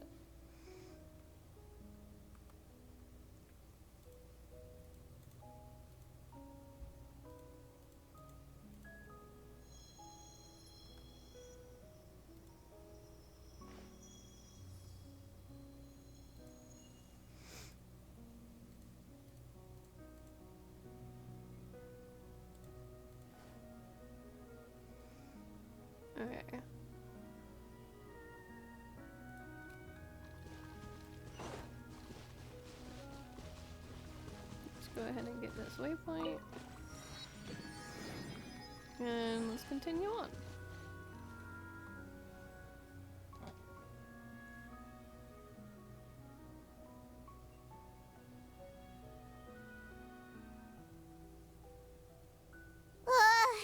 Paimon's exhausted.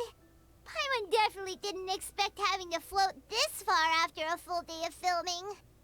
So, Chevras, why did you take us here? Did you find a new clue? Affirmative. It wasn't anything conclusive, but it should show us a clear way forward. Have you ever heard of someone by the name of Emily? Oh, you mean that famous perfumer? She's a good friend of mine. She's lent me her aid several times in the past to resolve some difficult cases. After I discovered the rainbow rose at the scene of the murder, I sent it to her. After all, she's probably the foremost expert on flowers and scents in all of Fontaine. And then? There was nothing remarkable about the flower or the trace amounts of soil left on it. But according to Emily, the rainbow rose left by the killer was derived from a very rare cultivar.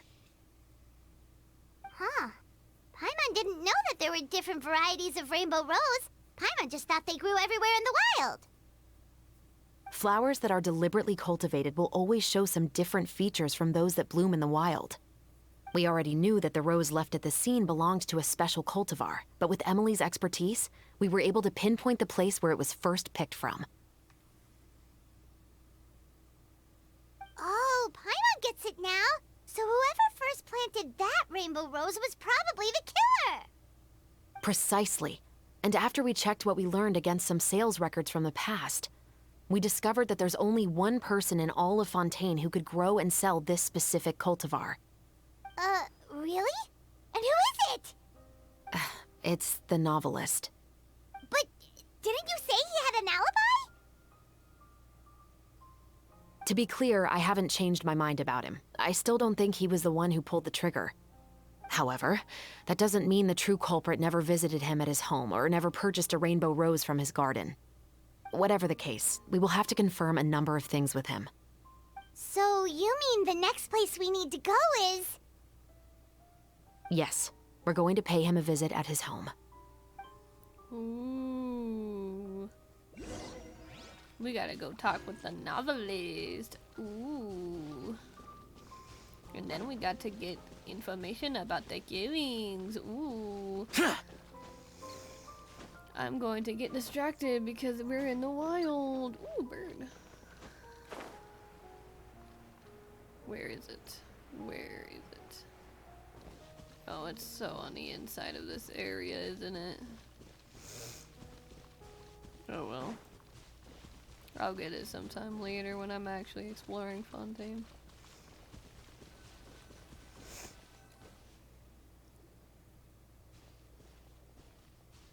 That should be his house.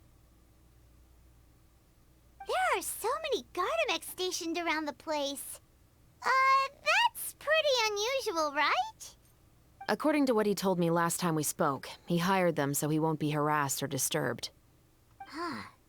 So there are a lot of flowers in his garden, but Paimon doesn't think we'll be able to pick one without alerting the Gardamex. Right. Which is exactly why I think there has to be a special connection between him and the killer. So, should we knock? Just wait here for now. I'd like to take care of a number of those Gardamex first.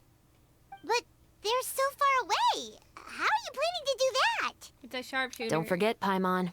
I'm actually the real-life captain of the Musketeers. Oh yeah.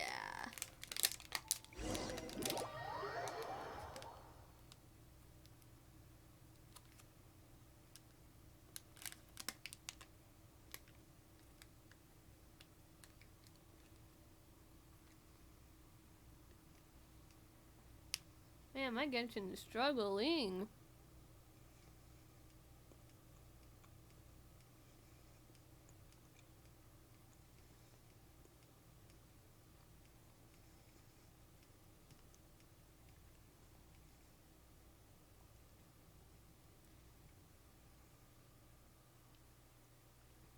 My Genshin doesn't usually struggle this much.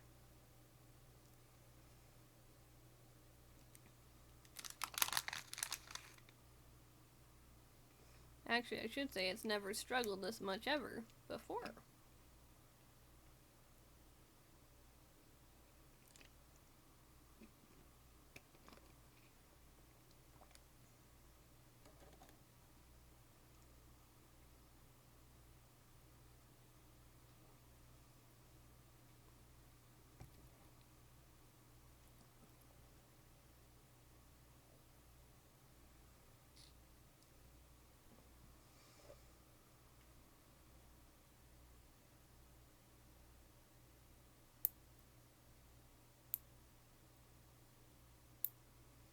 Man, my Genshin is struggling. It keeps like giving me a loading.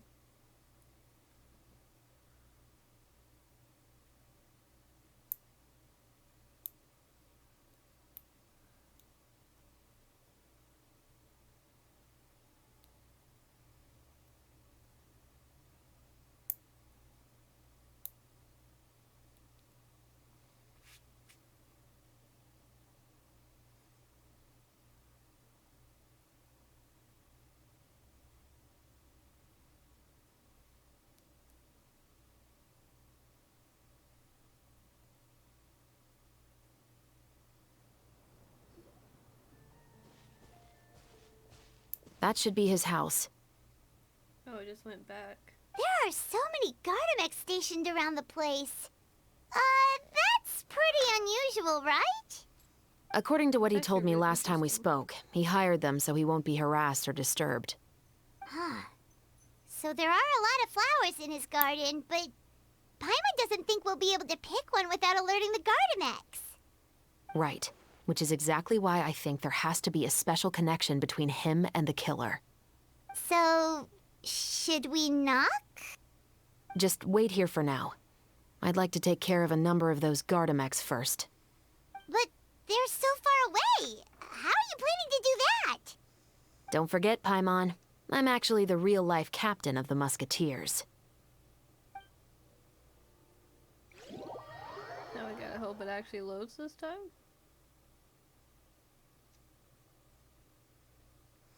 It could have just been a connection issue that I was having.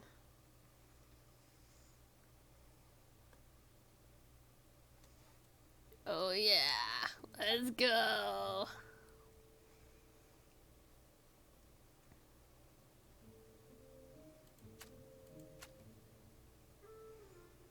Hmm.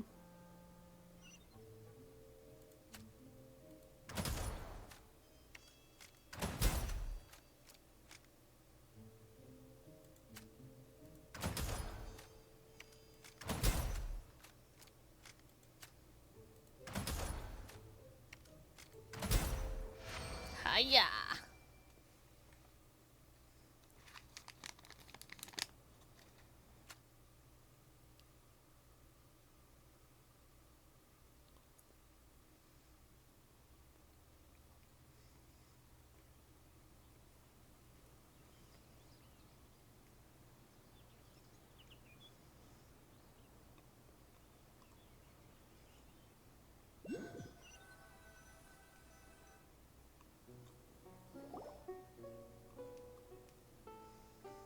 All clear. Let's go. Wait! Paimon's a little nervous now that we know he could be the killer. Can we go over our plan of action again? I'll go knock on the door and make sure it's safe inside. Once we're sure that we're in the clear, I'll ask him to come with us for a quick round of questioning at the guard's headquarters. But can't we just arrest him? No. We still have no evidence that he's the killer, or that he lent the killer any direct aid. Still, it would be appreciated if you could pick a rainbow rose from his garden for me while I'm talking to him. It'll help the Marachose Phantom confirm Emily's theory. Sure, no problem. Just be careful, Chevreuse.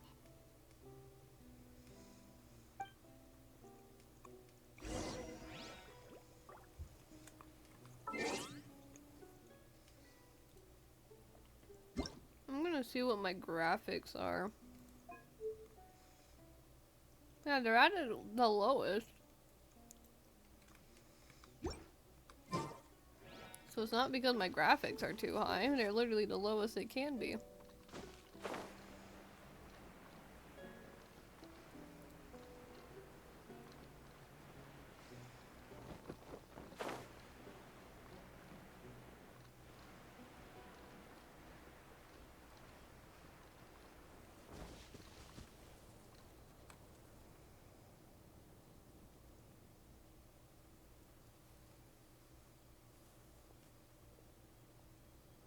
Excuse me, Mr. Baptiste, are you home?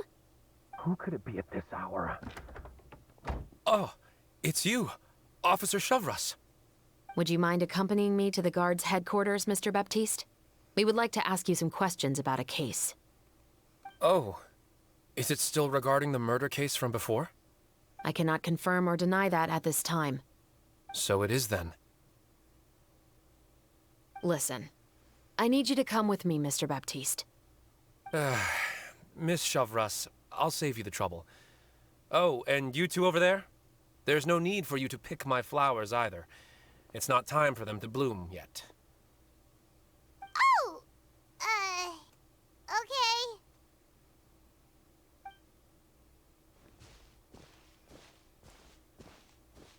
By saving me the trouble, you mean... I will confess. I was the killer. Huh? Huh? He just admitted he's guilty! Please relax, everyone. I'm not armed. The musket you're looking for has been buried in my backyard. Then it's my responsibility to inform you, Mr. Baptiste, that everything you say right now will be used as evidence for the inevitable trial. Yes, I am perfectly aware of that. I must say, I hate this feeling. Oh? Is it because I confessed? Or because you've been proven wrong? Both, I suppose. Why did you kill him? For the same reason as the one I wrote out in my novel, of course. I did it to exact revenge. I know you haven't figured out the link between the two of us. Had you done so, I'd have been taken away to the headquarters a long time ago. But that won't stop me from always remembering his grotesque face. After all, he was the one who killed my mother. Your mother is still healthy and well. You know, I was adopted as a child. I was referring to my birth mother. That was never recorded in the orphanage's records. Please forgive a 6-year-old child for concocting some lies to protect himself after watching his mother die right in front of him. So, your novel, it was like a record of your life? No, of course not. It was a work of fiction with many embellished parts. But I am indeed the illegitimate son of a wealthy and influential man who abused his power to murder my mother. That part was 100% real. But the man you killed didn't have a Mora to his name. He was a hired assassin. An irredeemable beast who sank his fangs into a defenseless woman just for a few bags of Mora. But if that's really the truth, you wouldn't be telling us any of this now. You still haven't managed to take revenge against your father, the true mastermind behind it all. I never thought I'd hear that kind of thing from the captain of the Special Security and Surveillance Patrol. I'm simply skeptical about your motives. It's simple, really. I've grown tired of everything and don't want to shoulder this burden anymore. You may have considered me too soft to pull the trigger. Well, as it turns out, you are exactly right. I've become overwhelmed by the aftermath of the murder. So you're going to call a stop to your revenge, just like that? The true mastermind is too rich and too powerful for me. I've accepted that I will never be able to avenge my mother alone. And so what? The characters in your book never gave up. Now, Officer Shavras, I'm the one who has killed a man, aren't I? Are you trying to convince me to commit another crime? What's your father's name? How do you plan to prove the veracity of all of your claims? Well, I'd like to speak with you privately. Sure. Why don't we speak privately at the guard's headquarters? No, it has to be here. I must ensure that we won't be overheard. Fine. Let's talk here. When I said won't be overheard, I meant by anyone. I would like to speak with you and you alone.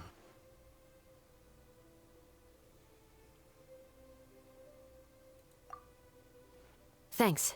I appreciate it. safe, Chevres.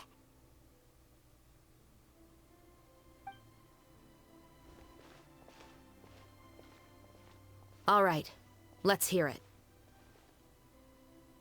Will you really believe what I'm about to say?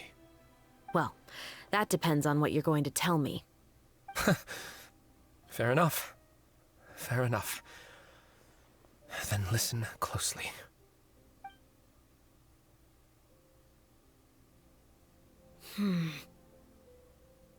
So that's how it's all connected. So, it seems you believe me after all. Do you want me to go public with this? No, of course not. At least, not right now. Then why did you bother telling me? You've read my work. What do you think? Even if you were to go public with all of this, right now, he'd simply deny everything. It's been too long. Almost 20 years. Anything that could be used as evidence has long faded away. Even if there might have been a solitary island of truth once upon a time, it has long sunk beneath the waves by now. Justice will never find him. Not if you don't try. I know that as the captain of the Special Security and Surveillance Patrol, you will always stand on the side of justice. But do you really think a cushy life in prison really constitutes justice for him? I bet he could lead an extremely comfortable life in the fortress of Meripede. What are you trying to say? I've been observing you from a distance. Your portrayal of the musketeer was exquisite. Pull the trigger of justice against him. Let the villain get what he deserves. You want me to let you go so you may complete your revenge? No, Officer Chavras. I know that would be impossible. No. What I'd like is for you to perform the deed on my behalf. Well, not far away. Oh, Chevres sure is taking her time. What could they be talking about anyway? Oh, Paimon's worried. What if he decided to attack her? I have full confidence in Chevres' fighting skills. Oh, you do have a point. Still, do you have any idea who the rich person might be? And why the novelist doesn't want us to hear what he's saying to Chevres? Sorry to keep you waiting, you two. Hey, how did your talk go? What should we do next? I've already sent someone to escort Baptiste back to the headquarters for questioning. He wasn't lying about the musket. It was indeed buried in his backyard. But what about the name? Did he tell you the name of the rich guy? Yes, he did. But for now, I have to return to the Special Patrol. There are still a few loose ends I need to tie up. What's going on? It feels like she's keeping something from us. I'll probably be quite busy over the next few days, so apologies if you don't see me on set. All right, Paimon understands if you can't tell us everything you know. We'll just keep an eye on the steambird then. Actually, there's still something else I need your help with.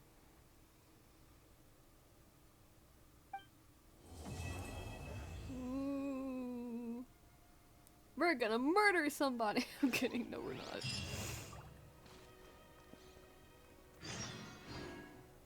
Wait until the following morning.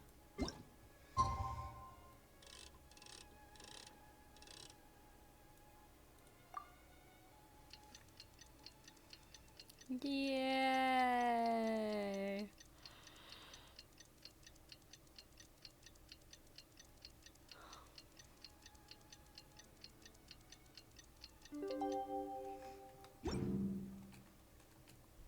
Okay. We haven't seen Chevres since that night at Baptiste's place. Well, guess there's no point in worrying about it now. Let's go join up with the others. Okay.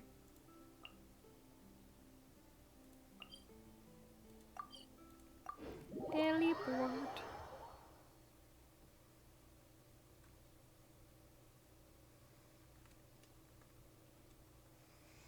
We're almost done.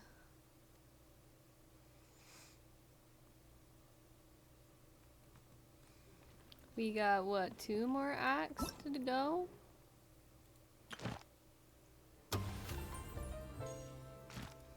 Yep. We're doing this one right now, and then we have this one. So we're almost there. I see, listen, the story is very interesting, okay?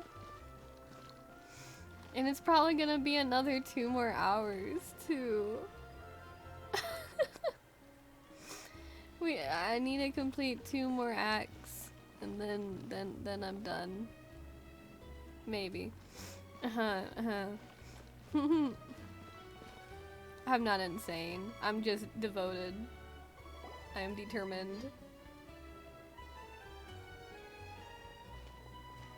Good morning! Hayaka and I were just talking about you. Is Chevra still not joining us today? Probably not. We haven't seen her either. Huh? That's such a pity. Director Farina said that we've only got a few small scenes left before wrapping up the entire thing. She even said that she'll get me into a couple scenes, so everyone will have a chance to shine in front of the camera. We were also planning on having a victory feast once we're all finished filming. You can join us, right? Of course. If only Chevros was here. I still haven't taken a photo with her. I'm afraid that can't be helped. Those special patrol folks are like phantoms when they've got a case on their hands. But to be honest, I'm even more concerned by what I read in the Steambird earlier this morning. It said that the killer in the murder case was none other than the author of the 2 Musketeers. Oh yeah, I heard about that too. He came forward and confessed his crimes, but gave no explanation as to why he pulled the trigger. We didn't know about this case at all when we joined the film. Is it going to affect the reception of our work? From a pure publicity standpoint, this will draw a lot more attention to our film. I have to say, though, that no director can be perfectly comfortable with garnering attention through means other than artistic skill. To be fair, I feel like that ship sailed the moment you allowed yourself to be named as the director on our posters. It's not my fault that I'm super popular. What was that saying again? My popularity has, Sunk to an all-time low? spread to the 4 corners of Teyvat.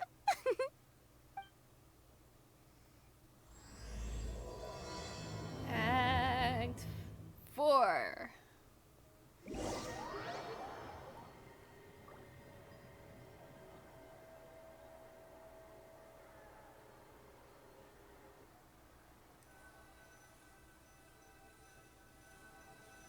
What do you mean? English voice acting is not that bad.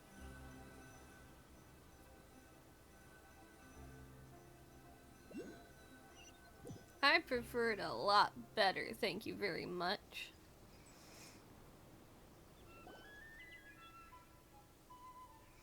Because then I can actually understand what they're saying.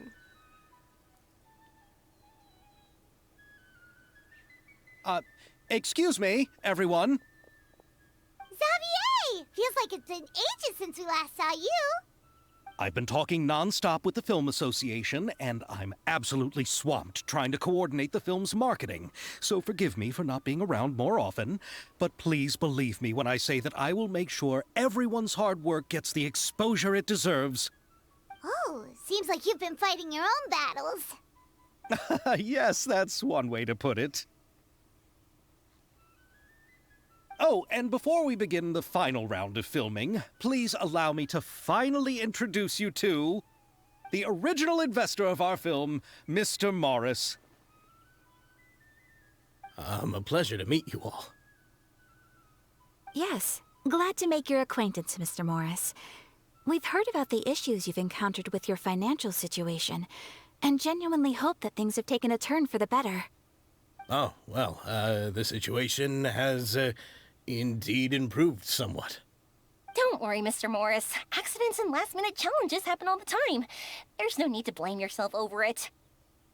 The good news is that we're almost done filming now, and I would even say that this is the best story I've ever seen. Is that so? I say, that was great news. All right, now that we've gotten all the pleasantries out of the way, let's get the show on the road. We'll mostly be filming typical people and scenery from the streets today to improve the sense of environmental ambiance in some parts of the film. Oh, and there'll be a cameo for Mr. Kamisato and Miss Yoimiya as well. They'll be used to show outsider perspectives on the fates of the two musketeers. That's right. Ayato should be here any minute. Excellent! Then let's start with the scenery shots. Camera and clapper loader, you're up. Yep, we'll be ready. Remember, all we need are some wide zoom shots of the streets. If you happen to find some particularly lovely patches of flowers and grass, feel free to grab some close-ups of those as well. Ready? Lights! Camera! Action! Okay, now move the camera slowly. Try to focus on that flower. What's wrong? Just adjust the focal length a bit. Something the matter? The camera seems to be broken. It's not responding like usual. Huh? But wasn't it working fine for all the days before? Veronique, can we try a different camera? No problem. How about this one? All right, let's give it another try. Lights! Camera! Action!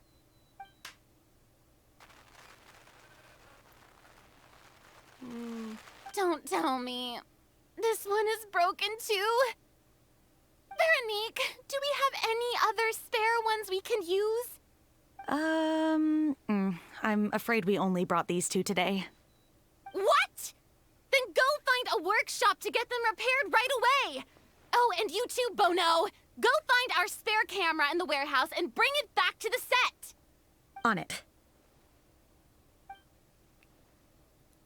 Greetings, everyone. My apologies for the delay. Is something the matter, Ayaka? It seems like there are some issues with the filming equipment today. We're stuck for the moment. I see. Well, let's not just stand here twiddling our thumbs. Actors, to the makeup booth. We'll start on the next scene as soon as we get a working camera. After some time, Veronique returned to the repaired camera. The people at the workshop told me that the part which holds the lens in place seemed to have fallen off. That's super strange. It was perfectly fine just yesterday. Well, no time to dwell on that now. Let's get back to filming. Ahem! Quiet on set! Places, everyone! Lights! Camera! Action! By the way, have you heard about that recent murder case? Yes, I have. It seems that they've caused quite the commotion in the city. I heard that the chief of the guards is so mad about not catching the culprit that he's about to explode. Oh? I find that quite hard to imagine, considering how he already looks most days. Director, we have a problem. Oh, we're in the middle of a take! Couldn't you wait until we wrapped up this scene? No, Director, our film, all the finalized film that we've been keeping in the case has disappeared. Oh, wait, what did you say? Mr. Bono, please take me to where the film was kept right away. I'm coming too. I knew it. Someone's No, sabotaging us. Yoimiya, you have to stay here. Oh. Okay, listen up. Everyone who's not working on this current scene can go with Bono to look for the film. Everyone else, stay put and wrap up the scene. Unbelievable. How could all these problems happen in just one day? After some time. We're back. How did it go? Did you find the film? We found it in the sewers. Huh? In the sewers? Is the film still okay? We discovered it just in time, so we should still be able to salvage it. The others are checking now to see if we lost any specific scenes. You scared me for a moment there. I nearly thought we had lost everything. I really don't want to experience that feeling of despair again. Okay, but who could have stolen the film and dumped it there? Could it be, some competitors working on other films? But if they wanted to harass us, why wait until the last day? Okay, we don't have time to really look into it right now. Let's strike while the iron is still hot and wrap this thing up once and for all. Yeah, let's finish it. Thanks, everyone's efforts to finally wrap up the final scene of the space situated from blah blah blah. I would like to officially announce that our entry to the festival, The Two Musketeers, has now concluded filming! Paimon is spent. It's so late already. Even though the filming process proved to be extremely challenging, everyone provided valuable and unique contributions to the final product. Thank you all for your dedication and support. And just like Director Farina, I would also like to extend my most heartfelt thanks to all of you. Really, you've all helped me so much. All right, let's save the awards speech for later, and hopefully also get some rehearsals in before the real thing. Anyway, now it's time to party! Let's all make our way to the beach and have a celebration feast so loud and fun that even the blubber beast will want in. Something tells me here at the end we're gonna get sabotaged again. Paimon wants to party! And I think it's Chevroot's doing it too. Ooh. Whoa, this place is hopping. Everyone's finally getting to relax after wrapping up the film. Let's go chat with someone. Because I think that was the final request, is that he doesn't want it to be set in stone or something. I don't know. Have you ever seen a fireworks show, Mr. Morris? It's pretty amazing. I'm afraid I haven't, but I'll take your word for it.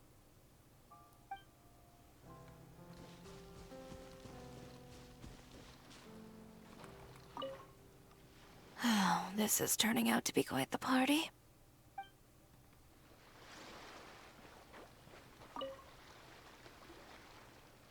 Hey, Ayato! How's your work been going? Everything went rather smoothly. Thank you for your concern. Ayato told me that we've already confirmed the dates for some Inazuma Fontaine cultural exchange events. So the next time we visit, we'll be doing so in our capacities as the representatives of the Yashiro Commission. Oh, that's great! Then maybe Paimon will be able to find Fontaine detective novels in Inazuma from now on. Oh, wait. Wouldn't Yaimiko get upset if that happens? That would be stealing some of her business. Not as long as the novels are sufficiently interesting. You've got a point. She's always complaining that light novels have become bland and too predictable after all. The cultural exchange won't only feature literatures of both nations, of course. We have also made plans for cross-cultural engagements in the fields of gourmet cuisine, toy making, and artisan craftsmanship. Whoa! Paimon's getting super excited now! When the time comes, be sure to visit and participate in all the events. Yeah, so that's hinting towards the fact that there's gonna be an event later on with Inazuma and Fontaine. I was thinking, if this film turns out to be a success, could I ask the two of you to stay and be a part of my crew? Of course, I'll definitely increase the pay for next time. I'd be more than happy to, Mr. Xavier. Thank you for the offer, Mr. Xavier. But I've made some plans to go on a journey to the other nations once the festival is over. Is that so? Well, then in that case, bon voyage, Miss Veronique. Please feel free to get in touch once you've returned to Fontaine.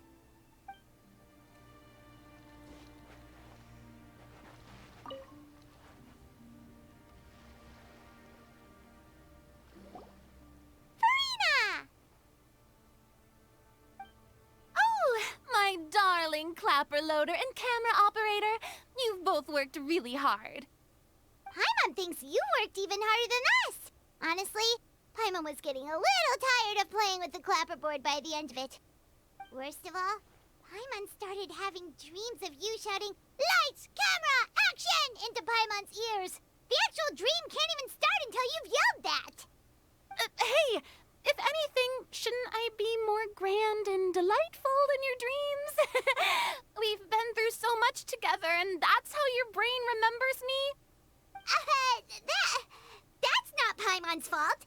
We've just used the clapperboard too much lately. Anyway, what's most important is that we've wrapped the film. I'm pretty confident that we'll take first prize. You mean the Farina Award? Hey, no need to mention the official name. Wait, now that you mention it, if we did win the prize, would Farina just get a statue of herself? Come on, I don't need that kind of attention. Xavier can accept the reward on our behalf. But just imagine! Farina accepting the Farina Award and holding a Farina statue. I'm going back to my dessert now. You all can keep discussing that on your own.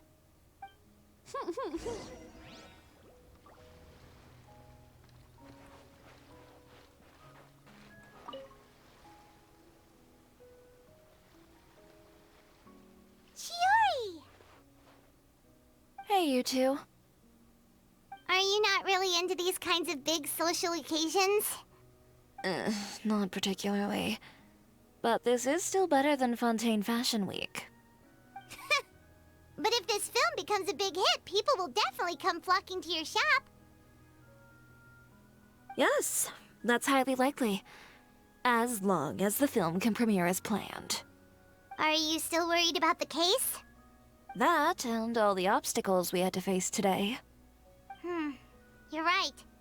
It's as if all our bad luck just manifested at once. But why today of all days? No. No, it's nothing. We've already delivered the film to the editors, so there should be nothing more to worry about. How are you doing, Mr. Morris? You having a good time? Well, you could say that. Do you happen to know when the party is scheduled to end? Judging by how much fun everyone's having, I'd say probably not until well after midnight. Is there something that you still have to take care of at home, Mr. Morris? Oh, well, I'm just not a late night person, so I might take off shortly. Oh no! Silly me. I almost forgot something super important. Oh, what is it? I prepared a whole batch of fireworks for the party, but I forgot to bring them over from the warehouse. Fireworks, you say? Well, that's, truly a pity. Sorry things didn't go as planned. Could you help me carry them over, Mr. Morris? I won't be able to fetch all of them by myself. Me? Are you sure that you can't find anyone else? I just wanted to make this a surprise for everyone. The warehouse isn't far from here. We'll be there in no time. Pretty please, Mr. Morris. These are some of the best fireworks I've ever made. So I also want you to see them before you leave. They're stunning. I promise that they'll be a once-in-a-lifetime experience that you'll never forget. But... It's okay. Just come with me. If we're sneaky enough, nobody else will see us leaving. All right. Mia knows that there's something off, too. The warehouse is right over here. I moved the fireworks there in advance, so it shouldn't be too much work bringing them back. It's still a ways away from the party. Sorry about that, Mr. Morris. It's probably because I'm used to carrying fireworks all the time, so it doesn't feel like a lot of work to me. I knew it.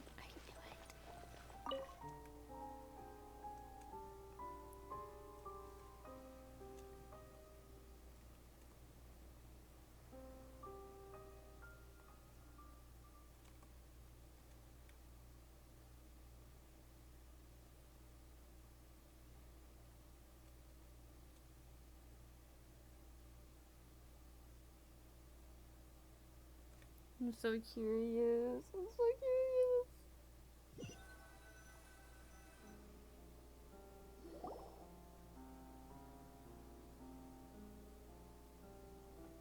curious.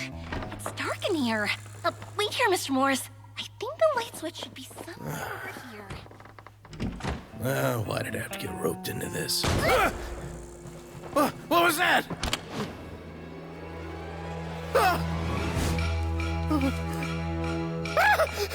Who's there? Get me out! Get me out of here!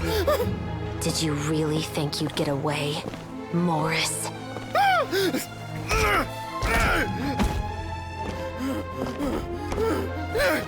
You've got the wrong guy! It wasn't me!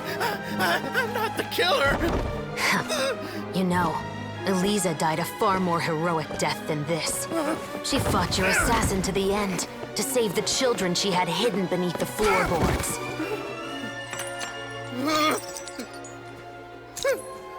That is Eliza's pendant. The one with a photo of you two inside. The one you gave her. Ring any bells? It's a fake! It has to be! There's no way! No way your assassin didn't destroy it, you mean?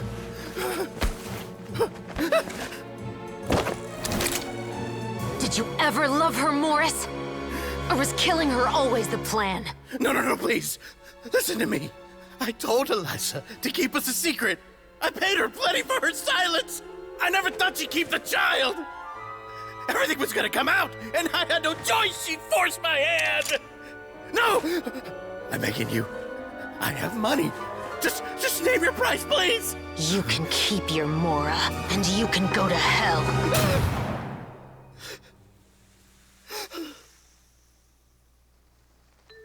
I'm Captain Shovraz of the Special Patrol. Morris, you're under arrest for Eliza's murder. Huh?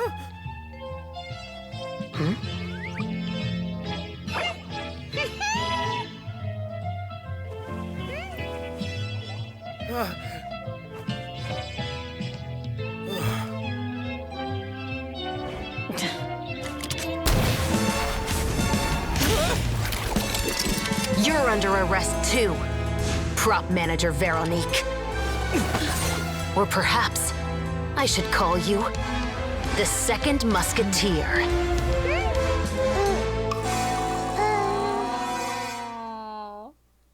Wait, what's going on?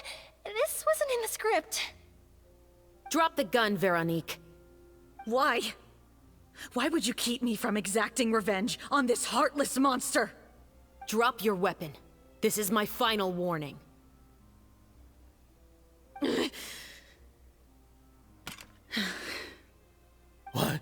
What is going on?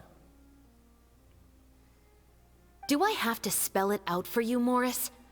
Everything that took place just now was staged to get you to confess the truth. But this last part is all improv, of course.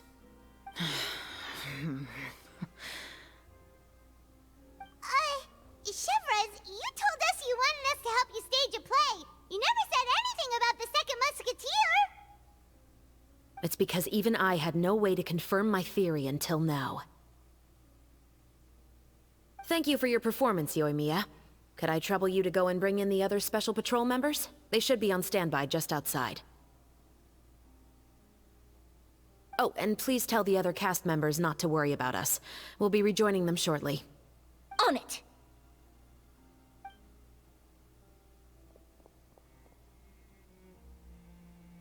So what do you think, Morris? Care to talk about what happened 20 years ago? My patience is limited, you know. Don't force me to take you back to the interrogation room. I'd wager that you wouldn't last for more than a minute in there. With the recording we made, you have no chance of winning in court. Cooperating with us now is the most practical move. All right. I'll talk. I hired an assassin to murder Eliza. She once worked as a maid on my family's estate. She was very beautiful, and after some time I fell for her. We kept our relationship a secret and carried out an affair for some time, but it wasn't long before she became pregnant. And if my parents ever found out, they would have stripped me of my inheritance and status, driven me out of my home. I also didn't expect Elisa to insist on bringing the pregnancy to term. She even asked me to leave my family and travel far, far away with her. She believed that you were truly in love with her. I didn't have a choice. I gave her a large sum of mora, told her to leave the family and to get rid of the baby. But then years later, she sent me a letter. That there were photos of 2 children, and she even asked if I could find some time to visit them. Huh? 2 children? Paimon thought Baptiste was the only... you mean... Even if she had the children against your will, you could have just ignored the letter entirely. Why kill her? I had just gotten engaged to be married to an heiress from another wealthy family. So if anyone were to find out about Elisa, my life would be completely ruined. I didn't have a choice. No. You always had a choice. You just made the wrong choice. Again. Do you know how it feels to watch your mother be killed right in front of you? My brother and I were hardly even school age yet. We were hidden beneath the floorboards, grasping each other's hands like a lifeline. We were so terrified that we didn't even know we could ever take a breath. All we could do was to watch Mother try to fight back, and then collapse to the floor. Even after the assassin left, we were still too terrified to leave our hiding spot. We thought that he might come back. It was only until the next evening, when we finally climbed out and gathered around our mother.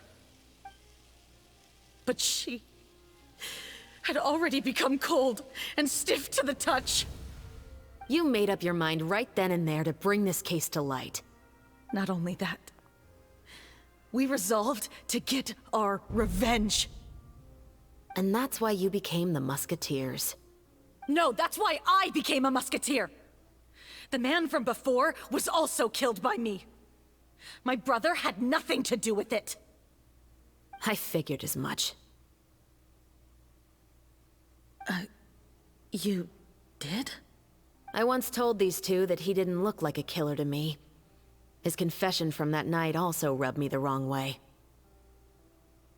I think what really tipped me off was, how could I not feel a sense of regret in him? Huh? He confessed faster than any criminal I've ever met, but he didn't say a single word about you. He insisted that he was the sole perpetrator in the case. But after the questioning ended, I disassembled the musket we dug up from his backyard, put it in front of him, and told him to reassemble it. Wanna guess how far he got? He had no idea where to even start.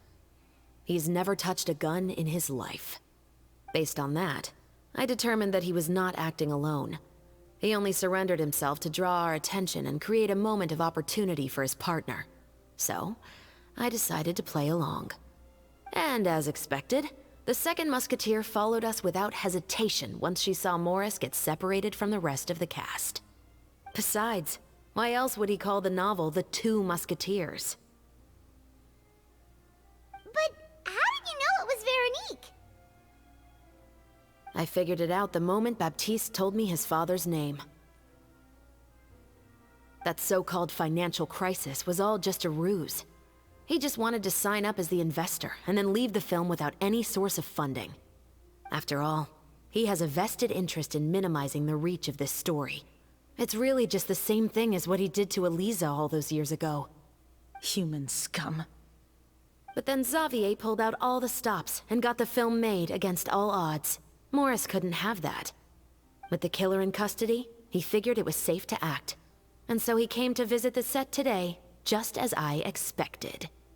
Wait, so you were behind all those mishaps today?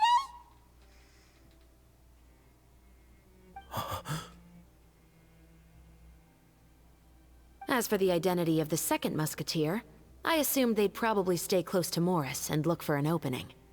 And if they already knew that Morris was the film's investor, then that narrowed the list of potential suspects as well.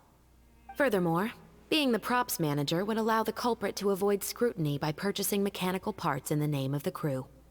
With that hypothesis in mind, I went back to check Baptiste's orphanage adoption records. Guess whose name I saw on the same page, just a few lines from his. My brother. He trusted you. As in, he trusted me to perform the deed on his behalf? He trusted you to stand on the side of justice. I am. I thought you could do it as well. Oh, the look on your face when you told him to go to hell. I really thought you'd put a bullet in his brain. You know what he has done.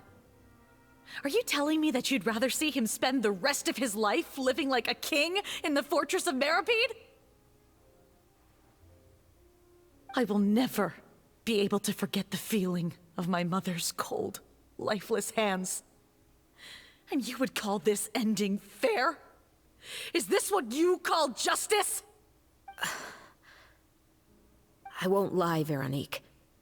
I did hesitate when your brother first told me about the truth. I wondered.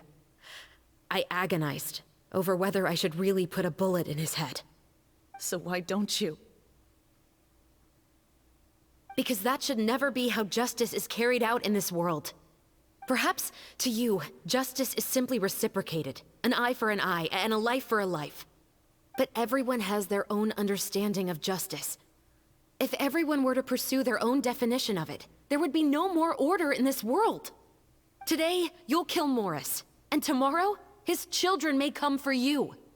The world cannot render judgments based on a desire for revenge. That will only lead to a cycle of revenge, as well as the destruction of order and civilized society. Fontaine is founded on a set of laws and a standardized code of justice. That is why we are the nation of justice. But with all that said, I will promise you this. Morris will not lead a cushy life in the fortress of Meripede. Chevreuse, the rest of the Special Patrol is here. Thank you so much, Yoimiya. Letelier, Terena, please take them away.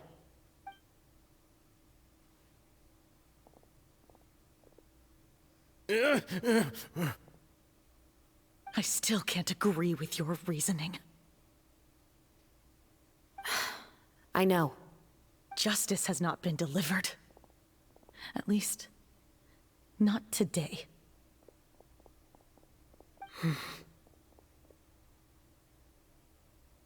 Chevreuse. Let's go. We should give an explanation to the crew. I think you made the right call. Thank you for your concern. I'm fine. I'm just thinking about the things in life that have driven people to take justice into their own hands. Explain everything that happened to the rest of the crew.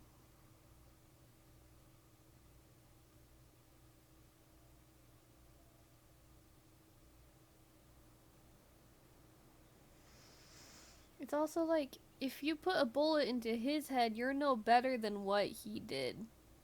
You're no better. You're just repeating the same crime. So, I mean, that's basically what Chevreuse said.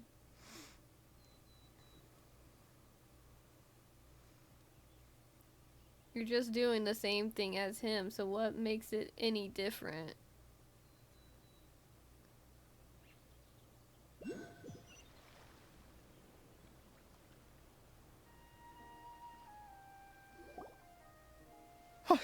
Who would have thought Morris would turn out to be... I'm at a loss of words. How could he have done something like this? I'm just glad that you're all safe and sound. Who knew that such a labyrinth of cases would be behind this story? Well, what should we do now? We have a finished film, of course, but should we still go ahead with the premiere? What do you mean? Shouldn't you be even more motivated to spread the word now that you've learned the truth? Chiori is right. I'd also like more people to see this story for themselves. But the real ending of the story seems to have deviated somewhat from the one in the script. Is that still acceptable to you, Miss Chevreuse? The call is yours. We still have time to reshoot an ending if that's what you'd like. No, it's fine as is. I like what we have for the catharsis. Romanticism is what gives works of art their appeal. Fiction is able to explore means of restitution that could never work in real life. Just like the real world, the world of stories also has its own set of rules and justice. These different possibilities are what initially drew me to reading in the first place. Sounds good to me. I support your decision. What about Veronique? Will she be okay? She will soon face her judgment alongside her brother and Morris. If I had to guess, they'll probably all be sent to the fortress of Meripede. I'll make sure to give Risley a heads up about it. Oh, you mean that kind of heads up? Exactly. Ahem. All right, then the matter's settled. Now that everything's been taken care of, there's no reason for us to keep looking all gloomy and grumpy. Let's get back to the feast and enjoy each other's company. We'll be starting the post-production process tomorrow. You should join us, Shavras. You missed the first few hours of the party, didn't you? All right. Count me in.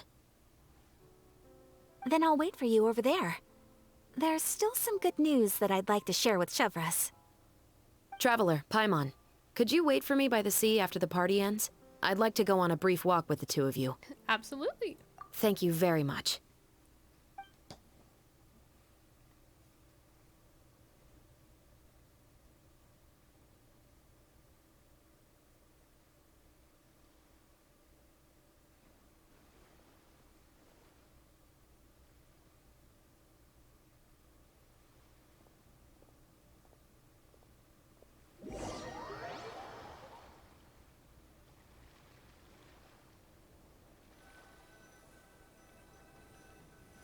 That's so cool. Sorry for the wait. Oh, we weren't waiting long at all. Is there something else you wanted to tell us? No, I don't have anything new to share. I just felt that since you were my investigation partners, I should have another conversation with the two of you.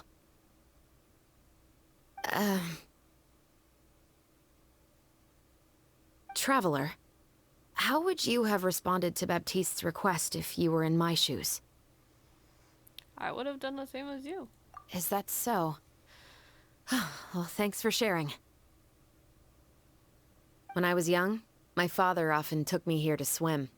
We'd come rain or shine, even when it was freezing cold. He told me that swimming was the best activity to train one's strength of will. You could never give up before reaching the shore, especially when the water was cold. Oh? Why's that? Because the moment you give up would be the moment you die. At that point, I still hadn't received my vision. One winter, the chilly wind felt almost like knives on my skin, and the seawater was so frigid that it numbed my toes the moment I stepped in. I cried and begged my father to spare me from having to swim across, but he wouldn't listen. He used to be a member of the Special Patrol as well. You could say it was his way of educating his children. That sounds awful. When he saw that I wouldn't stop crying, he just picked me up and tossed me into the icy water. The bone-chilling cold took away my senses. I couldn't feel anything but fear and rage. I waited for my father to save me, but one look and I knew he'd already started swimming for the opposite shore. I realized that if I were to give up, I really would die right then and there. I used all of my strength to try and catch up to my father. Those few minutes felt longer than my whole life up until that point. I did, however, make it to the other side. I've never felt afraid about anything in my life after that, nor have I ever cried again. That way of teaching would have never worked on Paimon. Yeah, I don't think that was the right method for anyone. It's just that, working now as I am in the pursuit of justice, I still sometimes feel like I've been tossed into that winter sea all over again. The anger and the helplessness. Shavras. But the worse I feel, the more I know to never give up. The alternative would be to forever lose myself among the waves. Anyway, how about a race? Neither of us will drown, but we can still see who swims faster. Yeah, I'm game. You guys go ahead. Paimon will grab the clapperboard to mark the start of the race. Bet. Let's go, let's go.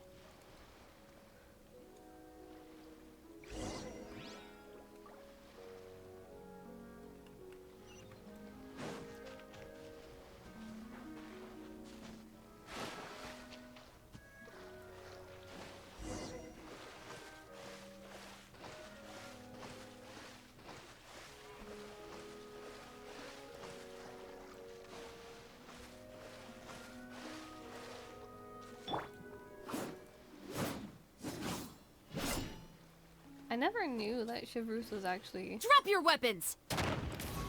a spear user.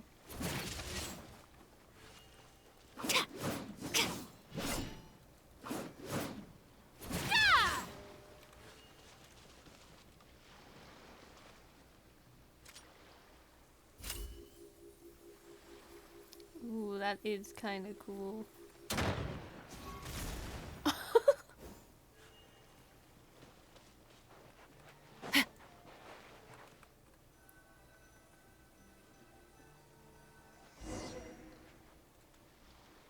Whoa, that felt good. You were so fast in the water, Chevreuse. You were swimming even faster than Paimon can fly. So, about the Special Patrol, did you join because of your dad?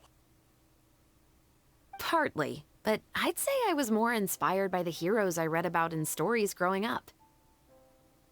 Oh, so it's due to your love of stories. Of course, it was only after I joined the Special Patrol that I learned that truth is often stranger than fiction. Come on, let's walk a bit more.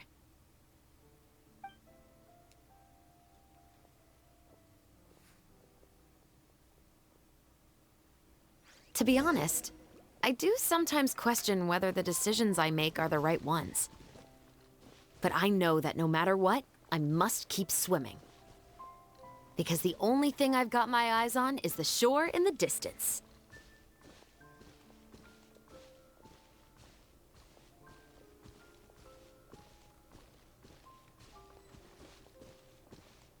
We're just awkwardly staring at each other.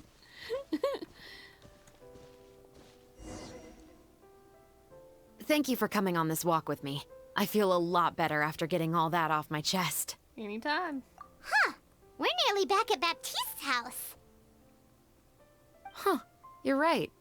I didn't realize we were so close. He really did plant a lot of flowers. It's just like how he described it in the story. Huh? Wait. Paimon, Traveler, look! The rainbow roses in the garden. They're in full bloom now. Ooh. We still have a whole nother act to go, though.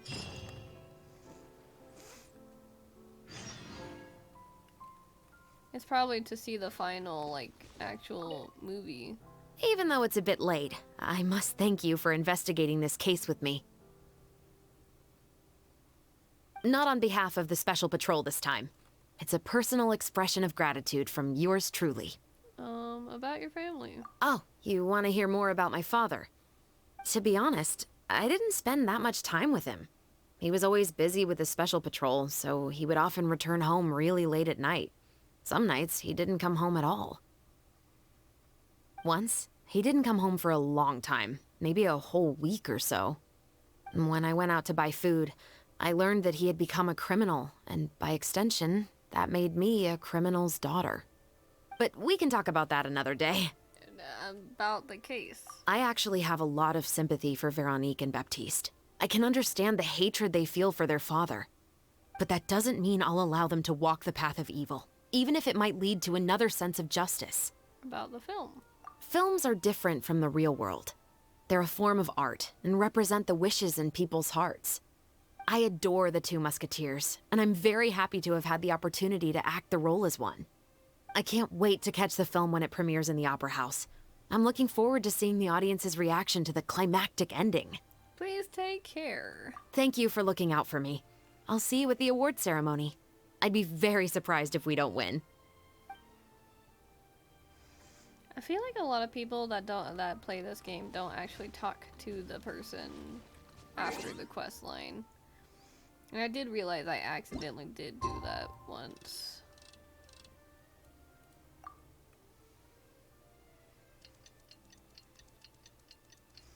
Time to wait 2 days.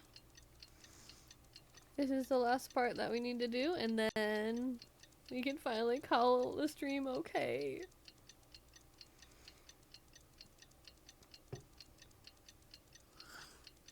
I don't usually do this long of streams, but I'm really enticed on the story.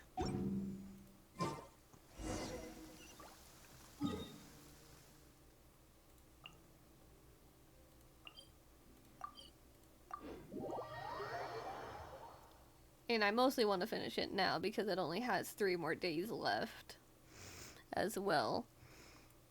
So if I don't complete it now, that means I'd have to complete it off stream, or I have to stream another day, like tomorrow. So I might as well just get it all done. Some more time passes after that. The film has a successful premiere, and the Musket murder case also successfully comes to an end. Xavier, it's been a while. Hey there, you two!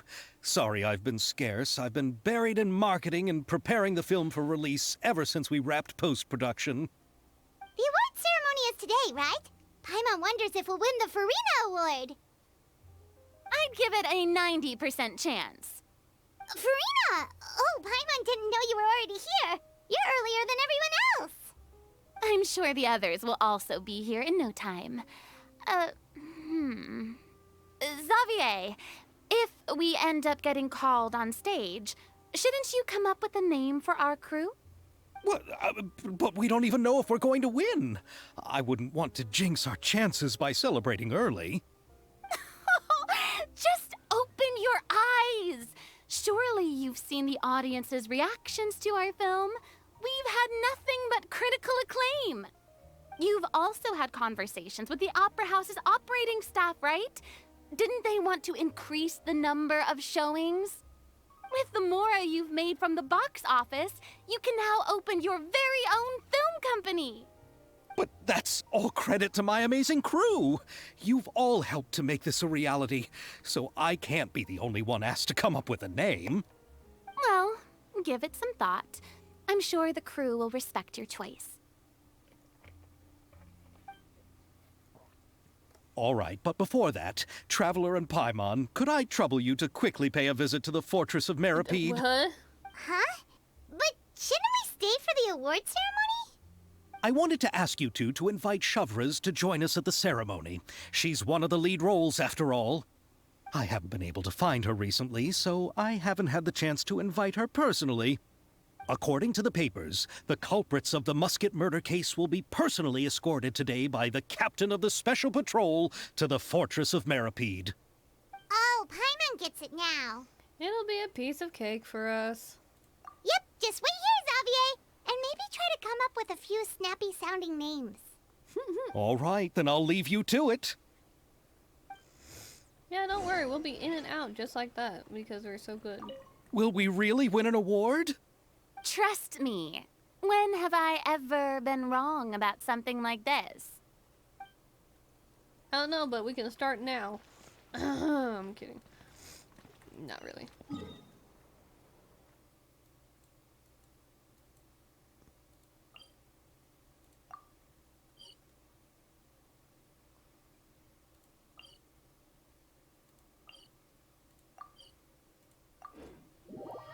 I was like, oh, I can just click on this button. Let's go! Man, it's already hit midnight here. That's crazy.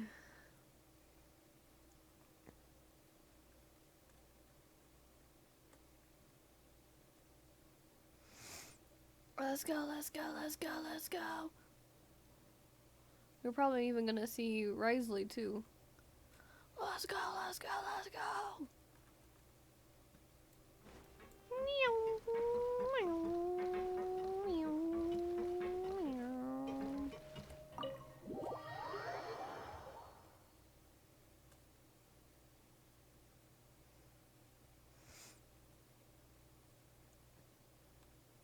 Let's go, let's go, let's go, let's go, let's go.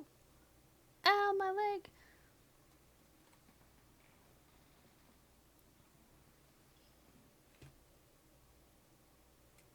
Ah. This is as far as I'll be taking them. I'll leave the 3 of them to you now. Got another errand to run? Something like that. I'm expected at a party. Now that's something you don't hear every day. Found a new pastime? No, it's just a special occasion. Shavraz! Risley! Festivals really do bring people together. It's been a while since I last had so many visitors at the Fortress of Meripede. Call it the festival spirit, I guess. Yeah, you could say that. Even our head nurse has gotten herself all worked up preparing super deluxe nutritious shakes. Just one gulp and you'll have met all your nutrition needs. Were you talking about work just now? We've already finished discussing everything. So, what do you think about my heads up, Mr. Risley? I believe I haven't yet made any promises or guarantees. But you also didn't shoot me down. Here, how about this? You could give everyone a copy of the newspaper. Perhaps on the day when the cover story happens to, oh, I don't know, expose a certain someone's misdeeds from 20 years ago? I suppose then a certain someone may soon find himself the most unlucky person in the Fortress of Meripede? While another two people will soon be hailed as heroes. Speaking of heroes, did you two need something from me? Oh, actually, we're here for... You're here to invite me to the party, right? Don't worry, I didn't forget. Ooh, then let's head back right away! See you, Risley! Happy Fontanalia Festival! And the same to you. Well, actually, Risley, we're here for Chevreuse, but I wouldn't mind talking to you a little bit more. Please, go and enjoy the festival. Oh, but I like small talk. Let me talk to you. Wait. How do you like this, Risley? Me up on your table. Probably doesn't make that much sense considering I'm Xiao, but you know. I miss you. I don't really like you, but you kind of cute. Anyway.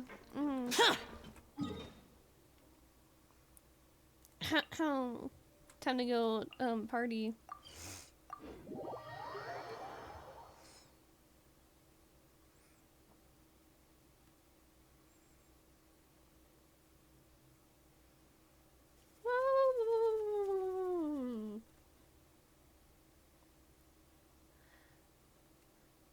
Come on, come on, come on, come on, come on, come on, hurry up, hurry up, hurry up, hurry up, up, up, up, up. I know we're probably gonna win just because, but it would also be kind of funny if we lost.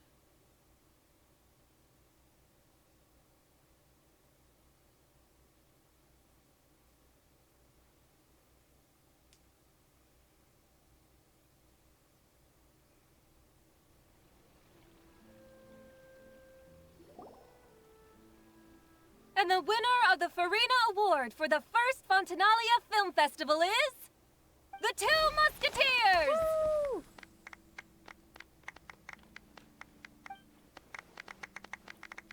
Such good art. We really won! Congratulations, Mr. Xavier. We won? I can't believe it! I really can't thank all of you enough! See? My takes on Fontaine's entertainment industry have never been wrong. Now, please welcome to the stage the producer of The Two Musketeers, Mr. Xavier!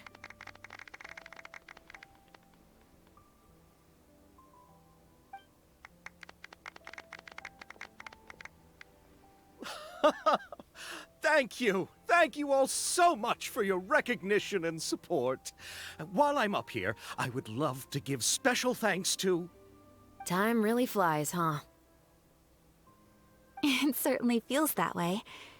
It feels like it was only yesterday when you were teaching me to hold a musket.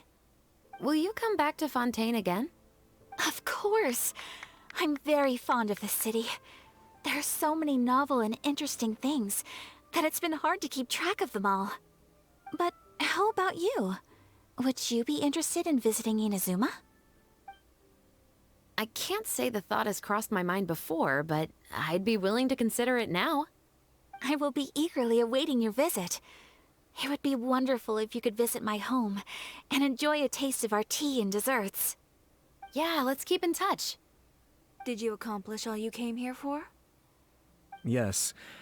And you should visit Inazuma again sometime. How has Ogura and her business been? To my knowledge, she's doing quite well. Tell her I said hi. I certainly will. I heard the thunderstorm has stopped. Yes, and the war has also been brought to an end. Peace and prosperity has returned to the islands. I quite like the sound of that. Perfect for hanging textiles out to dry. I'd like to offer my thanks again to the entire cast and crew. Without you, I would have never completed this film, much less had the opportunity to be standing on this stage. With the support of my entire crew, I would like to officially announce our film company, Musketeer Pictures. Ho-ho! That has a really nice ring to it. Then in that case, let's please welcome all the members of Musketeer Pictures onto the stage for a commemorative photo. Oh, Paimon didn't know we'd also be taking pictures. Director Farina, I believe you are the most deserving person to raise this trophy. Huh? No. There's no need. It's so embarrassing. It's an honor the director deserves. Yes, I agree. I can't think of anyone better for the honor. Just accept that you're not getting out of this. Ready, everyone? 3, 2, 1. Musketeer Pictures!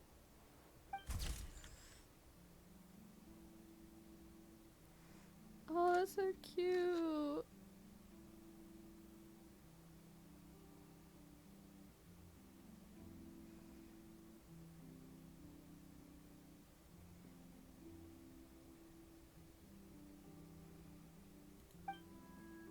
Sorry, I was making sure I got a screenshot.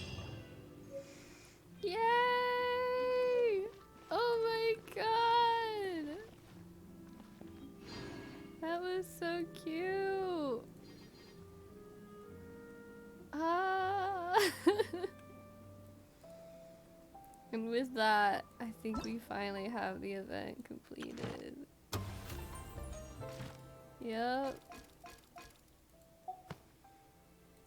Let's go ahead and look at the event shop.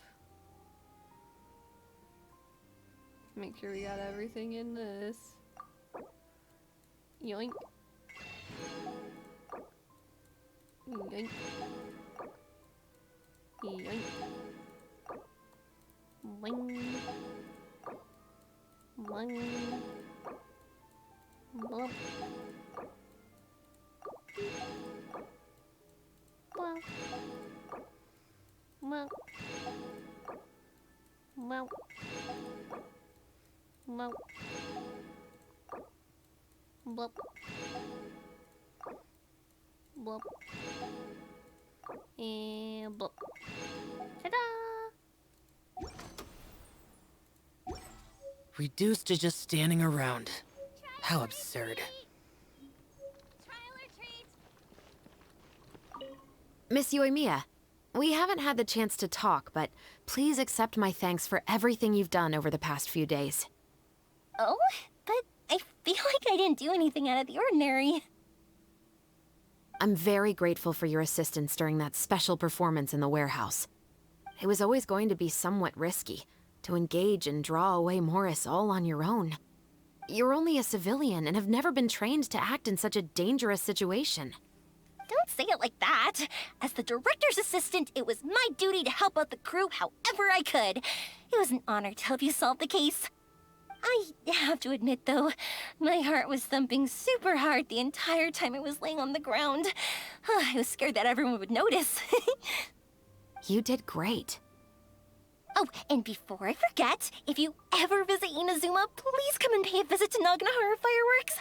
I'll make some fireworks for you. I even know what shape I'd make. I'm guessing a musket. Telling you now would ruin the surprise. If you really want to see it, just come and visit me. Happy Fontanalia. Why does that look like the wife? Okay, I won't question it.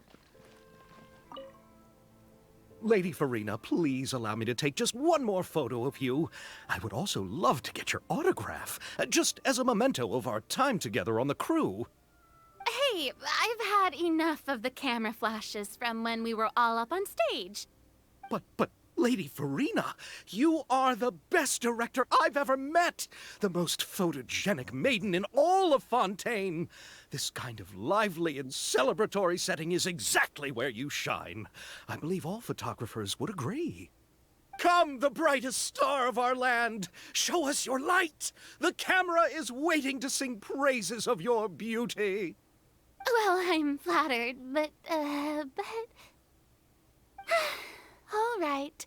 I'll humor you and try a few more different poses. But I don't have to hold the trophy, right? Of course. You may pose however you like. Thank you so much. Thank you so much. By the heavens, my luck has been beyond belief. I'm having a hard time coming to terms with it now. Oh. Bro's like still freaking out. Alright. I just bumped into that person very aggressively.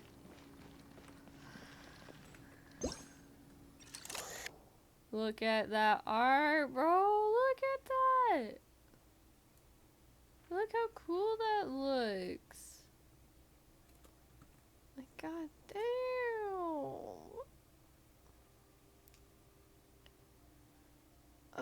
After a whole 5, almost 6 hours of streaming, we finally did it. We're finally done.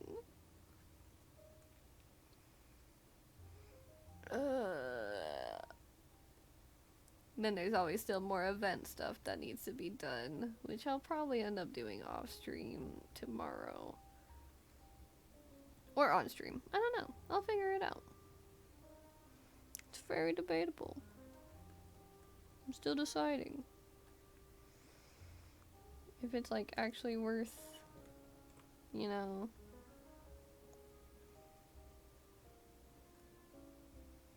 what I want to do. Let me quickly do this.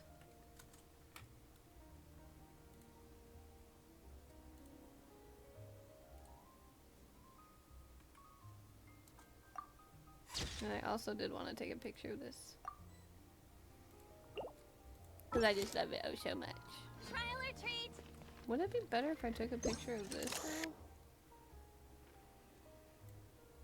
Like, look at that detail. Like, bro. Oh my gosh. They made them look so cool. Like, actually. That's crazy. Alright.